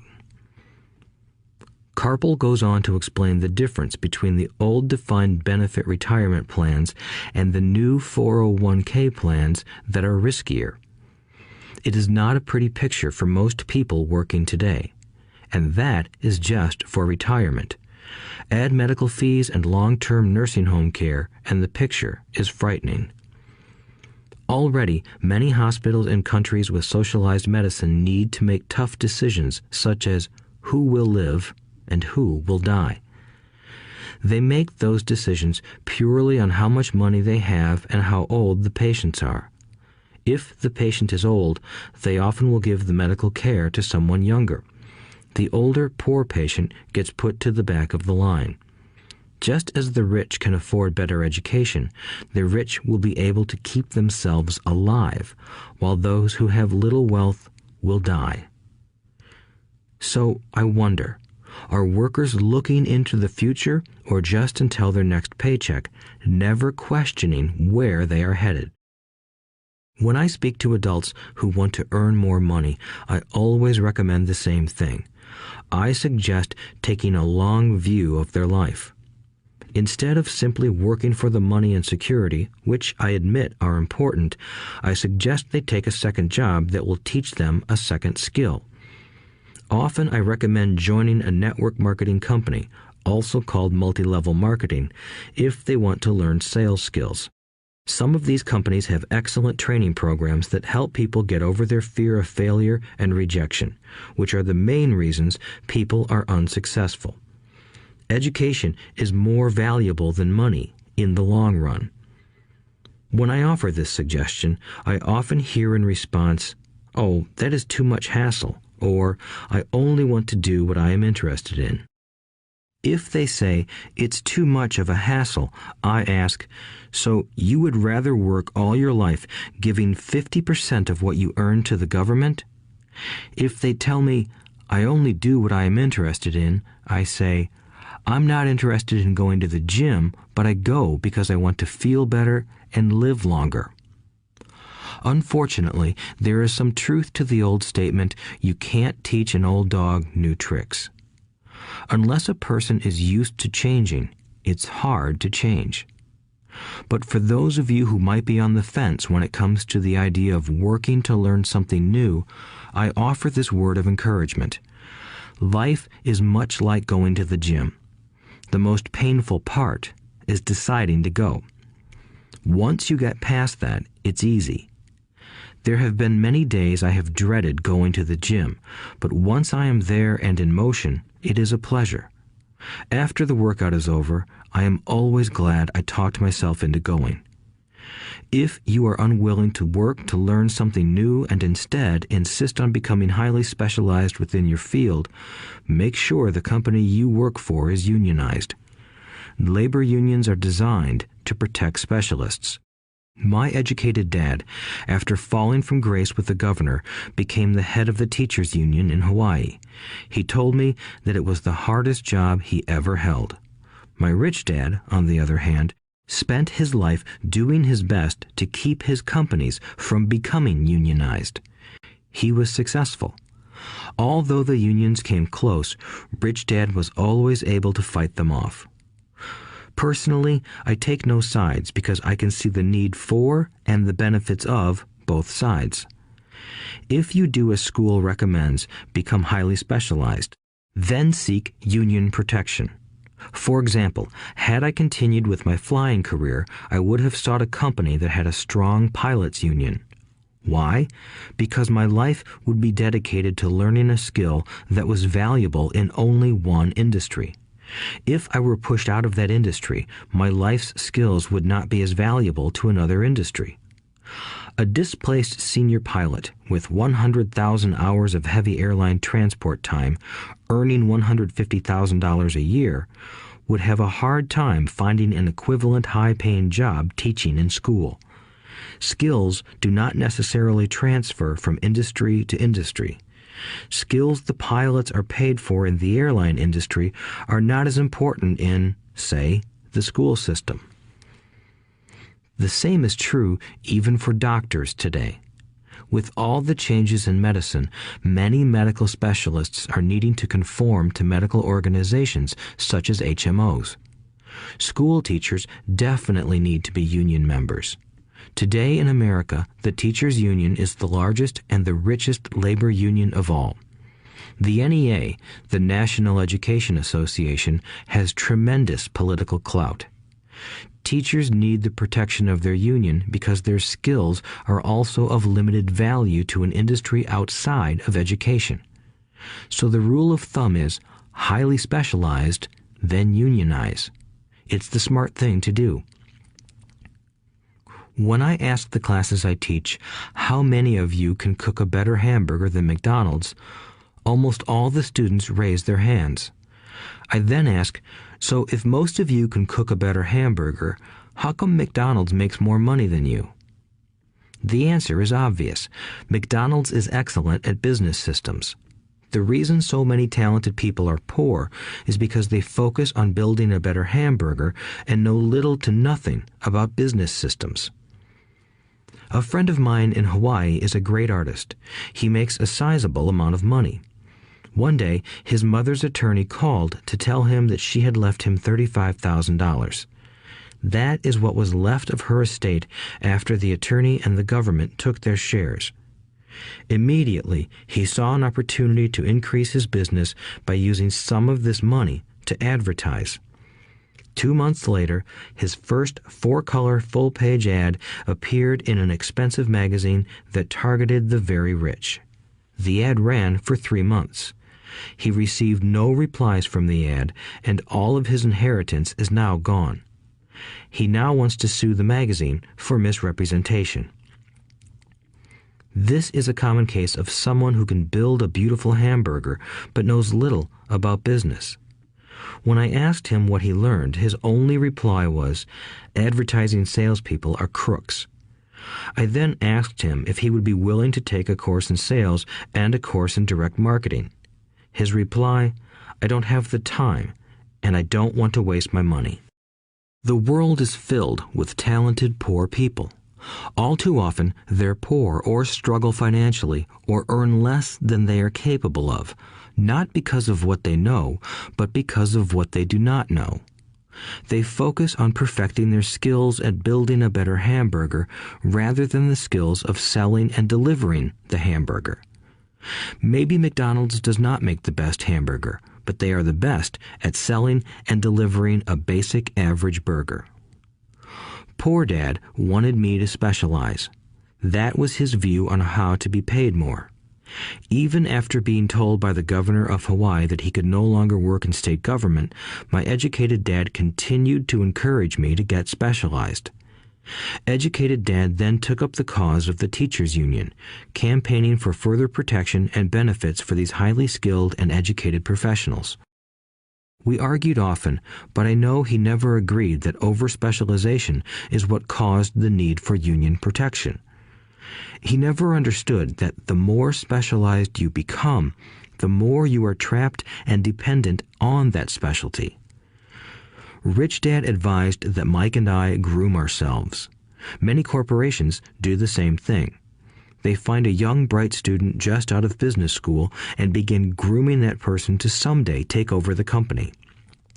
So these bright young employees do not specialize in one department. They are moved from department to department to learn all the aspects of business systems. The rich often groom their children or the children of others. By doing so, their children gain an overall knowledge of the operations of the business and how the various departments interrelate. For the World War II generation, it was considered bad to skip from company to company. Today, it is considered smart. Since people will skip from company to company rather than seek greater specialization in skills, why not seek to learn more than to earn? In the short term, it may earn you less, but it will pay dividends in the long term. The main management skills needed for success are 1. Management of cash flow, 2. Management of systems, 3. Management of people. The most important specialized skills are sales and marketing. The ability to sell, to communicate to another human being, be it a customer, employee, boss, spouse, or child, is the base skill of personal success. Communication skills such as writing, speaking, and negotiating are crucial to a life of success. These are skills I work on constantly, attending courses or buying educational resources to expand my knowledge. As I have mentioned, my educated dad worked harder and harder the more competent he became. He also became more trapped the more specialized he got. Although his salary went up, his choices diminished. Soon after he was locked out of government work, he found out how vulnerable he really was professionally. It is like professional athletes who suddenly are injured or are too old to play. Their once high-paying position is gone, and they have limited skills to fall back on.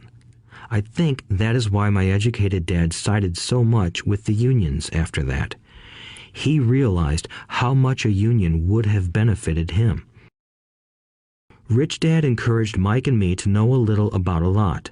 He encouraged us to work with people smarter than we were and to bring smart people together to work as a team. Today, it would be called a synergy of professional specialties. Today, I meet ex-school teachers earning hundreds of thousands of dollars a year. They earn that much because they have specialized skills in their field as well as other skills. They can teach as well as sell and market. I know of no other skills to be more important than selling and marketing. The skills of selling and marketing are difficult for most people, primarily due to their fear of rejection. The better you are at communicating, negotiating, and handling your fear of rejection, the easier life is. Just as I advise that newspaper writer who wanted to become a best-selling author, I advise anyone else today. Being technically specialized has its strengths as well as its weaknesses. I have friends who are geniuses, but they cannot communicate effectively with other human beings, and, as a result, their earnings are pitiful. I advise them to just spend a year learning to sell. Even if they earn nothing, their communication skills will improve, and that is priceless. In addition to being good learners, sellers, and marketers, we need to be good teachers as well as good students. To be truly rich, we need to be able to give as well as to receive. In cases of financial or professional struggle, there is often a lack of giving and receiving. I know many people who are poor because they are neither good students nor good teachers. Both of my dads were generous men. Both made it a practice to give first. Teaching was one of their ways of giving. The more they gave, the more they received. One glaring difference was in the giving of money. My rich dad gave lots of money away. He gave to his church, to charities, and to his foundation. He knew that to receive money, you had to give money. Giving money is the secret to most great wealthy families. That is why there are organizations like the Rockefeller Foundation and the Ford Foundation.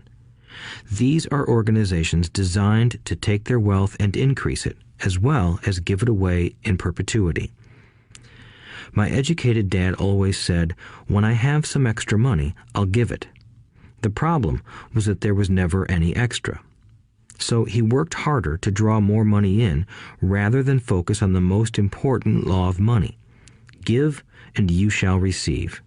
Instead, he believed in receive and then you give. In conclusion, I became both dads. One part of me is a hardcore capitalist who loves the game of money making money. The other part is a socially responsible teacher who is deeply concerned with this ever-widening gap between the haves and have-nots. I personally hold the archaic educational system primarily responsible for this growing gap. Chapter 7. Overcoming Obstacles. The primary difference between a rich person and a poor person is how they manage fear. Once people have studied and become financially literate, they may still face roadblocks to becoming financially independent. There are 5 main reasons why financially literate people may still not develop abundant asset columns that could produce a large cash flow. The 5 reasons are: 1. Fear. 2. Cynicism. 3. Laziness. 4. Bad habits. 5. Arrogance. Overcoming fear. I have never met anyone who really likes losing money. And in all my years, I have never met a rich person who has never lost money. But I have met a lot of poor people who have never lost a dime. Investing, that is. The fear of losing money is real. Everyone has it, even the rich. But it's not having fear that is the problem. It's how you handle fear. It's how you handle losing. It's how you handle failure that makes the difference in one's life. The primary difference between a rich person and a poor person is how they manage that fear. It's okay to be fearful. It's okay to be a coward when it comes to money. You can still be rich. We're all heroes at something and cowards at something else. My friend's wife is an emergency room nurse. When she sees blood, she flies into action. When I mention investing, she runs away. When I see blood, I don't run. I pass out. My rich dad understood phobias about money. Some people are terrified of snakes. Some people are terrified about losing money. Both are phobias, he would say. So his solution to the phobia of losing money was this little rhyme. If you hate risk and worry, start early. If you start young, it's easier to be rich. I won't go into it here, but there is a staggering difference between a person who starts investing at age 20 versus age 30. The purchase of Manhattan Island is said to be one of the greatest bargains of all time. New York was purchased for $24 in trinkets and beads. Yet if that $24 had been invested at 8% annually, that $24 would have been worth more than $28 trillion by 1995. Manhattan could be repurchased with money left over to buy much of Los Angeles. But what if you don't have much time left or would like to retire early? How do you handle the fear of losing money? My poor dad did nothing. He simply avoided the issue, refusing to discuss the subject. My rich dad, on the other hand, recommended that I think like a Texan. I like Texas and Texans, he used to say. In Texas, everything is bigger. When Texans win, they win big. And when they lose, it's spectacular. They like losing? I asked. That's not what I'm saying. Nobody likes losing. Show me a happy loser, and I'll show you a loser, said Rich Dad. It's a Texan's attitude toward risk, reward, and failure I'm talking about. It's how they handle life.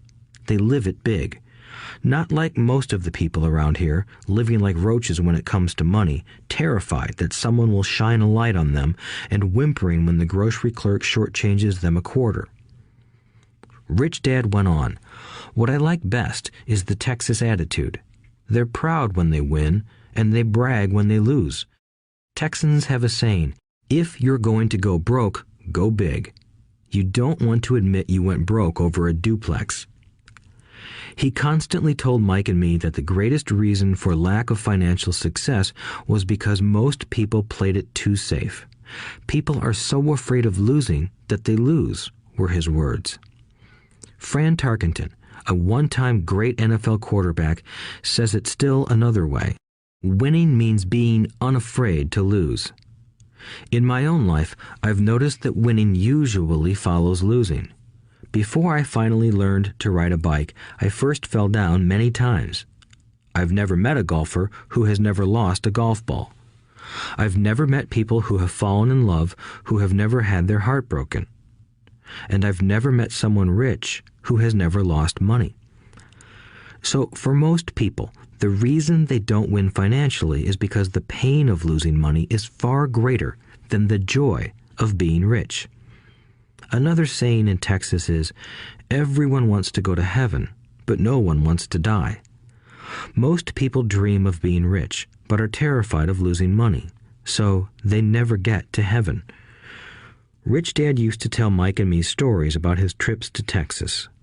If you really want to learn the attitude of how to handle risk, losing, and failure, go to San Antonio and visit the Alamo.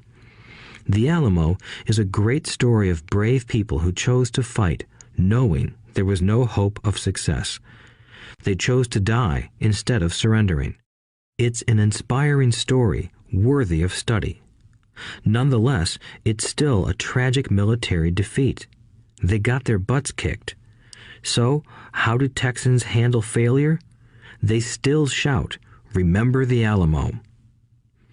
Mike and I heard this story a lot. He always told us this story when he was about to go into a big deal and he was nervous. After he had done all his due diligence and it was time to put up or shut up, he told us this story. Every time he was afraid of making a mistake or losing money, he told us this story. It gave him strength, for it reminded him that he could always turn a financial loss into a financial win. Rich Dad knew that failure would only make him stronger and smarter. It's not that he wanted to lose. He just knew who he was and how he would take a loss. He would take a loss and make it a win. That's what made him a winner and others losers. It gave him the courage to cross the line when others backed out. That's why I like Texans so much, he would say. They took a great failure and turned it into inspiration, as well as a tourist destination that makes them millions. But probably his words that mean the most to me today are these. Texans don't bury their failures. They get inspired by them. They take their failures and turn them into rallying cries. Failure inspires Texans to become winners. But that formula is not just the formula for Texans. It is the formula for all winners. I've said that falling off my bike was part of learning to ride. I remember falling off only made me more determined to learn to ride, not less. I also said that I have never met a golfer who has never lost a ball. For top professional golfers, losing a ball or a tournament provides the inspiration to be better, to practice harder, to study more. That's what makes them better. For winners, losing inspires them. For losers, losing defeats them.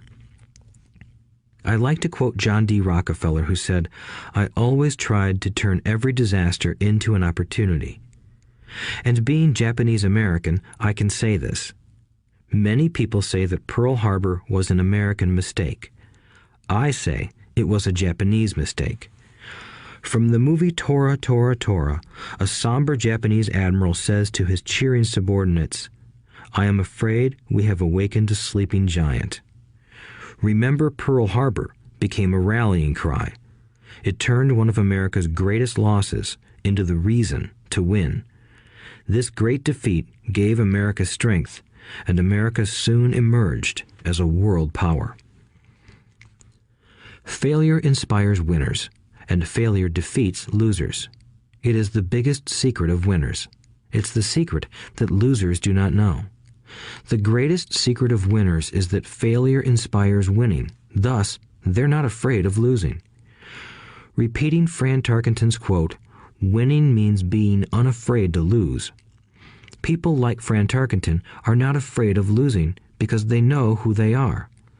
They hate losing, so they know that losing will only inspire them to become better. There is a big difference between hating losing and being afraid to lose. Most people are so afraid of losing money that they lose. They go broke over a duplex. Financially, they play life too safe and too small. They buy big houses and big cars, but not big investments. The main reason that over 90% of the American public struggles financially is because they play not to lose. They don't play to win. They go to their financial planners or accountants or stockbrokers and buy a balanced portfolio. Most have lots of cash in CDs, low-yield bonds, mutual funds that can be traded within a mutual fund family, and a few individual stocks. It is a safe and sensible portfolio, but it is not a winning portfolio. It is a portfolio of someone playing not to lose. Don't get me wrong, it's probably a better portfolio than more than 70% of the population has, and that's frightening. It's a great portfolio for someone who loves safety. But playing it safe and balanced on your investment portfolio is not the way successful investors play the game. If you have little money and you want to be rich, you must first be focused, not balanced. If you look at any successful person, at the start, they were not balanced. Balanced people go nowhere. They stay in one spot. To make progress, you must first go unbalanced. Just look at how you make progress walking. Thomas Edison was not balanced. He was focused. Bill Gates was not balanced. He was focused. Donald Trump is focused. George Soros is focused. George Patton did not take his tanks wide. He focused them and blew through the weak spots in the German line. The French went wide with the Maginot Line, and you know what happened to them. If you have any desire to be rich, you must focus. Do not do what poor and middle-class people do, put their few eggs in many baskets. Put a lot of your eggs in a few baskets and focus. Follow one course until successful. If you hate losing, play it safe. If losing makes you weak, play it safe. Go with balanced investments. If you're over 25 years old and are terrified of taking risks, don't change. Play it safe, but start early. Start accumulating your nest egg early because it will take time. But if you have dreams of freedom, of getting out of the rat race, the first question to ask yourself is, how do I respond to failure? If failure inspires you to win, maybe you should go for it, but only maybe. If failure makes you weak or causes you to throw temper tantrums, like spoiled brats who call attorneys to file lawsuits every time something doesn't go their way, then play it safe. Keep your daytime job, or buy bonds or mutual funds. But remember, there is risk in those financial instruments also, even though they may appear safe. I say all this, mentioning Texas and Fran Tarkenton, because stacking the asset column is easy. It's really a low-aptitude game. It doesn't take much education. Fifth-grade math will do. But building your asset column is a game in which attitude plays a major role. It takes guts, patience, and a great attitude toward failure. Losers avoid failing, and failure turns losers into winners. Just remember the Alamo. Overcoming cynicism. The sky is falling. The sky is falling. Most of us know the story of Chicken Little, who ran around warning the barnyard of impending doom. We all know people who are that way. There's a Chicken Little inside each of us. As I stated earlier, the cynic is really a little chicken. We all get a little chicken when fear and doubt cloud our thoughts. All of us have doubts. I'm not smart. I'm not good enough. So-and-so is better than me. Our doubts often paralyze us. We play the what-if game. What if the economy crashes right after I invest? What if I lose control and I can't pay the money back? What if things don't go as I planned? Or we have friends or loved ones who will remind us of our shortcomings. They often say, "What makes you think you can do that? If it's such a good idea, how come someone else hasn't done it? That will never work.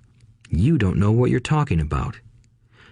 These words of doubt often get so loud that we fail to act. A horrible feeling builds in our stomach. Sometimes we can't sleep. We fail to move forward. So we stay with what is safe, and opportunities pass us by. We watch life passing by as we sit immobilized with a cold knot in our body. We have all felt this at one time in our lives, some more than others. Peter Lynch of Fidelity Magellan Mutual Fund fame refers to warnings about the sky falling as noise, and we all hear it. Noise is either created inside our heads or comes from outside, often from friends, family, co-workers, and the media. Lynch recalls the time during the 1950s when the threat of nuclear war was so prevalent in the news that people began building fallout shelters and storing food and water. If they had invested that money wisely in the market, instead of building a fallout shelter, they'd probably be financially independent today. When violence breaks out in a city, gun sales go up all over the country. A person dies from rare hamburger meat in the state of Washington, and the Arizona Health Department orders restaurants to have all beef cooked well done. A drug company runs a TV commercial in February showing people catching the flu. Colds go up as well as sales of cold medicine. Most people are poor because when it comes to investing, the world is filled with Chicken Littles running around yelling, "The sky is falling, the sky is falling." And Chicken Littles are effective because every one of us is a little chicken. It often takes great courage to not let rumors and talk of doom and gloom affect your doubts and fears. But a savvy investor knows that the seemingly worst of times is actually the best of times to make money. When everyone else is too afraid to act, they pull the trigger and are rewarded. Some time ago, a friend named Richard came from Boston to visit Kim and me in Phoenix. He was impressed with what we had done through stocks and real estate. The Phoenix real estate prices were depressed. We spent 2 days showing him what we thought were excellent opportunities for cash flow and capital appreciation. Kim and I are not real estate agents. We are strictly investors. After identifying a unit in a resort community, we called an agent who sold it to him that afternoon. The price was a mere $42,000 for a 2-bedroom townhome. Similar units were going for $65,000. He had found a bargain. Excited, he bought it and returned to Boston. 2 weeks later, the agent called to say that our friend had backed out. I called immediately to find out why. All he said was that he talked to his neighbor, and his neighbor told him it was a bad deal. He was paying too much. I asked Richard if his neighbor was an investor. Richard said he was not. When I asked why he listened to him, Richard got defensive and simply said he wanted to keep looking. The real estate market in Phoenix turned, and a few years later, that little unit was renting for $1,000 a month, $2,500 in the peak winter months. The unit was worth $95,000. All Richard had to put down was $5,000, and he would have had a start at getting out of the rat race. Today, he still has done nothing. Richard's backing out did not surprise me. It's called buyer's remorse, and it affects all of us. The little chicken won, and a chance at freedom was lost. In another example, I hold a small portion of my assets in tax lien certificates instead of CDs. I earn 16% per year on my money, which certainly beats the interest rates banks offer on CDs. The certificates are secured by real estate and enforced by state law, which is also better than most banks. The formula they're bought on makes them safe. They just lack liquidity. So I look at them as 2 to 7 year CDs. Almost every time I tell someone that I hold my money this way, especially if they have money in CDs, they will tell me it's risky. They tell me why I should not do it. When I ask them where they get their information, they say from a friend or an investment magazine. They've never done it, and they're telling someone who's doing it why they shouldn't. The lowest yield I look for is 16%, but people who are filled with doubt are willing to accept a far lower return. Doubt is expensive. My point is that it's those doubts and cynicism that keep most people poor and playing it safe. The real world is simply waiting for you to get rich. Only a person's doubts keep them poor. As I said, getting out of the rat race is technically easy. It doesn't take much education, but those doubts are cripplers for most people. Cynics never win, said Rich Dad. Unchecked doubt and fear creates a cynic. Cynics criticize and winners analyze was another of his favorite sayings. Rich Dad explained that criticism blinded while analysis opened eyes. Analysis allowed winners to see that critics were blind and to see opportunities that everyone else missed. And finding what people miss is key to any success. Real estate is a powerful investment tool for anyone seeking financial independence or freedom. It is a unique investment tool. Yet every time I mention real estate as a vehicle, I often hear, "I don't want to fix toilets." That's what Peter Lynch calls noise. That's what my rich dad would say is the cynic talking, someone who criticizes and does not analyze, someone who lets their doubts and fears close their mind instead of open their eyes. So when someone says, "I don't want to fix toilets, I want to fire back," what makes you think I want to? They're saying a toilet is more important than what they want. I talk about freedom from the rat race, and they focus on toilets. That is the thought pattern that keeps most people poor.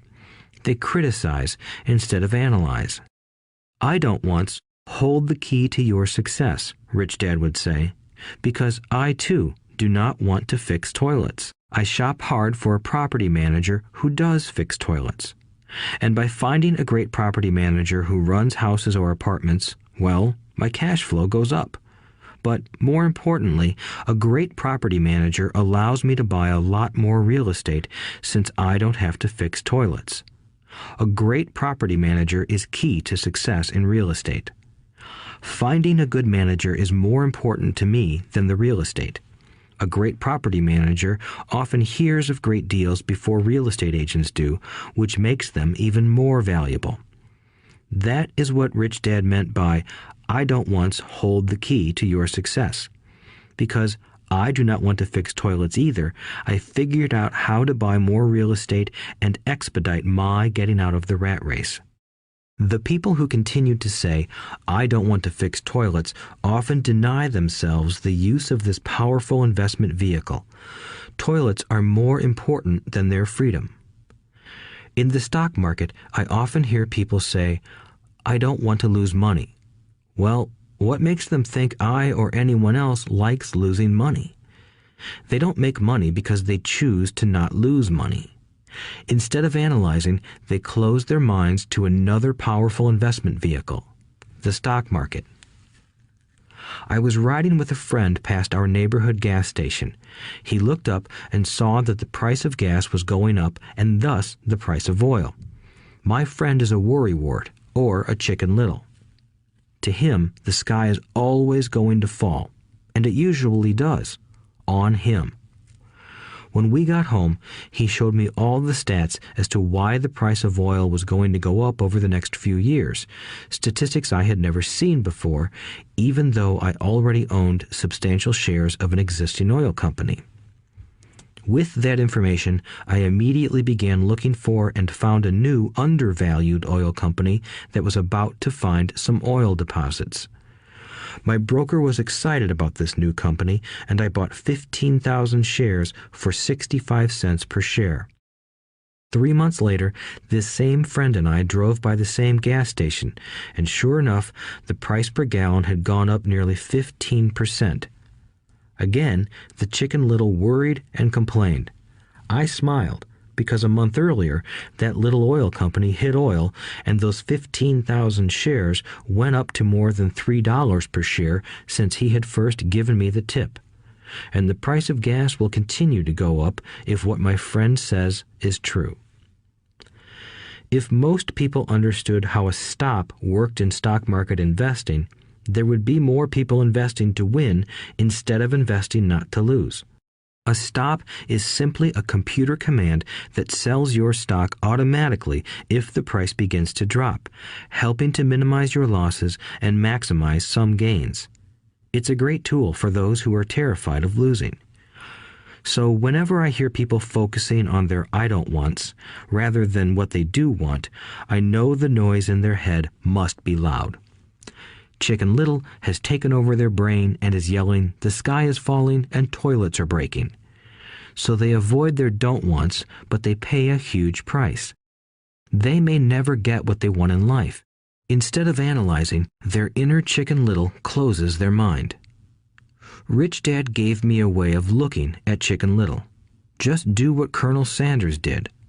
At the age of 66, he lost his business and began to live on his Social Security check. It wasn't enough. He went around the country selling his recipe for fried chicken. He was turned down 1,009 times before someone said yes, and he went on to become a multimillionaire at an age when most people are quitting. He was a brave and tenacious man, Rich Dad said of Harlan Sanders.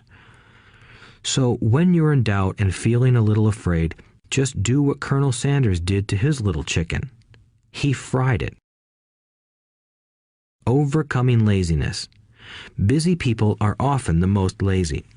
We have all heard stories of a businessman who works hard to earn money. He works hard to be a good provider for his wife and children. He spends long hours at the office and brings work home on weekends. One day he comes home to an empty house.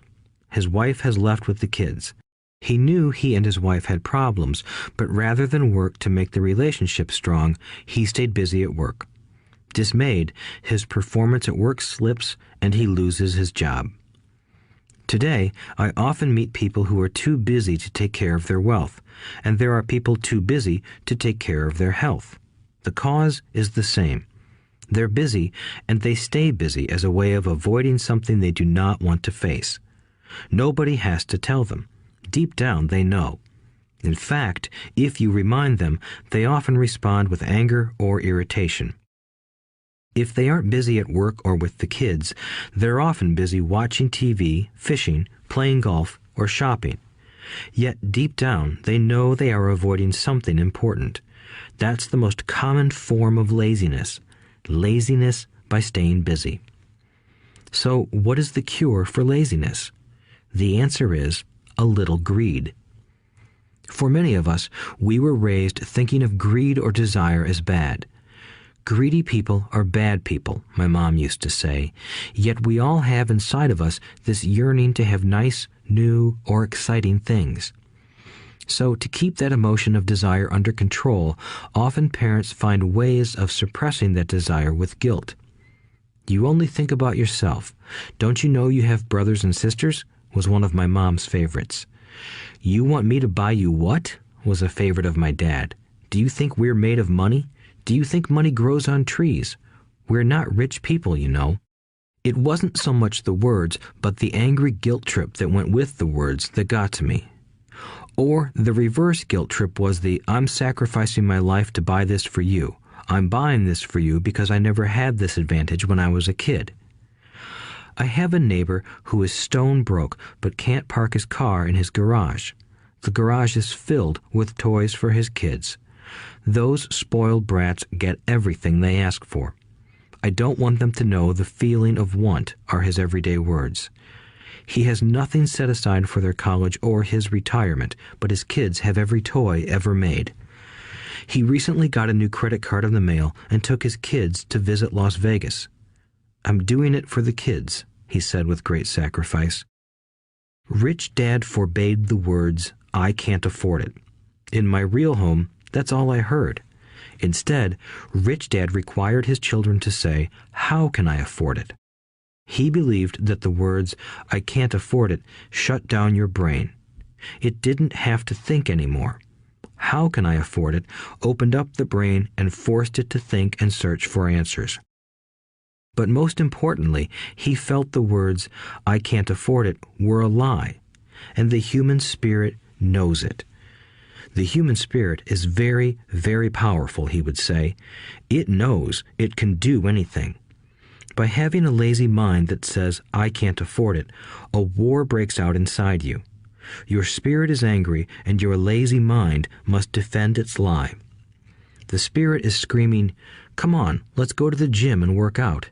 And the lazy mind says, but I'm tired. I worked really hard today. Or the human spirit says, I'm sick and tired of being poor. Let's get out there and get rich. To which the lazy mind says, rich people are greedy.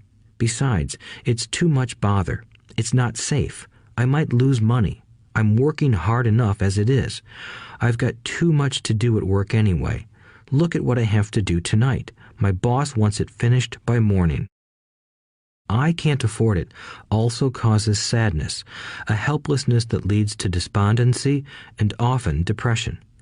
How can I afford it opens up possibilities, excitement, and dreams. So Rich Dad was not so concerned about what we wanted to buy as long as we understood that how can I afford it creates a stronger mind and a dynamic spirit. Thus, he rarely gave Mike or me anything. He would instead ask, how can you afford it? And that included college, which we paid for ourselves. It was not the goal, but the process of attaining the goal that he wanted us to learn. The problem I see today is that there are millions of people who feel guilty about their desire or their greed. It's old conditioning from their childhood. While they desire to have the finer things that life offers, most have been conditioned subconsciously to say, I can't have that, or I'll never be able to afford that. When I decided to exit the rat race, it was simply a question of how can I afford to never work again? And my mind began to kick out answers and solutions. The hardest part was fighting my real parents' dogma. We can't afford that. Stop thinking only about yourself. Why don't you think about others? And other similar sentiments designed to instill guilt to suppress my greed. So, how do you beat laziness? Once again, the answer is a little greed. It's that radio station WIIFM, which stands for What's in it for me? A person needs to sit down and ask, what would my life be like if I never had to work again?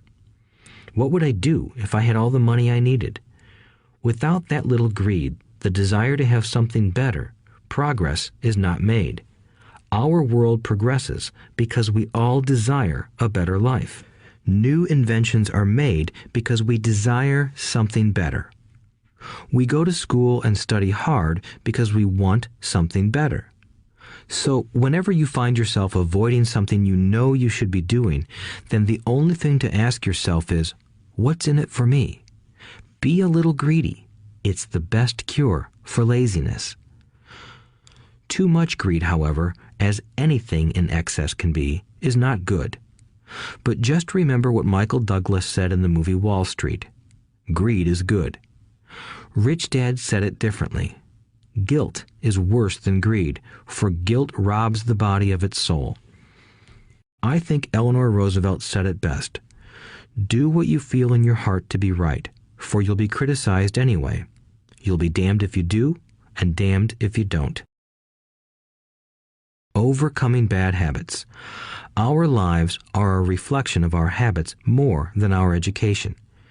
After seeing the movie Conan the Barbarian, starring Arnold Schwarzenegger, a friend said, "I'd love to have a body like Schwarzenegger."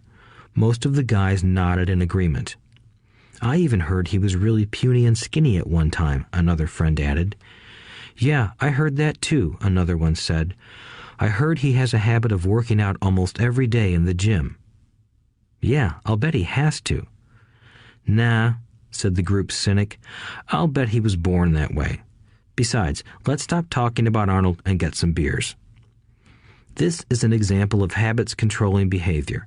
I remember asking my rich dad about the habits of the rich. Instead of answering me outright, he wanted me to learn through example, as usual. "When does your dad pay his bills?" Rich Dad asked. "The first of the month," I said. "Does he have anything left over?" he asked. "Very little," I said. "That's the main reason he struggles," said Rich Dad. "He has bad habits. Your dad pays everyone else first. He pays himself last, but only if he has anything left over." "Which he usually doesn't," I said. "But he has to pay his bills, doesn't he? You're saying he shouldn't pay his bills?" "Of course not," said Rich Dad. "I firmly believe in paying my bills on time. I just pay myself first, before I pay even the government." "But what happens if you don't have enough money?" I asked. "What do you do then?" "The same," said Rich Dad. "I still pay myself first, even if I'm short of money. My asset column is far more important to me than the government." "But," I said, "don't they come after you?" "Yes, if you don't pay," said Rich Dad. "Look, I did not say not to pay. I just said I pay myself first, even if I'm short of money." "But," I replied, "how do you do that?" "It's not how. The question is why," Rich Dad said. "Okay, why?" "Motivation," said Rich Dad. "Who do you think will complain louder if I don't pay them? Me or my creditors?" "Your creditors will definitely scream louder than you," I said, responding to the obvious. "You wouldn't say anything if you didn't pay yourself." So you see, after paying myself, the pressure to pay my taxes and the other creditors is so great that it forces me to seek other forms of income. The pressure to pay becomes my motivation. I've worked extra jobs, started other companies, traded in the stock market, anything just to make sure those guys don't start yelling at me. That pressure made me work harder, forced me to think, and all in all, made me smarter and more active when it comes to money. If I had paid myself last, I would have felt no pressure, but I'd be broke. So it is the fear of the government or other people you owe money to that motivates you? "That's right," said Rich Dad. You see, government bill collectors are big bullies. So are bill collectors in general. Most people give in to those bullies. They pay them and never pay themselves. You know the story of the 98-pound weakling who gets sand kicked in his face? I nodded. I see that ad for weightlifting and bodybuilding lessons in the comic books all the time. Well, most people let the bullies kick sand in their faces. I decided to use the fear of the bully to make me stronger. Others got weaker.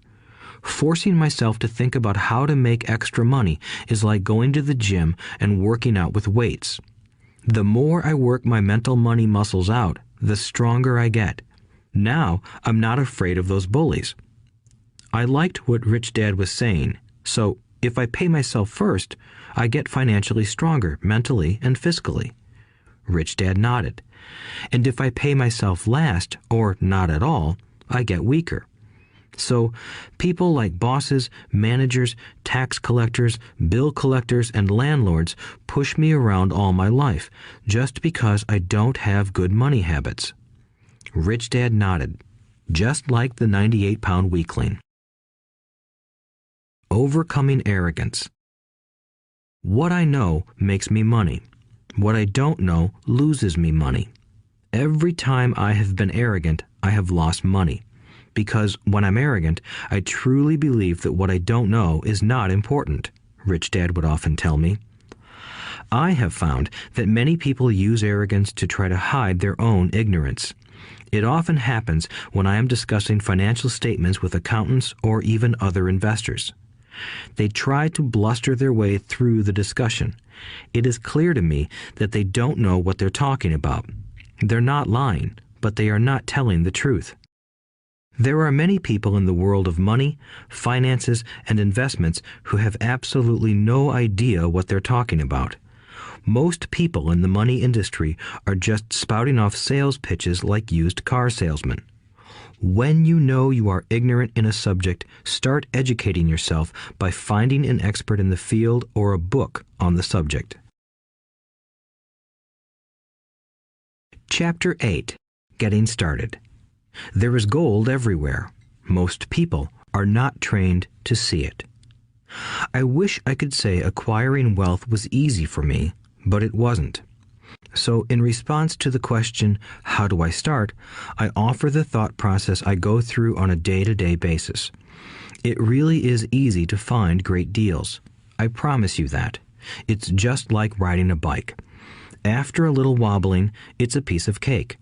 But when it comes to money, it takes determination to get through the wobbling.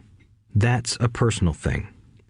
To find million-dollar deals of a lifetime requires us to call on our financial genius. I believe that each of us has a financial genius within us. The problem is that our financial genius lies asleep, waiting to be called upon. It lies asleep because our culture has educated us into believing that the love of money is the root of all evil. It has encouraged us to learn a profession so we can work for money, but failed to teach us how to have money work for us. It taught us not to worry about our financial future because our company or the government would take care of us when our working days are over. However, it is our children, educated in the same school system, who will end up paying for this absence of financial education. The message is still to work hard, earn money, and spend it. And when we run short, we can always borrow more. Unfortunately, 90% of the Western world subscribes to the above dogma, simply because it's easier to find a job and work for money. If you are not one of the masses, I offer you the following 10 steps to awaken your financial genius. I simply offer you the steps I have personally followed. If you want to follow some of them, great. If you don't, make up your own. Your financial genius is smart enough to develop its own list.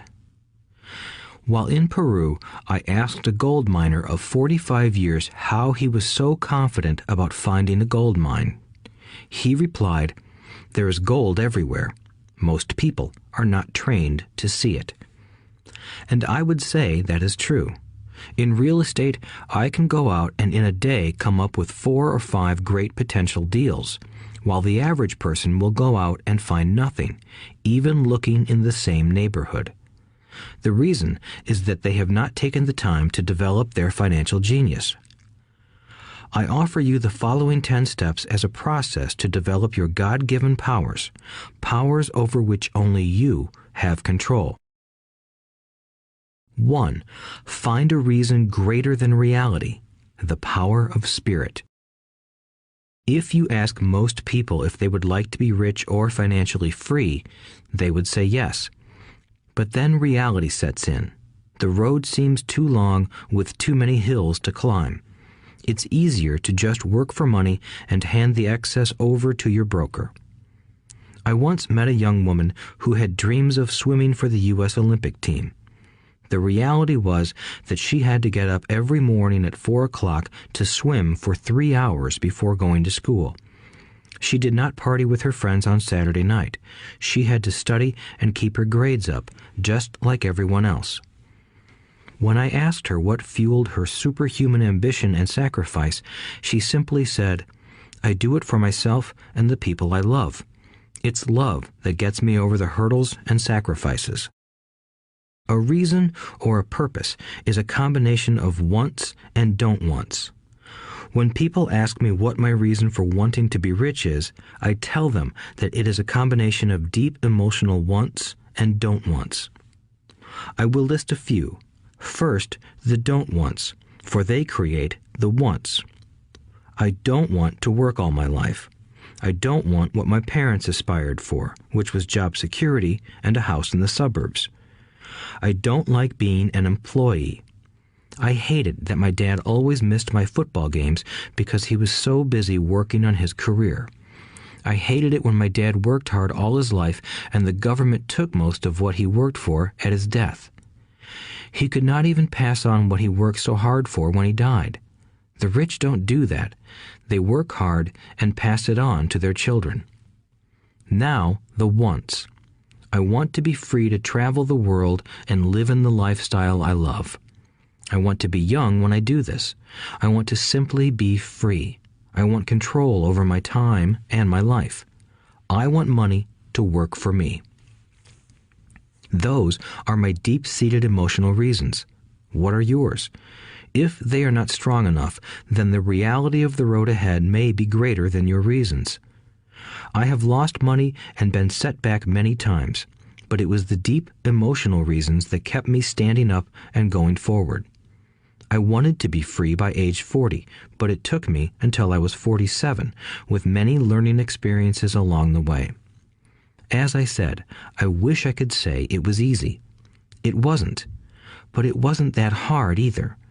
I've learned that without a strong reason or purpose, anything in life is hard.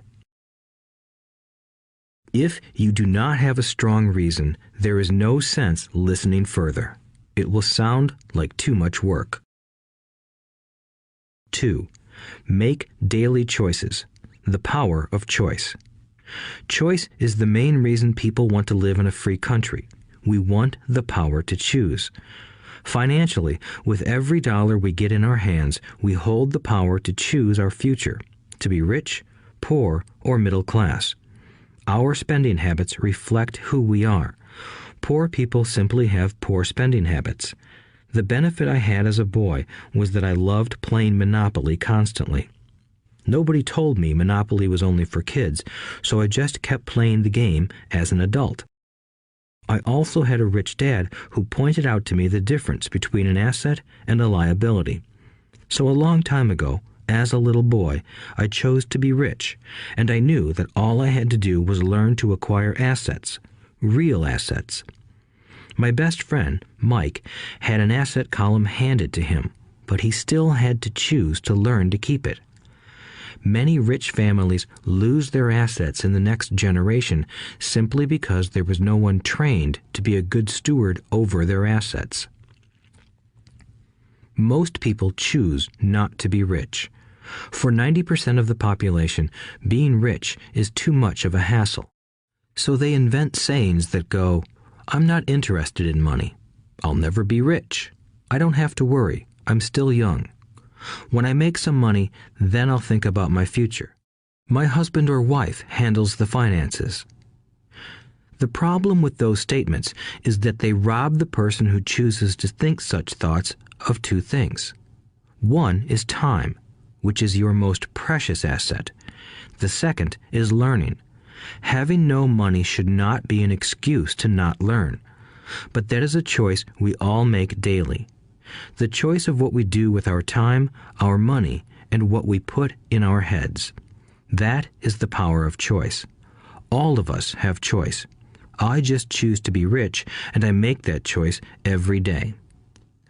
Invest first in education. In reality, the only real asset you have is your mind, the most powerful tool we have dominion over.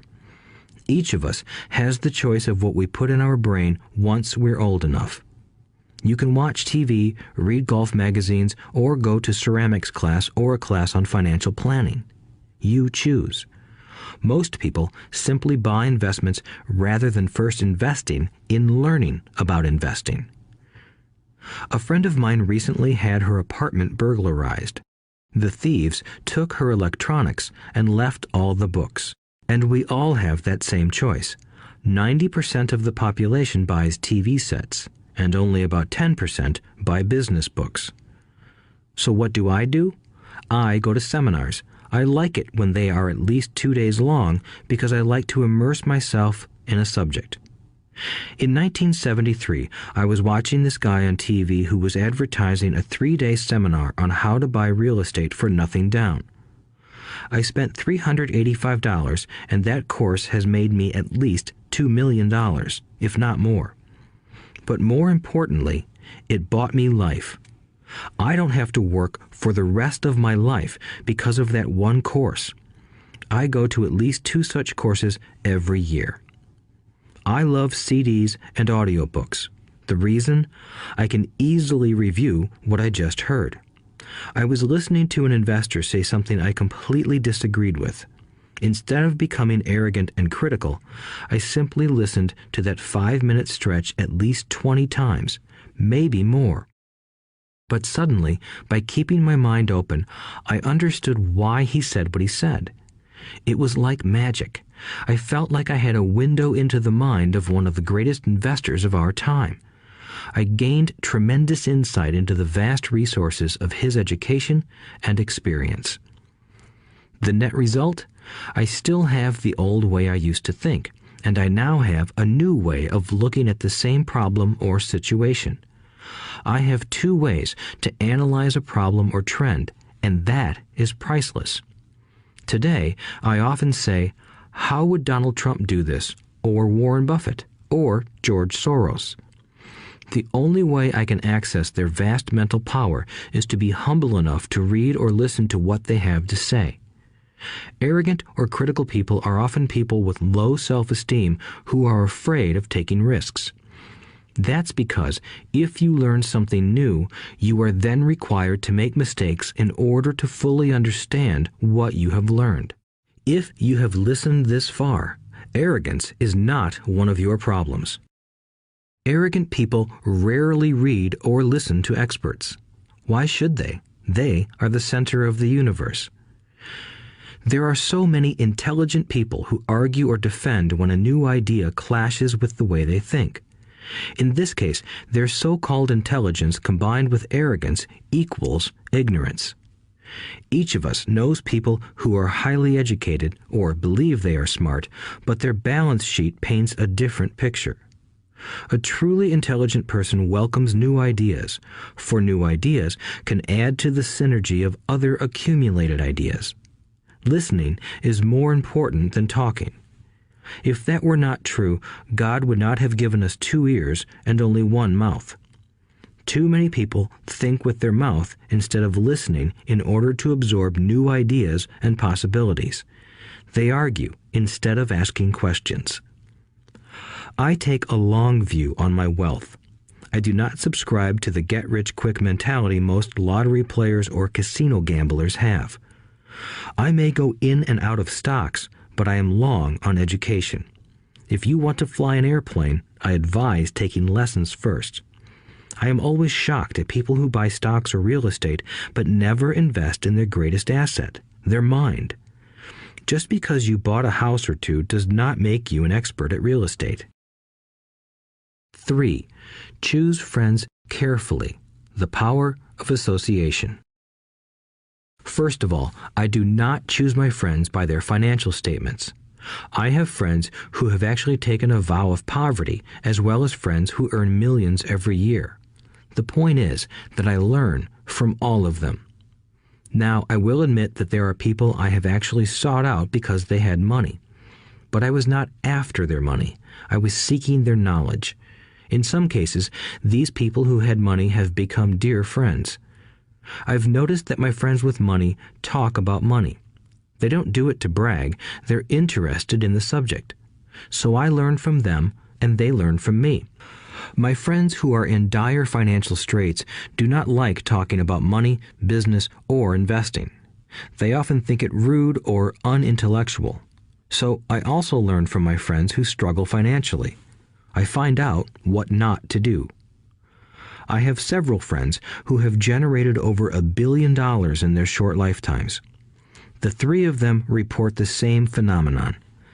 Their friends who have no money have never come to them to ask them how they did it, but they do come asking for one of 2 things, or both, a loan or a job. Warning: don't listen to poor or frightened people. I have such friends, and while I love them dearly, they are the Chicken Littles of life. To them, when it comes to money, especially investments, it's always the sky is falling, the sky is falling. They can always tell you why something won't work. The problem is that people listen to them. But people who blindly accept doom and gloom information are also Chicken Littles. As that old saying goes, birds of a feather flock together. If you watch business channels on TV, they often have a panel of so-called experts. One expert will say the market is going to crash, and the other will say it's going to boom. If you're smart, you listen to both. Keep your mind open, because both have valid points. Unfortunately, most poor people listen to Chicken Little. I have had many close friends try to talk me out of a deal or an investment. Not long ago, a friend told me he was excited because he found a 6% certificate of deposit. I told him I earned 16% from the state government. The next day, he sent me an article about why my investment was dangerous. I have received 16% for years now, and he still receives 6%. I would say that one of the hardest things about wealth building is to be true to yourself and to be willing to not go along with the crowd. This is because, in the market, it is usually the crowd that shows up late that is slaughtered. If a great deal is on the front page, it's too late in most instances.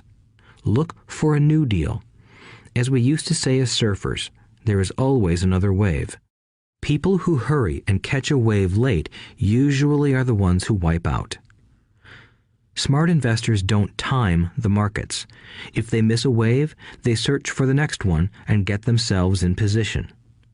This is hard for most investors because buying what is not popular is frightening. Timid investors are like sheep going along with the crowd. Or their greed gets them in when wise investors have already taken their profits and moved on. Wise investors buy an investment when it's not popular. They know their profits are made when they buy, not when they sell. They wait patiently. As I said, they do not time the market. Just like a surfer, they get in position for the next big swell.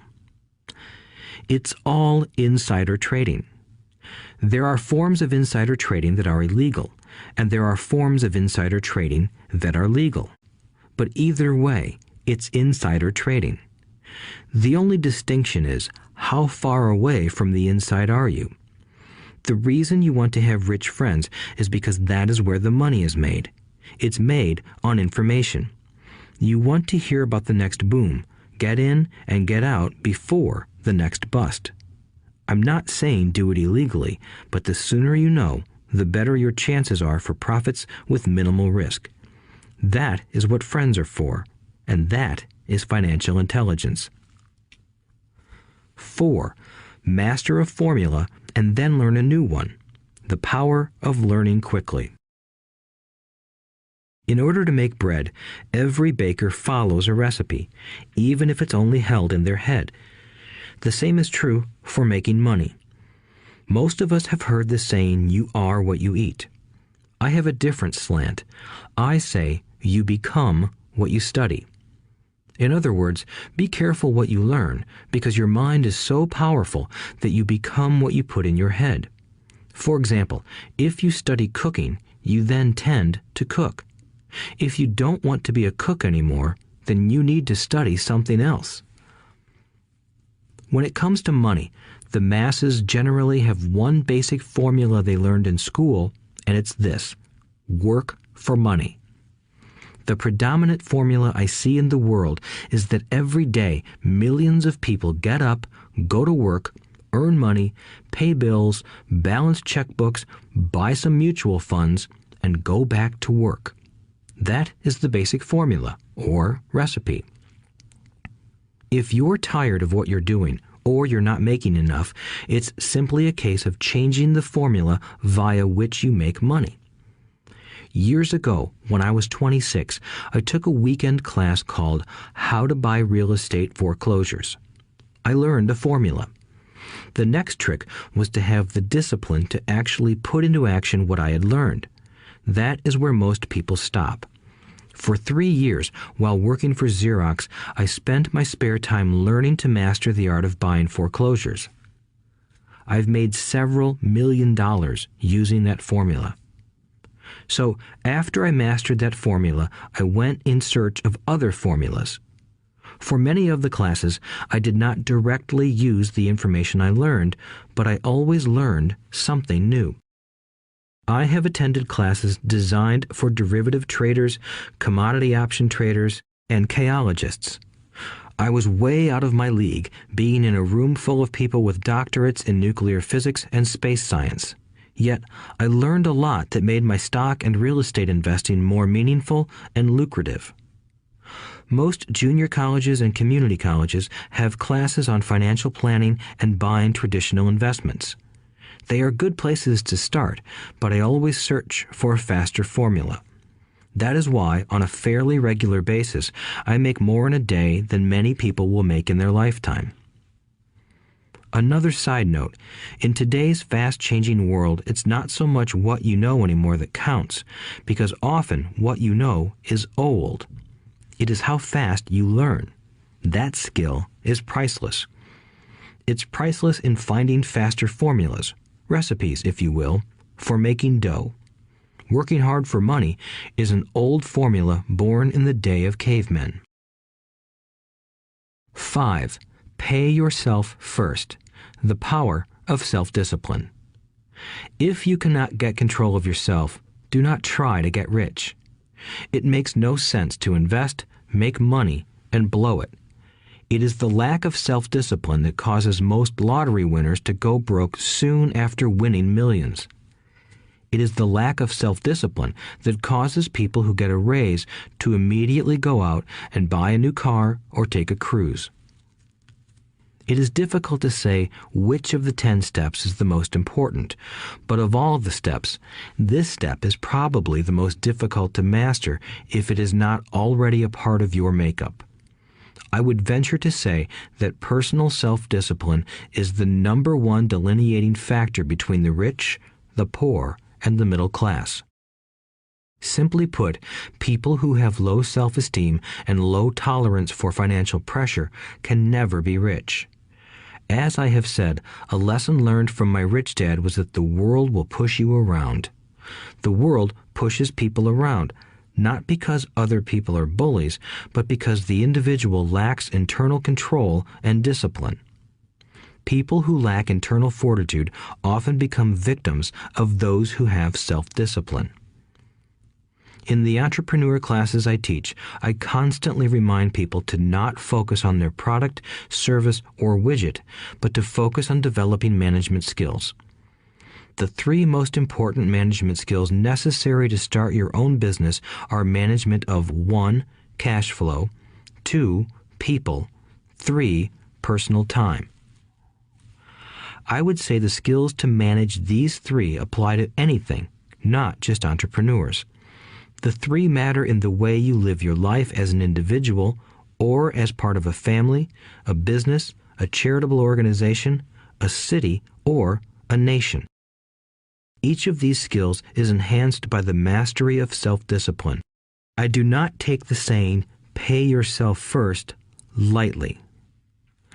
The statement, "pay yourself first," comes from George Clason's book, The Richest Man in Babylon.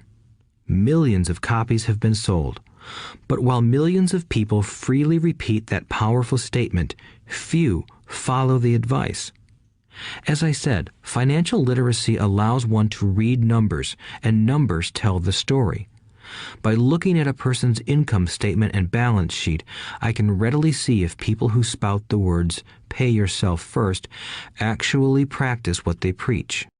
In reality, each month, many allocate money to their asset column before they pay their monthly expenses. Although millions of people have read Clason's book and understand the words, "pay yourself first," in reality, they pay themselves last. Now, I can hear the howls from those of you who sincerely believe in paying your bills first, and I can hear all the responsible people who pay their bills on time. I am not saying be irresponsible and not pay your bills. All I am saying is do what the book says, which is pay yourself first. If you can truly begin to understand the power of cash flow, you will soon realize why 90% of people work hard all their lives and need government support like Social Security when they are no longer able to work. Kim and I have had many bookkeepers, accountants, and bankers who have had a major problem with this way of looking at pay yourself first. The reason is that these financial professionals actually do what the masses do. They pay themselves last. There have been times in my life when, for whatever reason, cash flow was far less than my bills. I still paid myself first. My accountant and bookkeeper screamed in panic. "They're going to come after you. The IRS is going to put you in jail. You're going to ruin your credit rating. They'll cut off the electricity." I still paid myself first. Why, you ask? Because that's what the story, The Richest Man in Babylon, was all about. The power of self-discipline and the power of internal fortitude. As my rich dad taught me the first month I worked for him, most people allow the world to push them around. A bill collector calls and you pay or else. A sales clerk says, "Oh, just put it on your charge card." Your real estate agent tells you, "Go ahead. The government allows you a tax deduction on your home." That is what the book is really about. Having the guts to go against the tide and get rich. You may not be weak, but when it comes to money, many people get wimpy. I am not saying be irresponsible. The reason I don't have high credit card debt and doodad debt is because I pay myself first. The reason I minimize my income is because I don't want to pay it to the government. That is why my income comes from my asset column through a Nevada corporation. If I work for money, the government takes it. Although I pay my bills last, I am financially astute enough to not get into a tough financial situation. I don't like consumer debt. I actually have liabilities that are higher than 99% of the population, but I don't pay for them. Other people pay for my liabilities. They're called tenants. So rule number 1 in paying yourself first is don't get into debt in the first place. Although I pay my bills last, I set it up to have only small, unimportant bills that are due. When I occasionally come up short, I still pay myself first. I let the creditors and even the government scream. I like it when they get tough. Why? Because those guys do me a favor. They inspire me to go out and create more money. So I pay myself first, invest the money, and let the creditors yell. I generally pay them right away anyway. Kim and I have excellent credit. We just don't cave into pressure and spend our savings or liquidate stocks to pay for consumer debt. That is not too financially intelligent. To successfully pay yourself first, keep the following in mind. 1. Don't get into large debt positions that you have to pay for. Keep your expenses low. Build up assets first. Then buy the big house or nice car. Being stuck in the rat race is not intelligent. 2. When you come up short, let the pressure build and don't dip into your savings or investments. Use the pressure to inspire your financial genius to come up with new ways of making more money and then pay your bills. You will have increased your ability to make more money as well as your financial intelligence. So many times I have gotten into financial hot water and used my brain to create more income while staunchly defending the assets in my asset column. My bookkeeper has screamed and dived for cover, but I was like a good soldier defending the fort. Fort assets.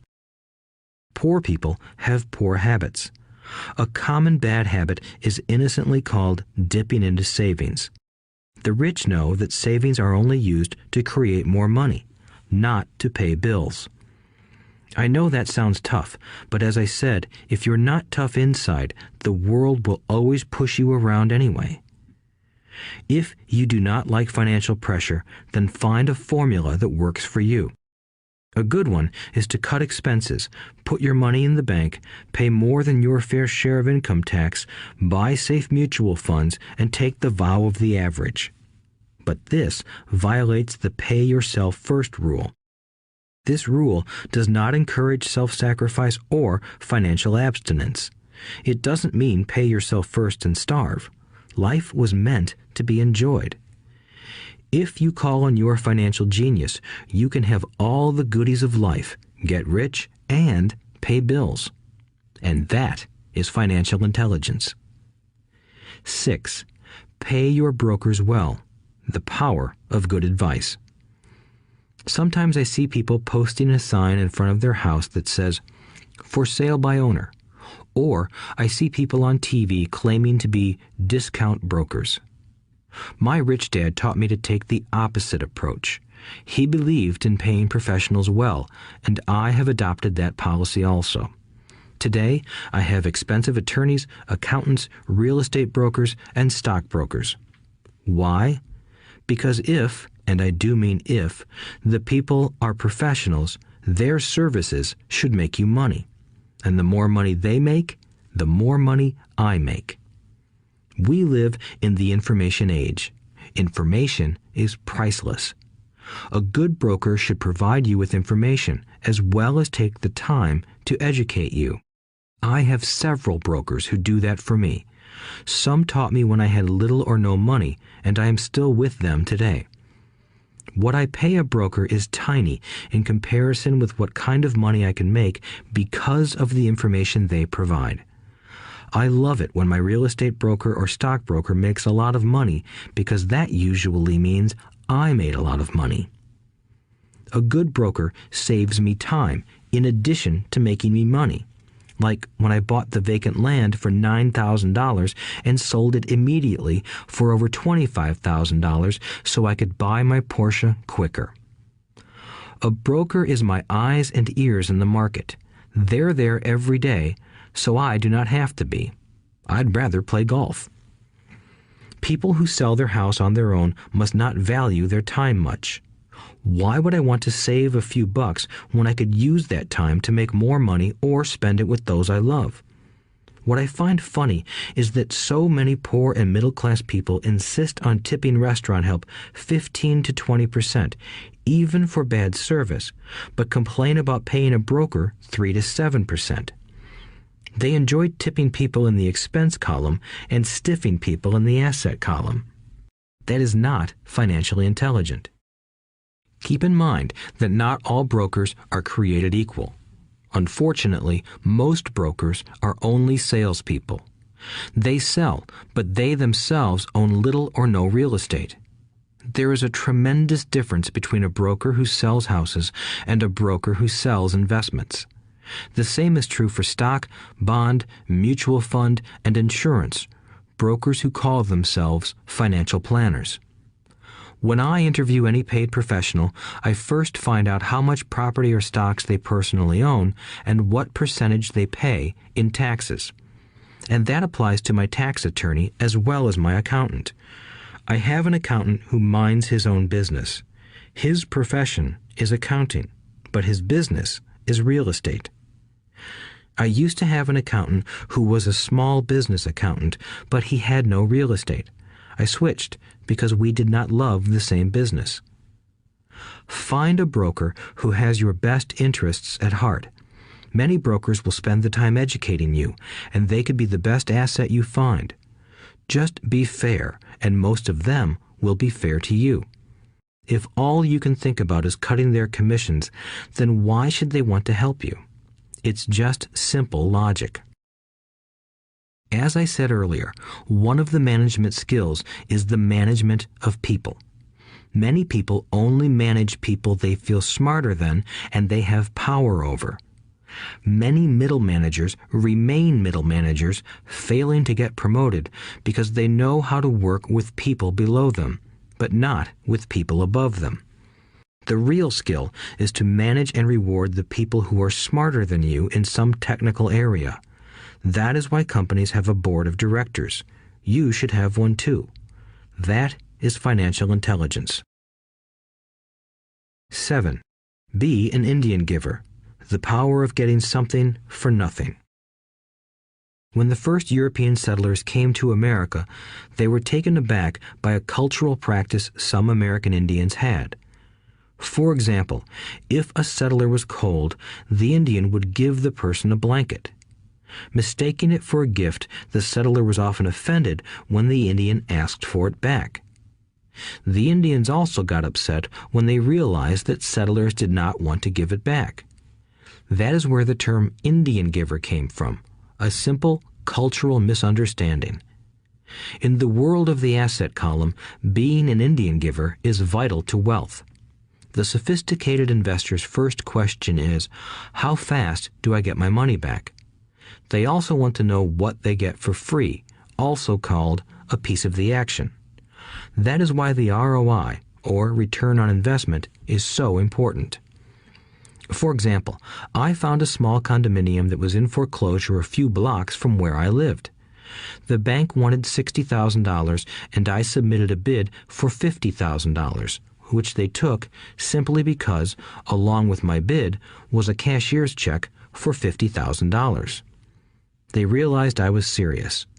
Most investors would say, "Aren't you tying up a lot of cash? Would it not be better to get a loan on it?" The answer is, not in this case. My investment company uses this condominium as a vacation rental in the winter months when the snowbirds come to Arizona. It rents for $2,500 a month for 4 months out of the year. For rental during the off-season, it rents for only $1,000 a month. I had my money back in about 3 years. Now I own this asset, which pumps money out for me, month in and month out. The same is done with stocks. Frequently, my broker calls and recommends I move a sizable amount of money into the stock of a company that he feels is just about to make a move that will add value to the stock, like announcing a new product. I will move my money in for a week to a month while the stock moves up. Then I pull my initial dollar amount out and stop worrying about the fluctuations of the market because my initial money is back and ready to work on another asset. So my money goes in, and then it comes out, and I own an asset that was technically free. True, I have lost money on many occasions, but I only play with money I can afford to lose. I would say, on an average 10 investments, I hit home runs on 2 or 3, while 5 or 6 do nothing, and I lose on 2 or 3. But I limit my losses to only the money I have in at that time. People who hate risk put their money in the bank. In the long run, safe savings are better than no savings. But it takes a long time to get your money back, and, in most instances, you don't get anything for free with it. On every one of my investments, there must be an upside, something for free, like a condominium, a mini storage, a piece of free land, a house, stock shares, or an office building. and there must be limited risk or a low-risk idea. There are books devoted entirely to this subject, so I will not talk about it here. Ray Kroc of McDonald's fame sold hamburger franchises, not because he loved hamburgers, but because he wanted the real estate under the franchise for free. So wise investors must look at more than ROI. They look at the assets they get for free once they get their money back. That is financial intelligence. 8. Use assets to buy luxuries. The power of focus. A friend's child has been developing a nasty habit of burning a hole in his pocket. Just 16, he wanted his own car. The excuse? All his friends' parents gave their kids cars. The child wanted to go into his savings and use it for a down payment. That was when his father called me and then came to see me. Do you think I should let him do it, or should I just buy him a car? I answered, it might relieve the pressure in the short term, but what have you taught him in the long term? Can you use this desire to own a car and inspire your son to learn something? Suddenly, the lights went on and he hurried home. 2 months later, I ran into my friend again. Does your son have his new car? I asked. No, he doesn't, but I gave him $3,000 for the car. I told him to use my money instead of his college money. Well, that's generous of you, I said. Not really. The money came with a hitch. So what was the hitch? I asked. Well, first we played your cash flow game. We then had a long discussion about the wise use of money. After that, I gave him a subscription to the Wall Street Journal and a few books on the stock market. Then what? I asked. What was the catch? I told him that $3,000 was his, but he could not directly buy a car with it. He could use it to find a stockbroker and buy and sell stocks. Once he had made $6,000 with the $3,000, the money would be his for the car, and the $3,000 would go into his college fund. And what are the results? I asked. Well, he got lucky early in his trading, but lost everything a few days later. Then he really got interested. Today, I would say he is down $2,000, but his interest is up. He has read all the books I bought him, and he's gone to the library to get more. He reads the Wall Street Journal voraciously, watching for indicators. He's only got $1,000 left, but his interest and learning are sky high. He knows that if he loses that money, he walks for 2 more years. But he does not seem to care. He even seems uninterested in getting a car because he's found a game that is more fun. What happens if he loses all the money? I asked. We'll cross that bridge when we get to it. I'd rather have him lose everything now than wait till he's our age to risk losing everything. And besides, that is the best $3,000 I've ever spent on his education. What he is learning will serve him for life, and he seems to have gained a new respect for the power of money. As I said earlier, if a person cannot master the power of self-discipline, it is best not to try to get rich. I say this because although the process of developing cash flow from an asset column is easy in theory, what's hard is the mental fortitude to direct money to the correct use. Due to external temptations, it is much easier in today's consumer world to simply blow money out the expense column. With weak mental fortitude, that money flows into the paths of least resistance. That is the cause of poverty and financial struggle. The following example illustrates the financial intelligence needed to direct money to make more money. If we give 100 people $10,000 at the start of the year, I believe that at the end of the year, 80 would have nothing left. In fact, many would have created greater debt by making a down payment on a new car, refrigerator, electronics, or a holiday. 16 would have increased that $10,000 by 5 to 10%. 4 would have increased it to $20,000 or into the millions. We go to school to learn a profession so we can work for money. It is my opinion that it's just as important to learn how to have money work for you. I love my luxuries as much as anyone else. The difference is I don't buy them on credit. It's the keep up with the Joneses trap. When I wanted to buy a Porsche, the easy road would have been to call my banker and get a loan. Instead of choosing to focus in the liability column, I chose to focus in the asset column. As a habit, I use my desire to consume to inspire and motivate my financial genius to invest. Too often today, we focus on borrowing money to get the things we want instead of focusing on creating money. One is easier in the short term, but harder in the long term. It's a bad habit that we as individuals and as a nation have gotten into. Remember, the easy road often becomes hard, and the hard road often becomes easy. The earlier you can train yourself and those you love to be masters of money, the better. Money is a powerful force.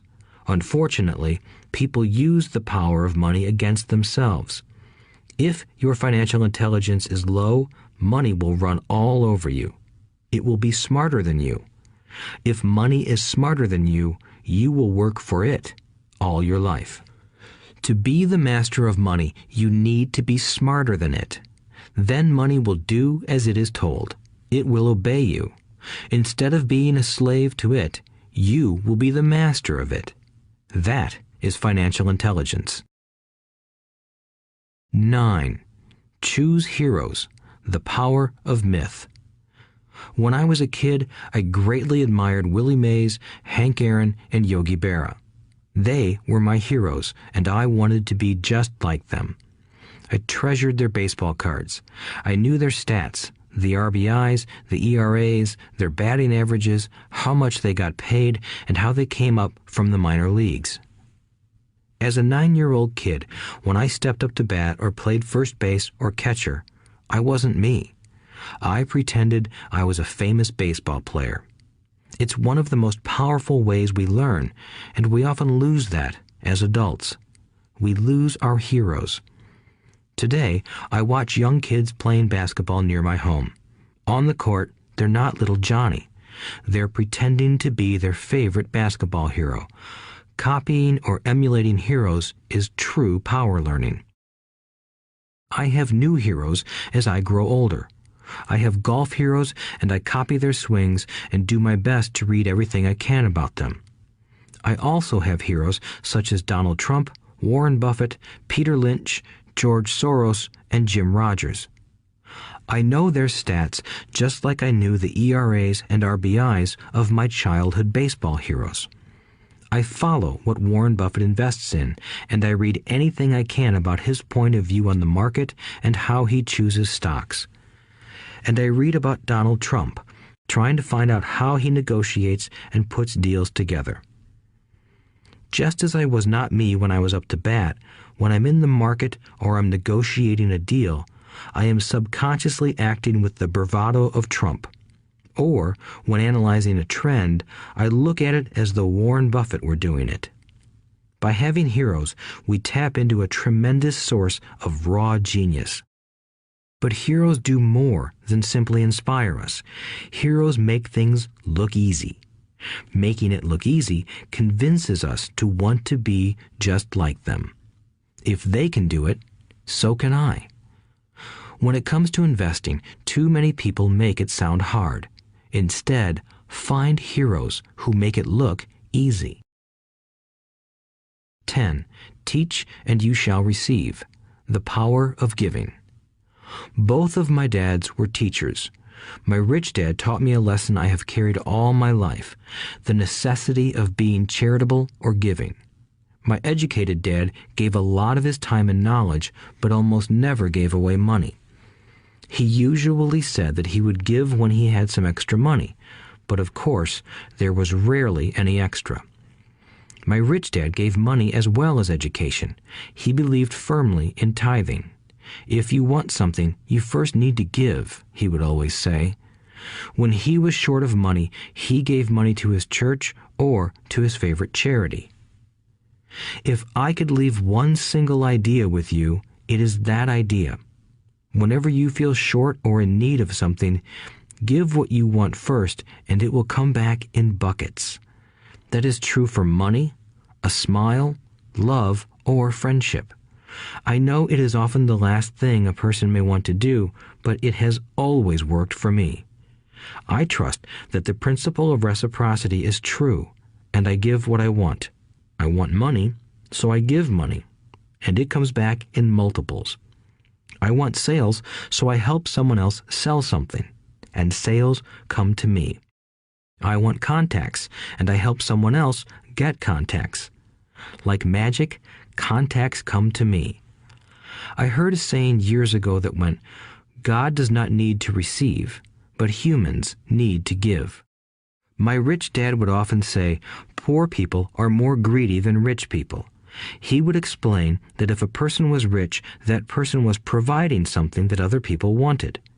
In my life, whenever I have felt needy or short of money or short of help, I simply went out or found in my heart what I wanted and decided to give it first.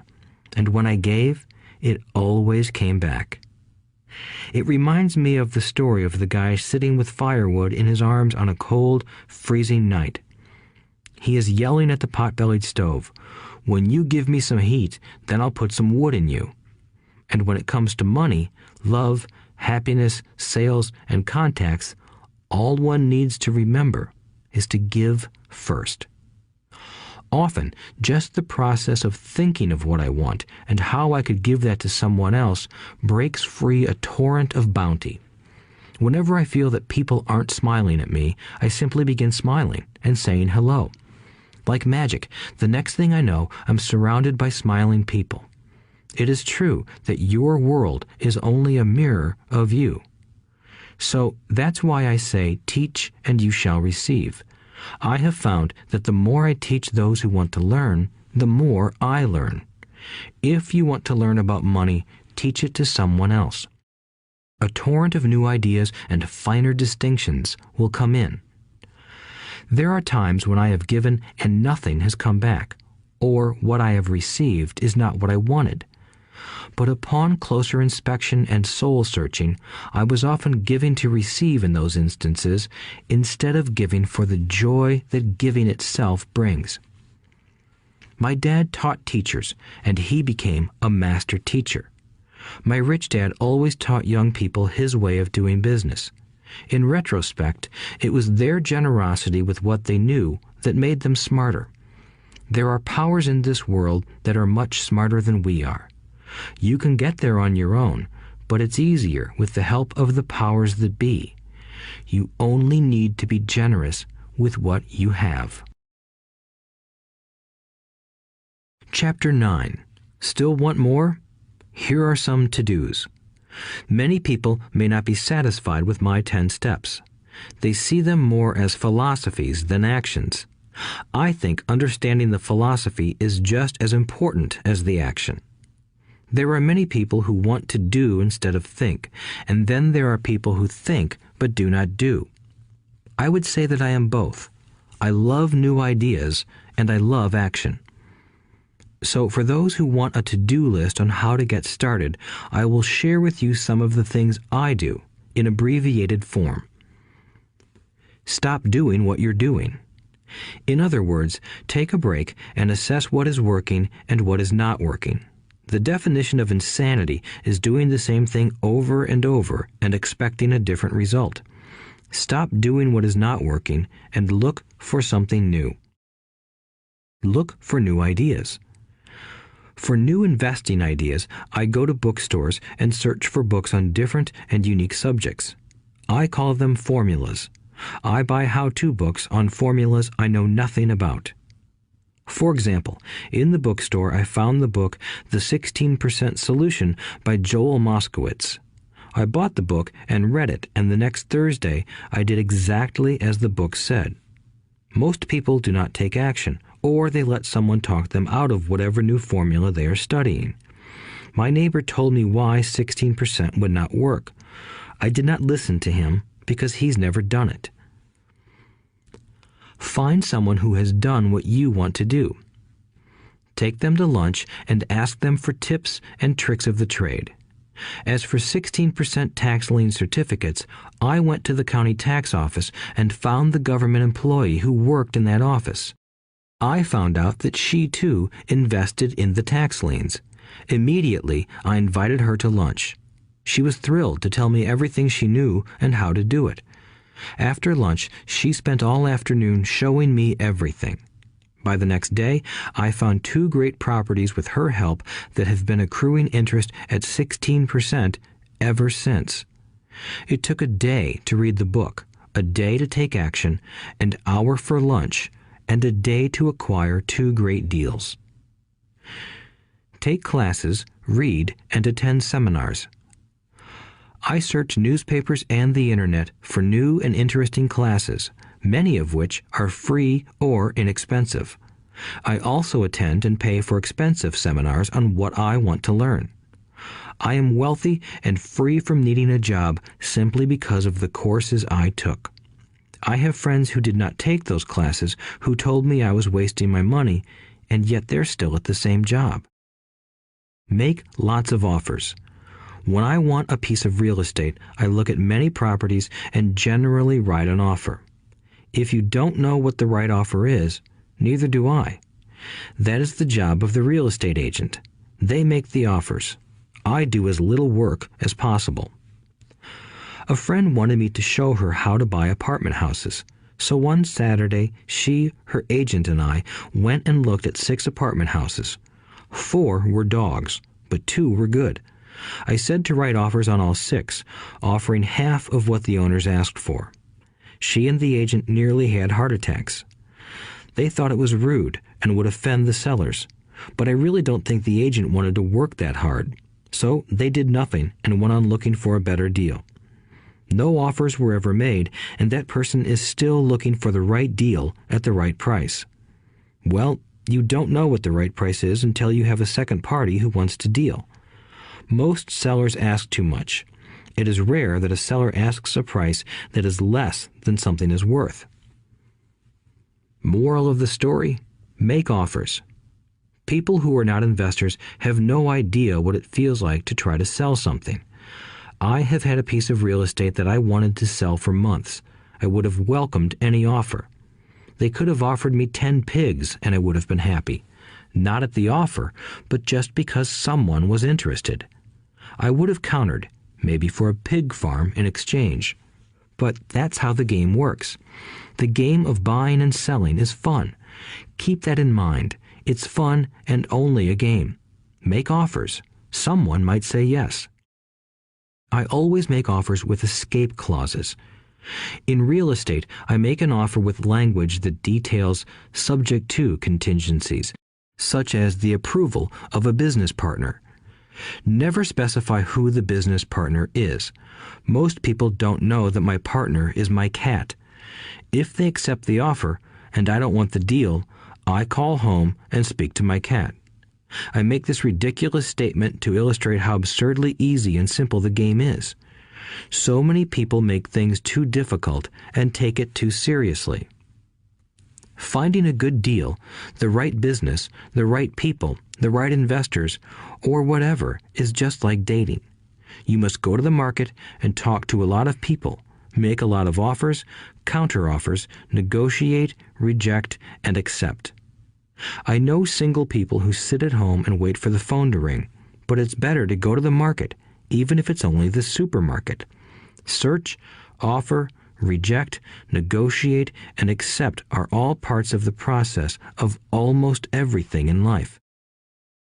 Jog, walk, or drive a certain area once a month for 10 minutes. I have found some of my best real estate investments doing this. I will jog a certain neighborhood for a year and look for change. For there to be profit in a deal, there must be 2 elements, a bargain and change. There are lots of bargains, but it's change that turns a bargain into a profitable opportunity. So when I jog a neighborhood I might like to invest in. It is the repetition that causes me to notice slight differences. I notice real estate signs that are up for a long time. That means the seller might be more agreeable to deal. I watch for moving trucks going in or out. I stop and talk to the drivers. I talk to the postal carriers. It's amazing how much information they acquire about an area. I find a bad area, especially an area that the news has scared everyone away from. I drive it for sometimes a year, waiting for signs of something changing for the better. I talk to retailers, especially new ones, and find out why they're moving in. It takes only a few minutes a month, and I do it while doing something else, like exercising or going to and from the store. Shop for bargains in all markets. Consumers will always be poor. When the supermarket has a sale, say on toilet paper, the consumer runs in and stocks up. But when the housing or stock market has a sale, most often called a crash or correction, the same consumer often runs away from it. When the supermarket raises its prices, the consumer shops somewhere else. But when housing or the stock market raises their prices, the same consumer often rushes in and starts buying. Always remember, profits are made in the buying, not in the selling. Look in the right places. A neighbor bought a condominium for $100,000. I bought the identical condo next door for $50,000. He told me he's waiting for the price to go up. I told him that profit is made when you buy, not when you sell. He shopped with a real estate broker who owns no property of her own. I shopped at the foreclosure auction. I paid $500 for a class on how to do this. My neighbor thought that the $500 for a real estate investment class was too expensive. He said he could not afford the money or the time. So he waits for the prices to go up. Look for people who want to buy first, then look for someone who wants to sell. A friend was looking for a certain piece of land. He had the money, but did not have the time. I found a large piece of land, larger than what my friend wanted to buy, tied it up with an option, called my friend, and he said he wanted a piece of it. So I sold the piece to him and then bought the land. I kept the remaining land as mine for free. Moral of the story: buy the pie and cut it in pieces. Most people look for what they can afford, so they look too small. They buy only a piece of the pie, so they end up paying more for less. Small thinkers don't get the big breaks. If you want to get richer, think big. Think big. Retailers love giving volume discounts simply because most business people love big spenders. So even if you're small, you can always think big. When my company was in the market for computers, I called several friends and asked them if they were ready to buy also. We then went to different dealers and negotiated a great deal because we wanted to buy so many. I have done the same with stocks. Small people remain small because they think small, act alone, or don't act at all. Learn from history. All the big companies on the stock exchange started out as small companies. Colonel Sanders did not get rich until after he lost everything in his 60s. Bill Gates was one of the richest men in the world before he was 30. Action always beats inaction. These are just a few of the things I have done and continue to do to recognize opportunities. The important words are have done and do. As repeated many times throughout this audiobook, you must take action before you can receive the financial rewards. Act now. Final thoughts. I would like to share some final thoughts with you. The main reason I wrote this book, and the reason it has remained a bestseller since 2000, was to share insights into how increased financial intelligence can be used to solve many of life's common problems. Without financial training, we all too often use the standard formulas to get through life. Work hard, save, borrow, and pay excessive taxes.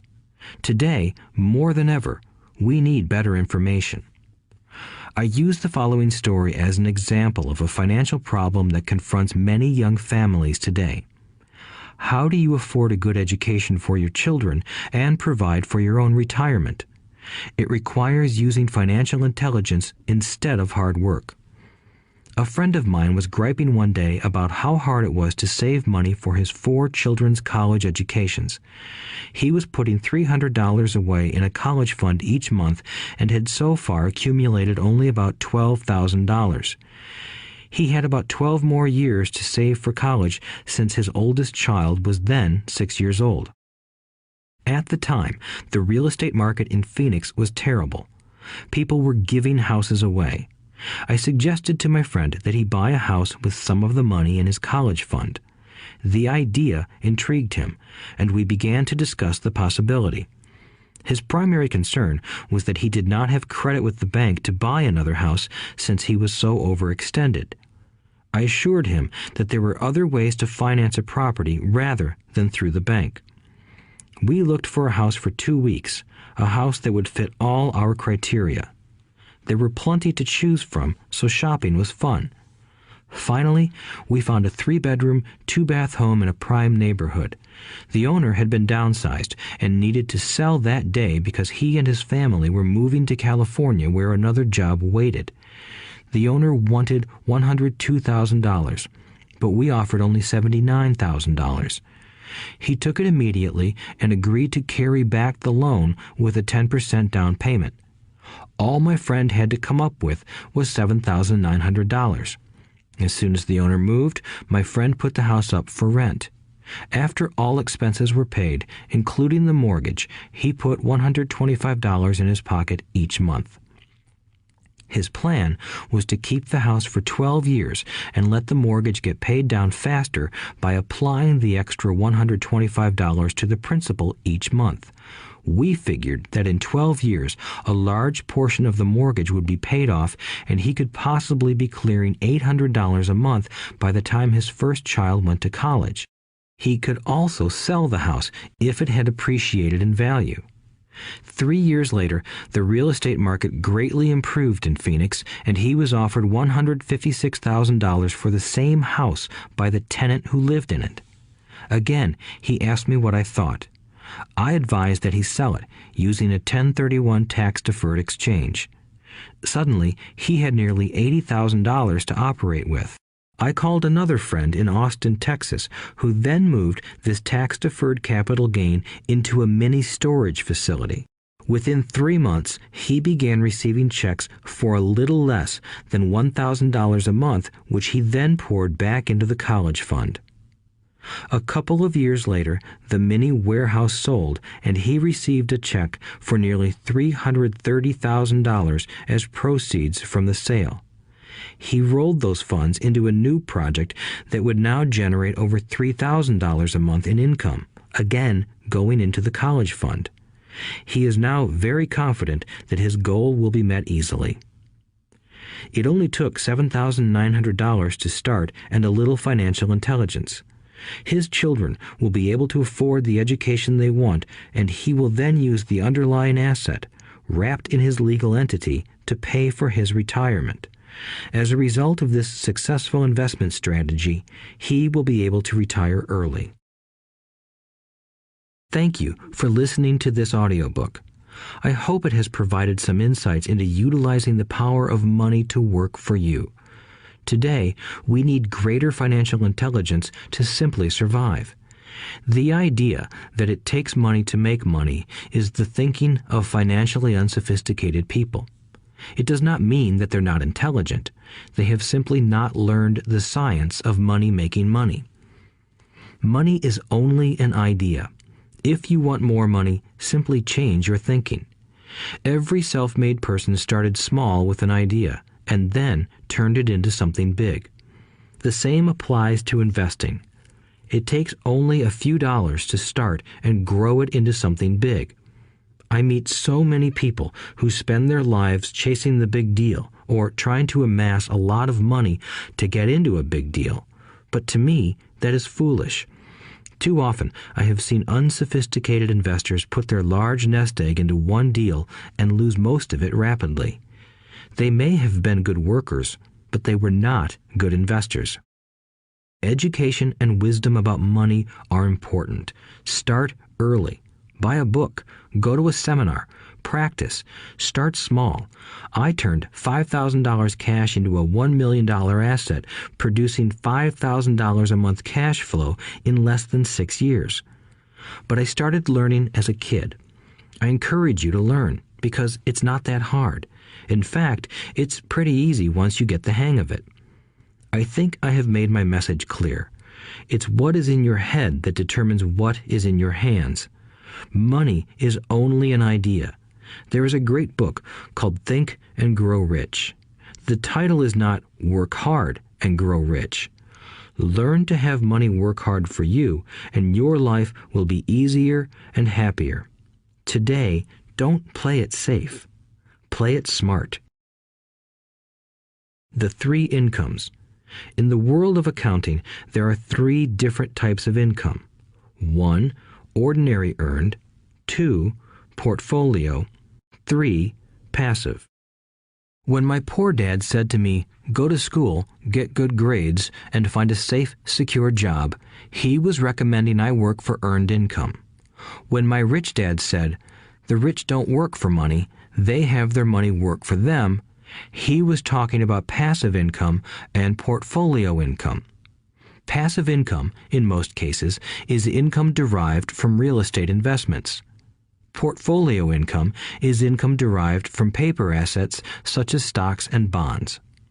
Portfolio income is the income that makes Bill Gates the richest man in the world, not earned income. Rich Dad used to say, the key to becoming wealthy is the ability to convert earned income into passive income or portfolio income as quickly as possible. He would say, taxes are highest on earned income. The least taxed income is passive income. That is another reason why you want your money working hard for you. The government taxes the income you work hard for more than the income your money works hard for. In my second book, Rich Dad's Cash Flow Quadrant, I explain the 4 different types of people who make up the world of business. They are E, employee, S, self-employed, B, business owner, and I, investor. Most people go to school to learn to be an E or an S. The cash flow quadrant is written about the core differences of these 4 types and how people can change their quadrant. In fact, most of our products are created for people in the B and I quadrants. In Rich Dad's Guide to Investing, book number 3 in the Rich Dad series, I go into more detail on the importance of converting earned income into passive and portfolio income. Rich Dad used to say, all a real investor does is convert earned income into passive and portfolio income. If you know what you're doing, investing is not risky. It's just common sense. The key to financial freedom. The key to financial freedom and great wealth is a person's ability to convert earned income into passive and/or portfolio income. My rich dad spent a lot of time teaching Mike and me this skill. Having this ability is the reason my wife Kim and I are financially free, never needing to work again. We continue to work because we choose to. Today, we own a real estate investment company for passive income and participate in private placements and initial public offerings of stock for portfolio income. We also went back to work to build a financial education company so that we can continue to create and publish books and games. All of our educational products are created to teach the same skills my rich dad taught me, the skills of converting earned income into passive and portfolio income. The games we create are important because they teach what books cannot teach. For example, you would never learn to ride a bicycle by only reading a book. Our cash flow games for adults and cash flow for kids game are designed to teach players the basic investment skills of converting earned income into passive and portfolio income. They also teach the principles of accounting and financial literacy. These games are the only educational products in the world that teach people all of these skills simultaneously. Cash Flow 202 is the advanced version of Cash Flow 101 and requires the game board from 101 as well as a full understanding of 101 before it can be played. Cash Flow 101 and Cash Flow for Kids teach the principles of fundamental investing. Cash Flow 202 teaches the principles of technical investing. Technical investing involves advanced trading techniques such as short selling, call options, put options, and straddles. A person who understands these advanced techniques is able to make money when the market goes up, as well as when the market comes down. As my rich dad would say, a real investor makes money in an up market and a down market. That is why they make so much money. One of the reasons they make more money is simply because they have more self-confidence. Rich Dad would say they have more self-confidence because they are less afraid of losing. In other words, the average investor does not make as much money because they are so afraid of losing money. The average investor does not know how to protect themselves from losses, and that is what Cash Flow 202 teaches. Average investors think investing is risky because they have not been formally trained to be professional investors. As Warren Buffett, America's richest investor, says, risk comes from not knowing what you're doing. My board games teach the simple basics of fundamental investing and technical investing while people are having fun. I occasionally hear someone say, your educational games are expensive, which poses the question of ROI, the return on investment, or the value returned for the price paid. I nod my head and reply, yes, they may be expensive, especially when compared to entertainment board games. But my games are not as expensive as a college education, working hard all your life for earned income, paying excessive taxes, and then living in terror of losing all of your money in the investment markets. When someone walks away mumbling about the price, I can hear my rich dad saying, if you want to be rich, you must know what kind of income to work hard for, how to keep it, and how to protect it from loss. That is the key to great wealth. Rich Dad would also say, if you do not understand the differences in those three incomes and do not learn the skills on how to acquire and protect those incomes, you will probably spend your life earning less than you could and working harder than you should. My poor dad thought a good education, a good job, and years of hard work were all you needed to be successful. My rich dad also thought a good education was important. But to him, it was also important that Mike and I know the differences in the three incomes and what kind of income to work hard for. To him, that was basic financial education. Knowing the differences in the three incomes and learning the investment skills of how to acquire the different incomes is basic education for anyone who strives to acquire great wealth and achieve financial freedom, a special kind of freedom that only a few will ever know. As Rich Dad states in lesson number 1, the rich do not work for money. They know how to have money work hard for them. Rich Dad said, earned income is money you work for, and passive and portfolio income is money working for you. Knowing that little difference has been significant in my life. Or, as Robert Frost ends his poem, and that has made all the difference. Take action. All of you were given two great gifts, your mind and your time. It is up to you to do what you please with both. With each dollar bill that enters your hand, you and only you have the power to determine your destiny. Spend it foolishly, and you choose to be poor. Spend it on liabilities, and you join the middle class. Invest it in your mind and learn how to acquire assets, and you will be choosing wealth as your goal and your future. The choice is yours, and only yours. Every day, with every dollar, you decide to be rich, poor, or middle class. Choose to share this knowledge with your children, and you choose to prepare them for the world that awaits. No one else will.